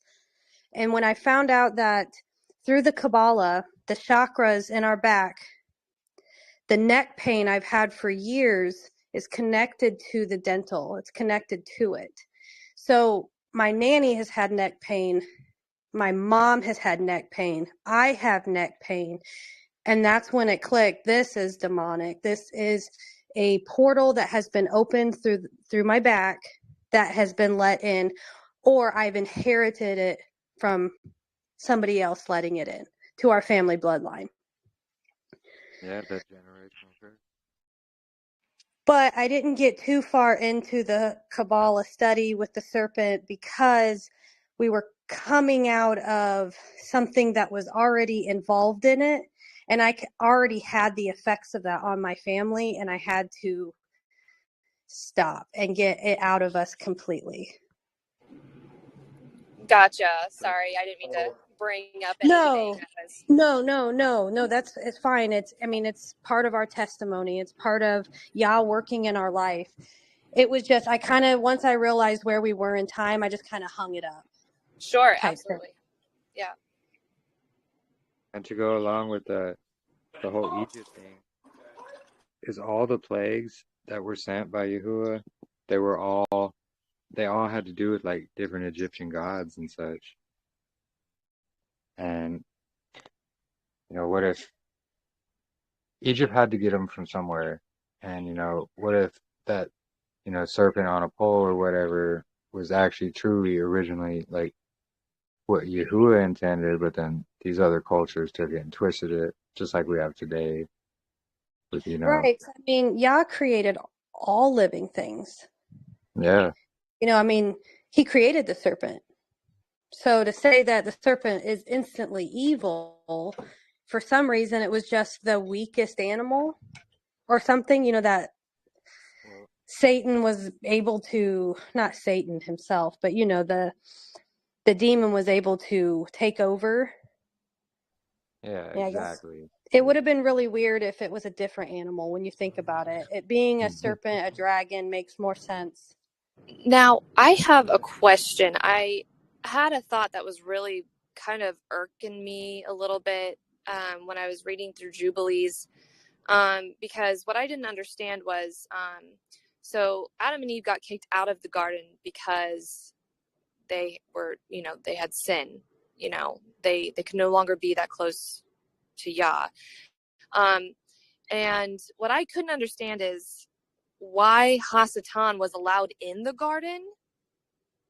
And because I thought he'd like turned into a snake maybe, but does it make more sense because he cursed the serpent to go on its belly, and so and then it also says that all the mouths of the animals were shut from that day forward too, as in to not let anything speak through it again. So was it the serpent's fault for allowing Hasatan to speak through it? Because I don't believe that Hasatan would have been allowed in the garden unless he was able to speak through the serpent and not physically be in it. I think all the animals spoke, or we had the ability to hear everything. But there's a book, an extra biblical book. I cannot off the top of my head remember which one it is. But it talks about there being a wall around Eden, and the serpent would go up and look into the garden. And one day Eve saw it and invited him in. Because like anything in our life, he has to be invited. Yes. Yeah, I remember reading that somewhere actually. I just don't remember which book it is. I've read so many lately. Okay, because my only thinking was, if sin wasn't allowed in the garden, then how is Hasatan allowed to go in it? Unless he was able to coax the snake, like, hey, let me speak through to you, because you're allowed in and I'm not, kind of thing. Yeah, and that's the whole thing too, is I think it's because Satan enters these people and these animals and he speaks through them. So it's not like he's physically in the garden, but he basically that's we're thinking he was using them as a medium. Right, that was the only thing that was like making sense to me, was that the serpent allowed Well, here's the him. question. In the garden, would there have been unclean animals? Because a dragon is clean to eat. I don't believe that there would have been unclean animals. Well, yeah, that's a good question. But you gotta also think, it's the Garden of Eden. So Eden is the land that's gonna be there outside of it, and then the garden is like a specific set apart place. And I think that's where, like, that's where the clean animals would be. There wouldn't be any unclean animals. Those would all be outside of that. Because, when they got kicked out of the garden, that's when all the other stuff happened and all these animals popped up. But I truly believe, animals had the ability to speak to us and we could communicate with each other. And the serpent, because it says, he was meant to Right. crawl on Well, his belly and eat the dust. Like, clearly, he was more than just a snake. right. Probably more like a dragon-like figure, like what we would think of a dragon, Right. Can I just say something? Yeah. Hello. Something that I've heard recently is Satan was in the garden, but he was given charge. He was given a great job to do for the human race, or for the garden, for the people, for Adam and Eve. He was given a job, a good job, and then he fell because they trusted him. Because he was I can't remember the wording, sorry, but he was good, and then this is also where he fell, and that's where he was cursed as well at the same time as Adam and Eve. So she trusted him because he was already within the garden and doing his job. Do you get what I mean? Yeah, and I think it's in the book of Adam and Eve where it talks about, I think it brings that up a little bit, but it talks about how, Satan, before he fell, like, because he was good and he was made perfect, but he was given free will just like all the rest of us. But he chose to be jealous and become jealous because Adam and Eve, they were given charge over the whole earth and to, be fruitful and multiply. And they're Yeah. basically, they were placed at like Yah's right hand where he was like jealous because he's like, wait, I was made first before these guys. Yeah, because he was the firstborn sons of light. And doesn't it say that he was beautiful too? Yeah, Yeah. yeah. So, I forget who said. Somebody said something about eating a dragon, which is a clean food. What are you referring to as a dragon? Like a lizard? I'm not sure I understand that. A Well, a dragon lizard would is. be different. But so like the great sea dragon, they call it Leviathan. Ah, And okay.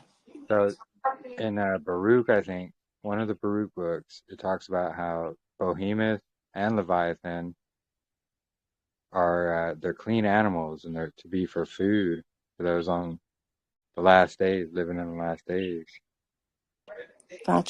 Gotcha. But didn't Adam and Eve, they didn't eat meat? Was it just fruit and vegetables? Well, Maybe it, I'm. it doesn't really specify whether they ate meat or not, but like Okay. he definitely said, all the trees of the fruit or stuff Mm-hmm. for be for your food. Because I was So thinking when we learn about unclean and clean animals, isn't that in uh, Deuteronomy? No, am I wrong? Deuteronomy and Leviticus, yeah, but you got to remember, uh, before then they knew about clean animals. This is how Cain and Abel, they knew how to sacrifice. They knew about sacrifices. So I believe this is taught to Um, Adam and Eve by Yahuwah. Gotcha. Like, Okay. hey, Mm-hmm. because he's the same at the beginning and the end. He doesn't change. So all the laws he's given to Moses and all that, it's the same laws he had given to Adam and Eve per se. But when Yeah, they were because perfect, Noah. Sorry. Yeah. oh yeah, when they were perfect in the garden, we didn't need all these sacrifices and things because there wasn't sin yet. So as soon as sin came in, like their only command was literally, you can eat from all the trees, just not these two, the tree of life and the tree of knowledge. And the serpent convinced Eve into eating from the tree of knowledge, which then it goes back to the original lie. Did Yah really say? And that's what convinced Eve, and then she then convinced Adam. And because they didn't have children before then, It's just sin is then Mm. born. So, So then, you always, see the picture from, Bible school when you were little, like Adam and Eve in the garden, and they're with all the animals, and, like they're walking with the lions and stuff like that, or just how the animals are there. That like they lived with them. There wasn't like, that the lion would be trying to kill them or anything like that. So that's what I'm wondering too. Like, would they have really been eating the animals back then? I don't know. yeah, it's a really good question. I'm not sure. Like, but he does give commands to say like which animals are clean for food, and Yes. this meat's good versus don't eat that because that's gonna be Mm-hmm. bad for you. Mm-hmm. So I know there's this whole like vegan push, and I call it the New World Order diet because that's exactly what they push, just this whole plant bug-based diet. But when you really take a look deeper into like all the research and studies and everything, just a plant-based diet alone isn't enough to sustain you, and you're gonna actually become more unhealthier by eating like only vegetables. And this is in I think it's Romans or something like that, where Paul is saying, he says the foolish ones eat only vegetables, and the wise ones eat all, like the meat and the vegetables. So Gotcha. it's just lately they push this whole eat vegan, eat bugs, eat this and that, plant-based, plant-based. But Right. look at all the articles of all these, vegans and plant-based diet people that have died and passed away because of having an only plant-based diet. Like we need that meat to actually sustain us because I will. meat has. Oh, sorry. Go ahead. No. Just yeah, exactly with what you were saying. It's interesting because you don't really see there being a command about eating meat before the flood, but in Jubilees where it talks about when Noah went out of the ark, I think the flood did a number on the soil too. So the earth couldn't give us the exact sustenance we needed. We also needed to eat animals too. The earth massively changed when the flood happened, and so he said, and I give you the meat to eat too. Yeah. And that Yeah, takes 7 of the clean animals and only yeah, 2 of the unclean. yeah. And it is interesting, too, that we were much larger before the flood too, because we had better air quality and better things to eat back then. And then you see our lifespans drastically change after the fact. Well, he said that eating meat will decrease your life expectancy. Yeah. Yeah, I agree that like before the flood, us as humans we had bigger statures. Yeah. We're definitely eating healthier because it was all natural. Right. And then Higher, the Nephilims were even bigger than that. Right. Yeah. Like if we were bigger and they're talking about giants, imagine that. Like Right. Do you want to say goodbye? Well, my mom and I have to say goodbye to all of you guys, but we've very much enjoyed talking with everyone. Yes, thank you again. Such a blessing. Mm. it's been amazing. Yeah. Always love everything you have to share. Thank you. Yes, thank you, brother. Yeah, thank you, Jeremy, for sharing everything. Yes. Mm-hmm. All praise to the Most High. Yes. If you guys could, I have a special prayer request for my daughter Desiree. She's a brittle diabetic, and her health is Rapidly declining. Yeah, rapidly declining. Issues with her liver, and she has 2 small ones. So if we can keep her uplifted in prayer, it's just not good. What's her name? Desiree. Desiree. Okay, absolutely. Please, yeah, Mm-hmm. Ren and I are very concerned and scared. Very scared. Yes, absolutely. We will be praying. Thank you. Thank you, guys. We're here right now. We just got to her house. Yeah. So Shabbat Shalom, everybody. Yes, Shabbat Shalom. Shalom. Have a good night. And we love you. I will Love you be too. anxiously Love you waiting for too. the next for the next That's right. call. And keep in prayer about possibly seeing everyone for Pesach. Mm. So I see we have Tabitha.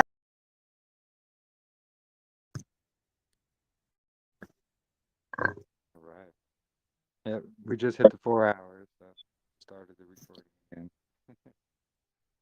But yeah, if anyone has questions or they want to go over anything, yeah, feel free to ask. Michael, if you guys have anything to add, Rebecca, seeing where you're at, if anyone wants to just We've got the whole family sitting around the table listening. um, Me and Micah and Khalifa and Kelly and Evan are all sitting around the table listening to the conversation. Oh, cool. We've been trying to help Kelly begin to understand the Zadok calendar. So trying to give her like a primer tonight, a little bit. So she's kind of starting from square one as far as understanding on the gates that the sun moves in and out of, and um, the whole idea of Yah's days being stationary and Gregorian floating, and just the whole thing. So, do you have any questions, Mom?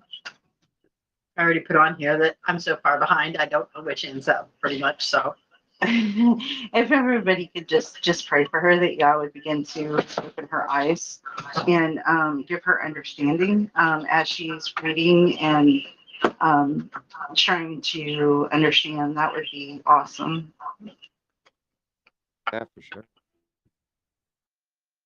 And I do have the recordings. I'm going to pin this one in the chat as well. So if you want to, feel free to listen to it later. I'll let me see if I can find it and share it right now, actually.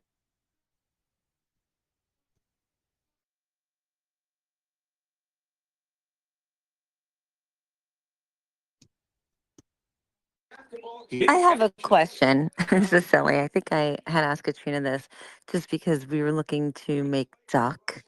Is duck a clean bird?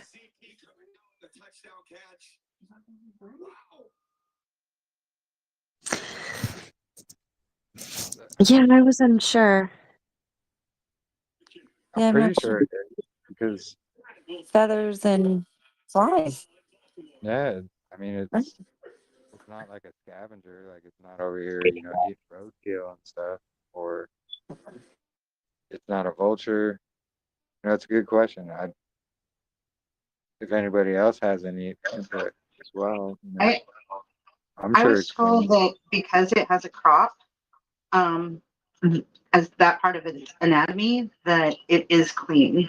I questioned it at the beginning because it has webbed feet, but it does have a crop, and apparently, from what I was told, that's what makes the difference. Because it has a what? I'm sorry, I'm not hearing that word. A crop, it's CROP. It's the same anatomy part that chickens have. That's where their food, the kind of like the first stop where their food goes before it goes into their stomach. It goes into their crop first, and that's what I was told, that had something to do with distinguishing whether it was clean or unclean. I don't know why. That's just what I was told when I studied it. I tried to study it out. That would make sense because, all the clean animals like cows and goats and sheep, they all have those. They have more than one stomach, basically. So, like, processed food. So, it would kind of make sense. Okay, thank you guys.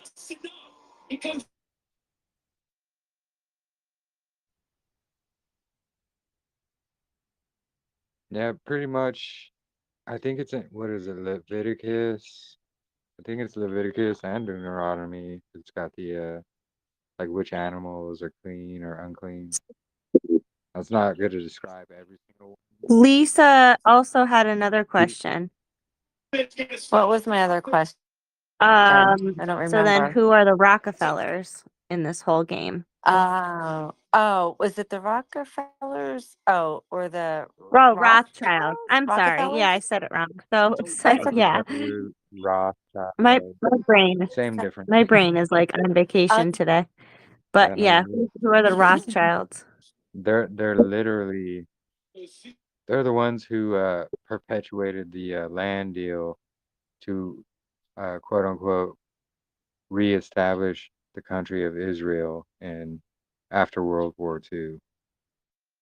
So when all the winners were dividing up the spoils of the land, and that land happened to be on the table as well. So the Rockefellers or the Rothschilds, sorry, got me tongue twisted now too, but same difference really though.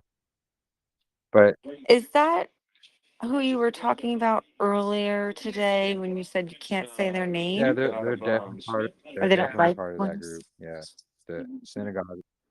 Okay, so there's a It's the synagogue of okay. Hasatan, the Zionists. The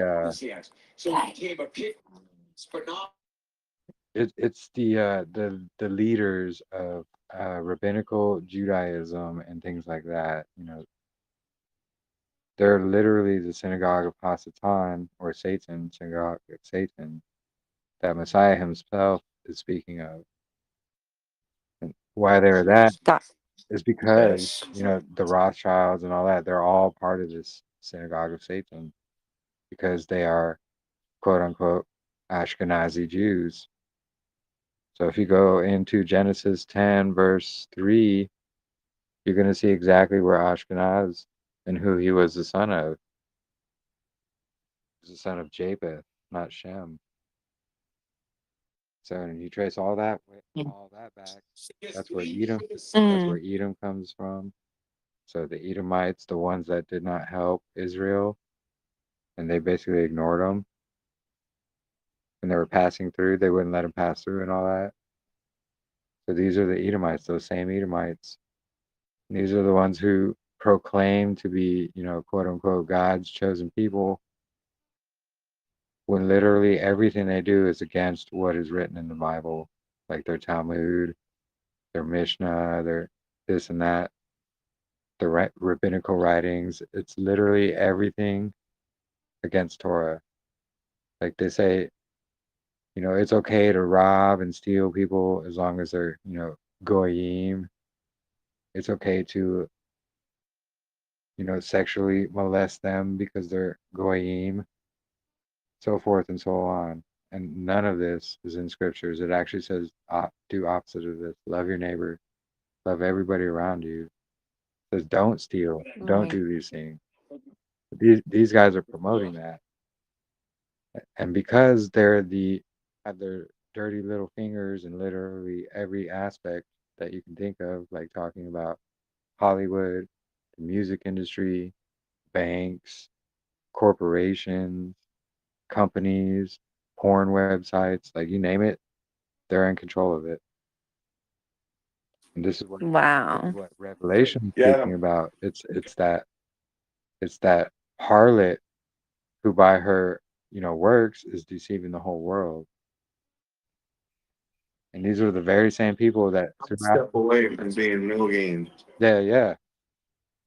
And if you look at the history of these people, you see exactly where they come from and why they don't want their DNA traced today. And it's because these people have been ran out of hundreds of, of hundreds of countries in the past. And it's because they do this same thing to every single country. They start to take it over by saying, oh, we got this money you can use. It'll be the currency, you know? And they start inserting themselves into the politics and then taking over and changing the laws and making things acceptable so that they are allowed to do these things. And you know, the same thing happened in Germany.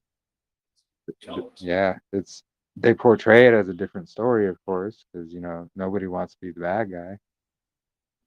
So everybody else is the bad guy to them, and they portray it as that.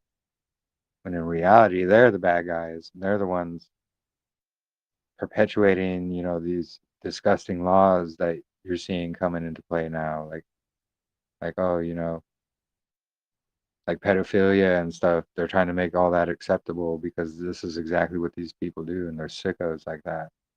They don't care about children. They don't care about who you are. As long as it benefits them, they're going to do whatever it takes. And whether it's harming innocent children or harming innocent people, what have you, they don't care. If you're not one of them, it's perfectly acceptable to do so. Wow. Crazy. Sick. It truly is. And once you see how deep those connections go with them all, this is why, all the presidents, they have all these rabbis coming in. This is why they also have the Pope coming in as well. Because, Jesuit Pope. Jesuit just means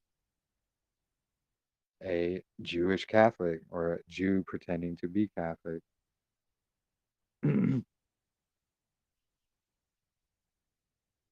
See, we got another couple questions in chat as well. What are you guys' thoughts on food with GMO ingredients? Is it against the Torah to eat them or no? Yeah, I believe it is against the Torah because it's saying, says in the Torah, do not mix these seeds, don't mix the animals, so forth and so on. So the genetic, sorry, genetically modified ingredients, that's exactly what it is. They're modifying the genes to bring out whatever trait or aspect they feel is fit. That's not, it's just like changing a human's DNA, just like with this jab, changes your DNA.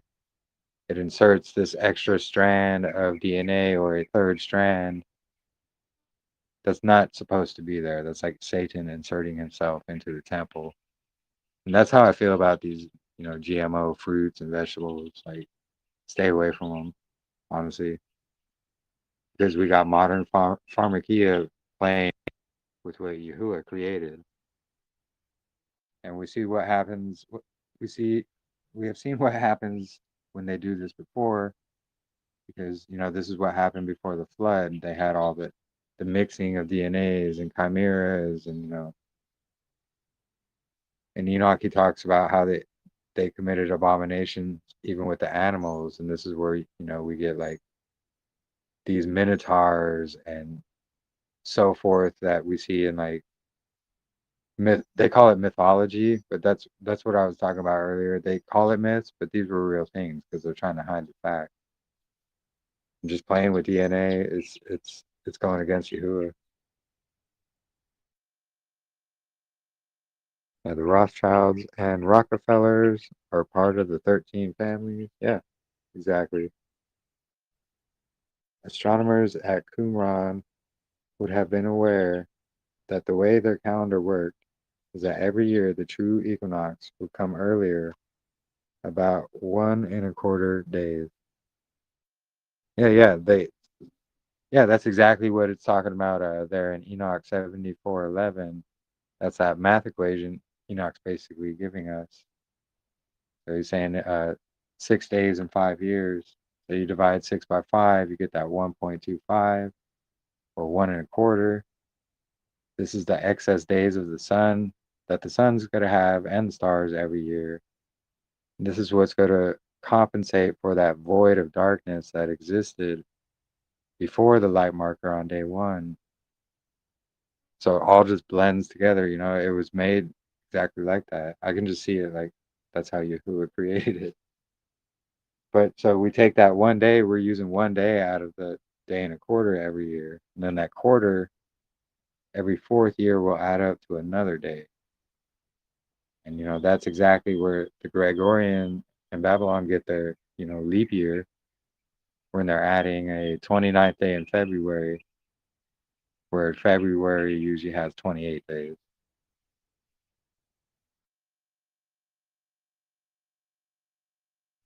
But yeah, I totally believe they were 100% aware of it. It's even in the writings. Of course, a lot of it is very fragmented out. I think that's on purpose because they want to hide this truth. I truly believe that the sons of Zadok had this all written in there.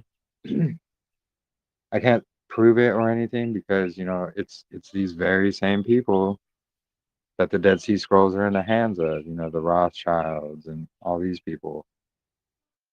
And these people are the ones who are hiding the truth, and they don't want the truth out, so they're gonna discredit the Dead Sea Scrolls. They're gonna say, "Oh, the sons of Zadok are nobody," so forth and so on.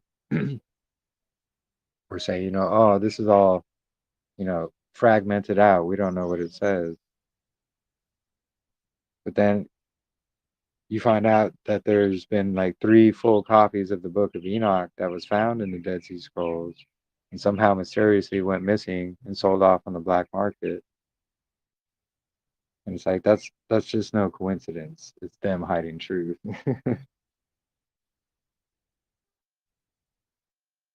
And thoughts on acupuncture? Okay to have done. No, I don't know about that. I'm not familiar with acupuncture. Like I know what it is. Does anybody else have anything about that they would be more knowledgeable about speaking about?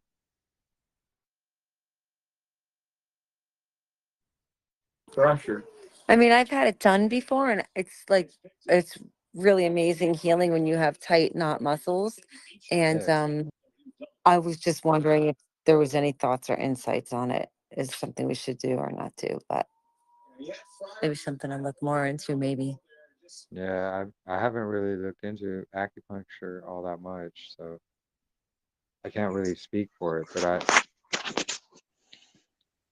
I think it's kind of like yoga, that it's great exercise, but there is a religious aspect behind it. yeah, precisely.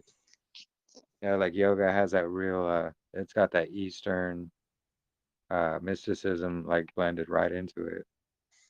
Exactly. So basically all the poses you're doing are like poses to these different gods. They don't like to mention that though, but it's what it is. Yeah, Okay, I thank you. I love I'm yoga. sorry.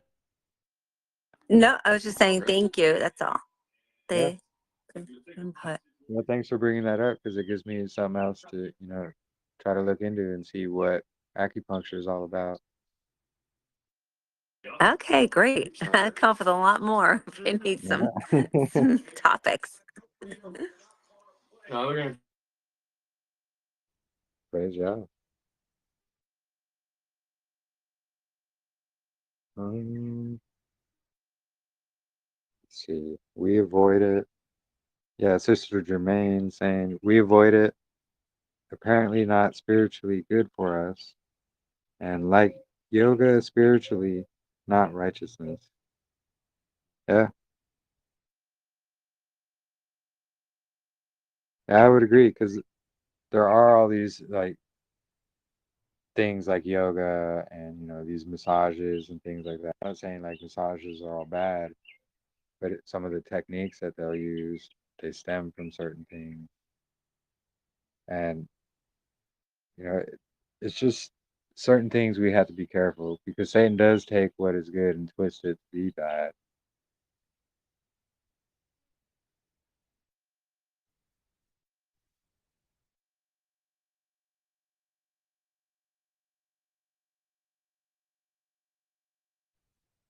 Does anybody else have any questions or besides the birds chirping? They got a lot of questions apparently.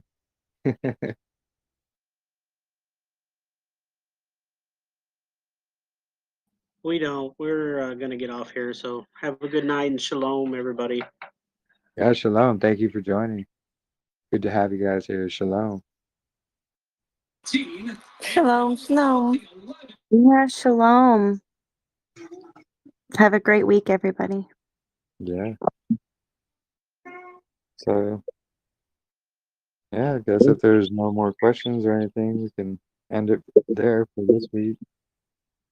We could try to do another gathering at another time. if anybody else is interested.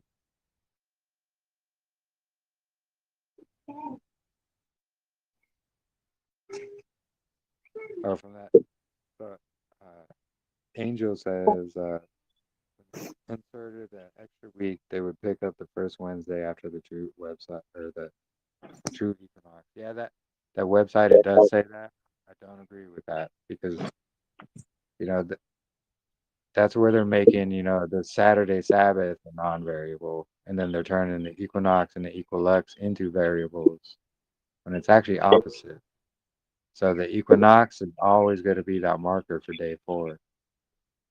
So that's the non-variable. Whereas, the Wednesday and Saturday are the variables because these days did not exist back then.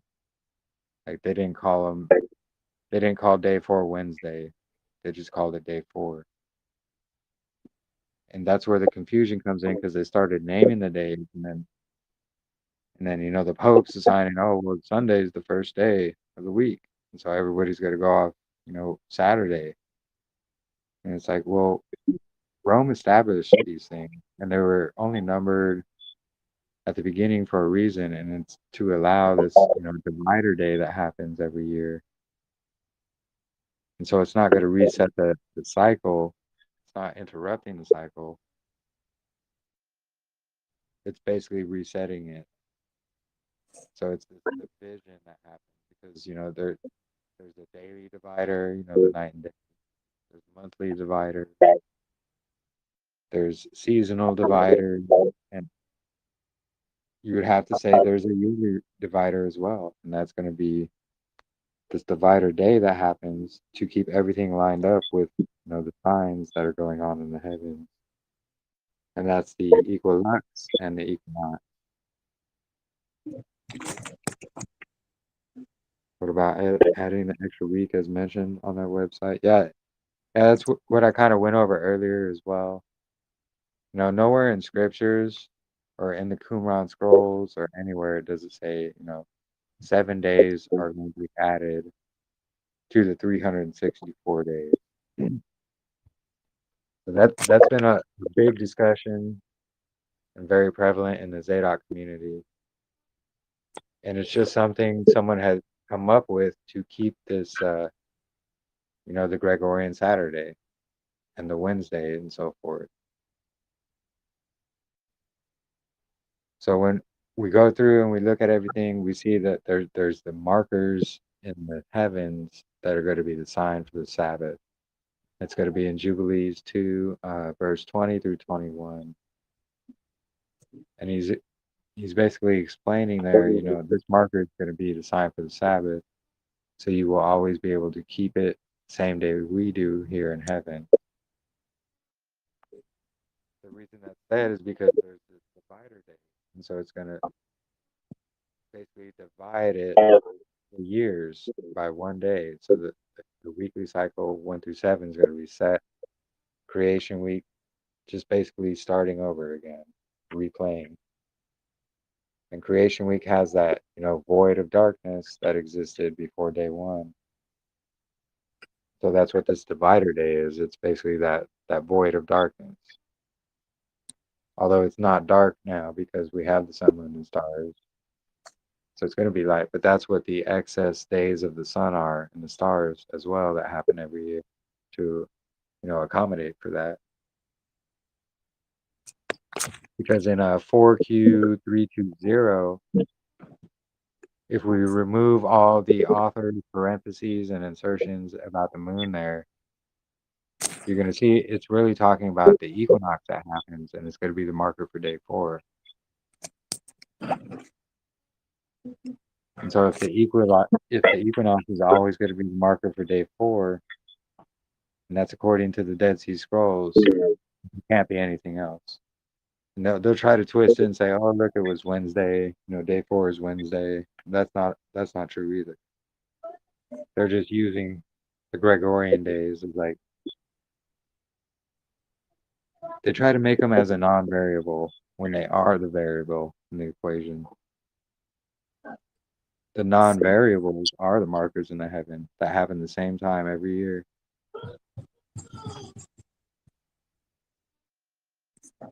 Hopefully that makes sense.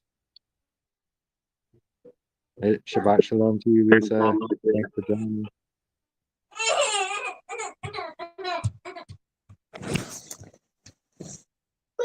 Share. Oh, Oh, I don't know. Claudia. What is you not going to share with me? Oh, the ice cream. Uh-oh. Not sharing the ice cream, huh? Oh, he ate a whole container. There's Oh, nothing geez. in it, honey. Yeah, so that's kind of what I showed earlier there, Angel. So the priestly cycles, all those lunar phases, they're all author's insertions. So if we take all of that out, we take the brackets out, the parentheses out, we just take it to the original text, what's there, there's not going to be lunar phases in there at all. But what you will find is this word dukkha, and no one really understands or knows what this word truly means.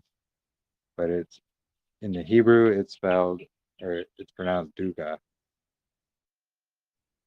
So there's some who theorize, this is a moon cycle and so forth, but we can't know for sure because we don't have the Sons of Zadok's explanation for it. We just have, what this guy thinks or that guy thinks about it. And I think that's another thing that they hide on purpose, and they kind of insert these moon phases in there, to kind of cause a deception. And this is what I've been finding out while looking into the priestly cycles. And I think on our last video, I have it pinned in the chat, but I'm actually going to put that on YouTube as well. I haven't had a chance to this week. But I kind of go over that, and I go through 4Q320 and 4Q321 from the complete Dead Sea Scrolls, and I show, where they're talking about, all the lunar phases, they're inserted in parentheses. And when you remove these parentheses, you take it out, you'll notice that they're just not in there. It's just highly fragmented, and it's hard to tell what it's really truly saying. And this word dukkha is the only thing in there that, they can try to correlate with moon phases, which I don't know if it is or not. Basically, it's something we're still trying to study out and go into depth about, see what's really going on. But I feel there's a lot of deception going on, excuse me, with the Mishmarotes. And it's trying to put moon cycles in to try and line years up. But when you go to Enoch 74 verse 12, he says only the sun and the stars are bringing in the year altogether. Like the moon's not in that verse at all. So while the moon, it can bear witness to these things, it's just not consistent, and it's not used in a calculation of a year. Like you don't use the moon for months, you don't use it for days or Sabbaths or anything. It's just that second witness. But we're definitely trying to look more into the Mishmarotes and see what's going on there. It's difficult to do. There's a lot of people trying to line up the moon cycles, and that's what Gina Sparks was doing. So she was lining up the moon cycles that are written down in there. And she was saying, oh, it comes on this 200 something year pattern. But then Marissa, Sister Marissa on here, sometimes she's in here, sometimes she's not. But she was all about looking that up and testing it and seeing what that's all about. And she showed that what Gina was saying was actually incorrect. And these moon cycles weren't lining up. And there was something very off about it. Things were just not lining up. And, when Gina was presented with this information, she was very hesitant on explaining anything. She didn't want to show evidence or proofs. and she kind of basically just tucked tailed and like left the group because she got asked some questions and with some evidence that showed what she had found was incorrect. So we're looking into it. There's something fishy going on there. Trying to figure it out, but Yah willing, one step at a time.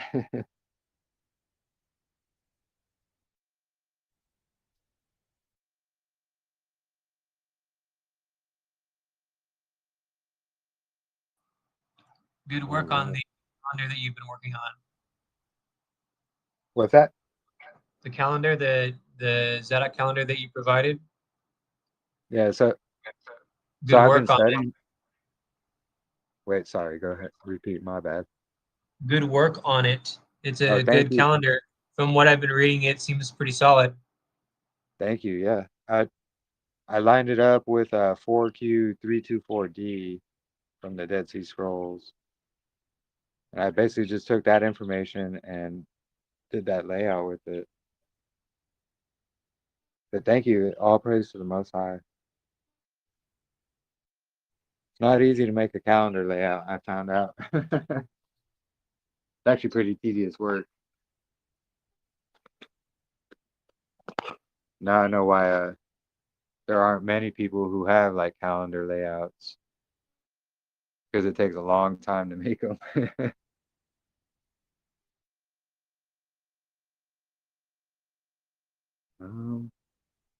Does anybody have anything else they want to say or talk about? Any questions?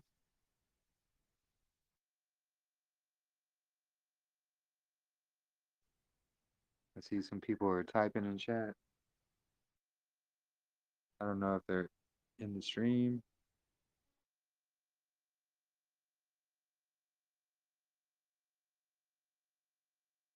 What about you, Katrina? You got anything to say or to add? I'm gonna go ahead and sign off here, you guys. Yeah, shalom. It was a blessing being able to fellowship with you guys for a little bit. Yeah, same here. You're welcome to join anytime we're on. Okay, sounds good. Shabbat. I'm sure we'll be talking more. Shabbat shalom. Yeah, Shabbat shalom. Thank you. Bye, you guys. All right, so I think we'll just end it there. Unless I think Dottie and Lisa are typing. I don't know if they're going to ask a question or not. Well, that's okay. We can say that. Yeah. Yeah, that's fine. That's good. Right. Awesome. Good discussion. Yeah, great. Great job. Thank you for joining. Mm. Yep. All right. We'll talk to you in a bit. Shalom. Bye. Good night. Bye.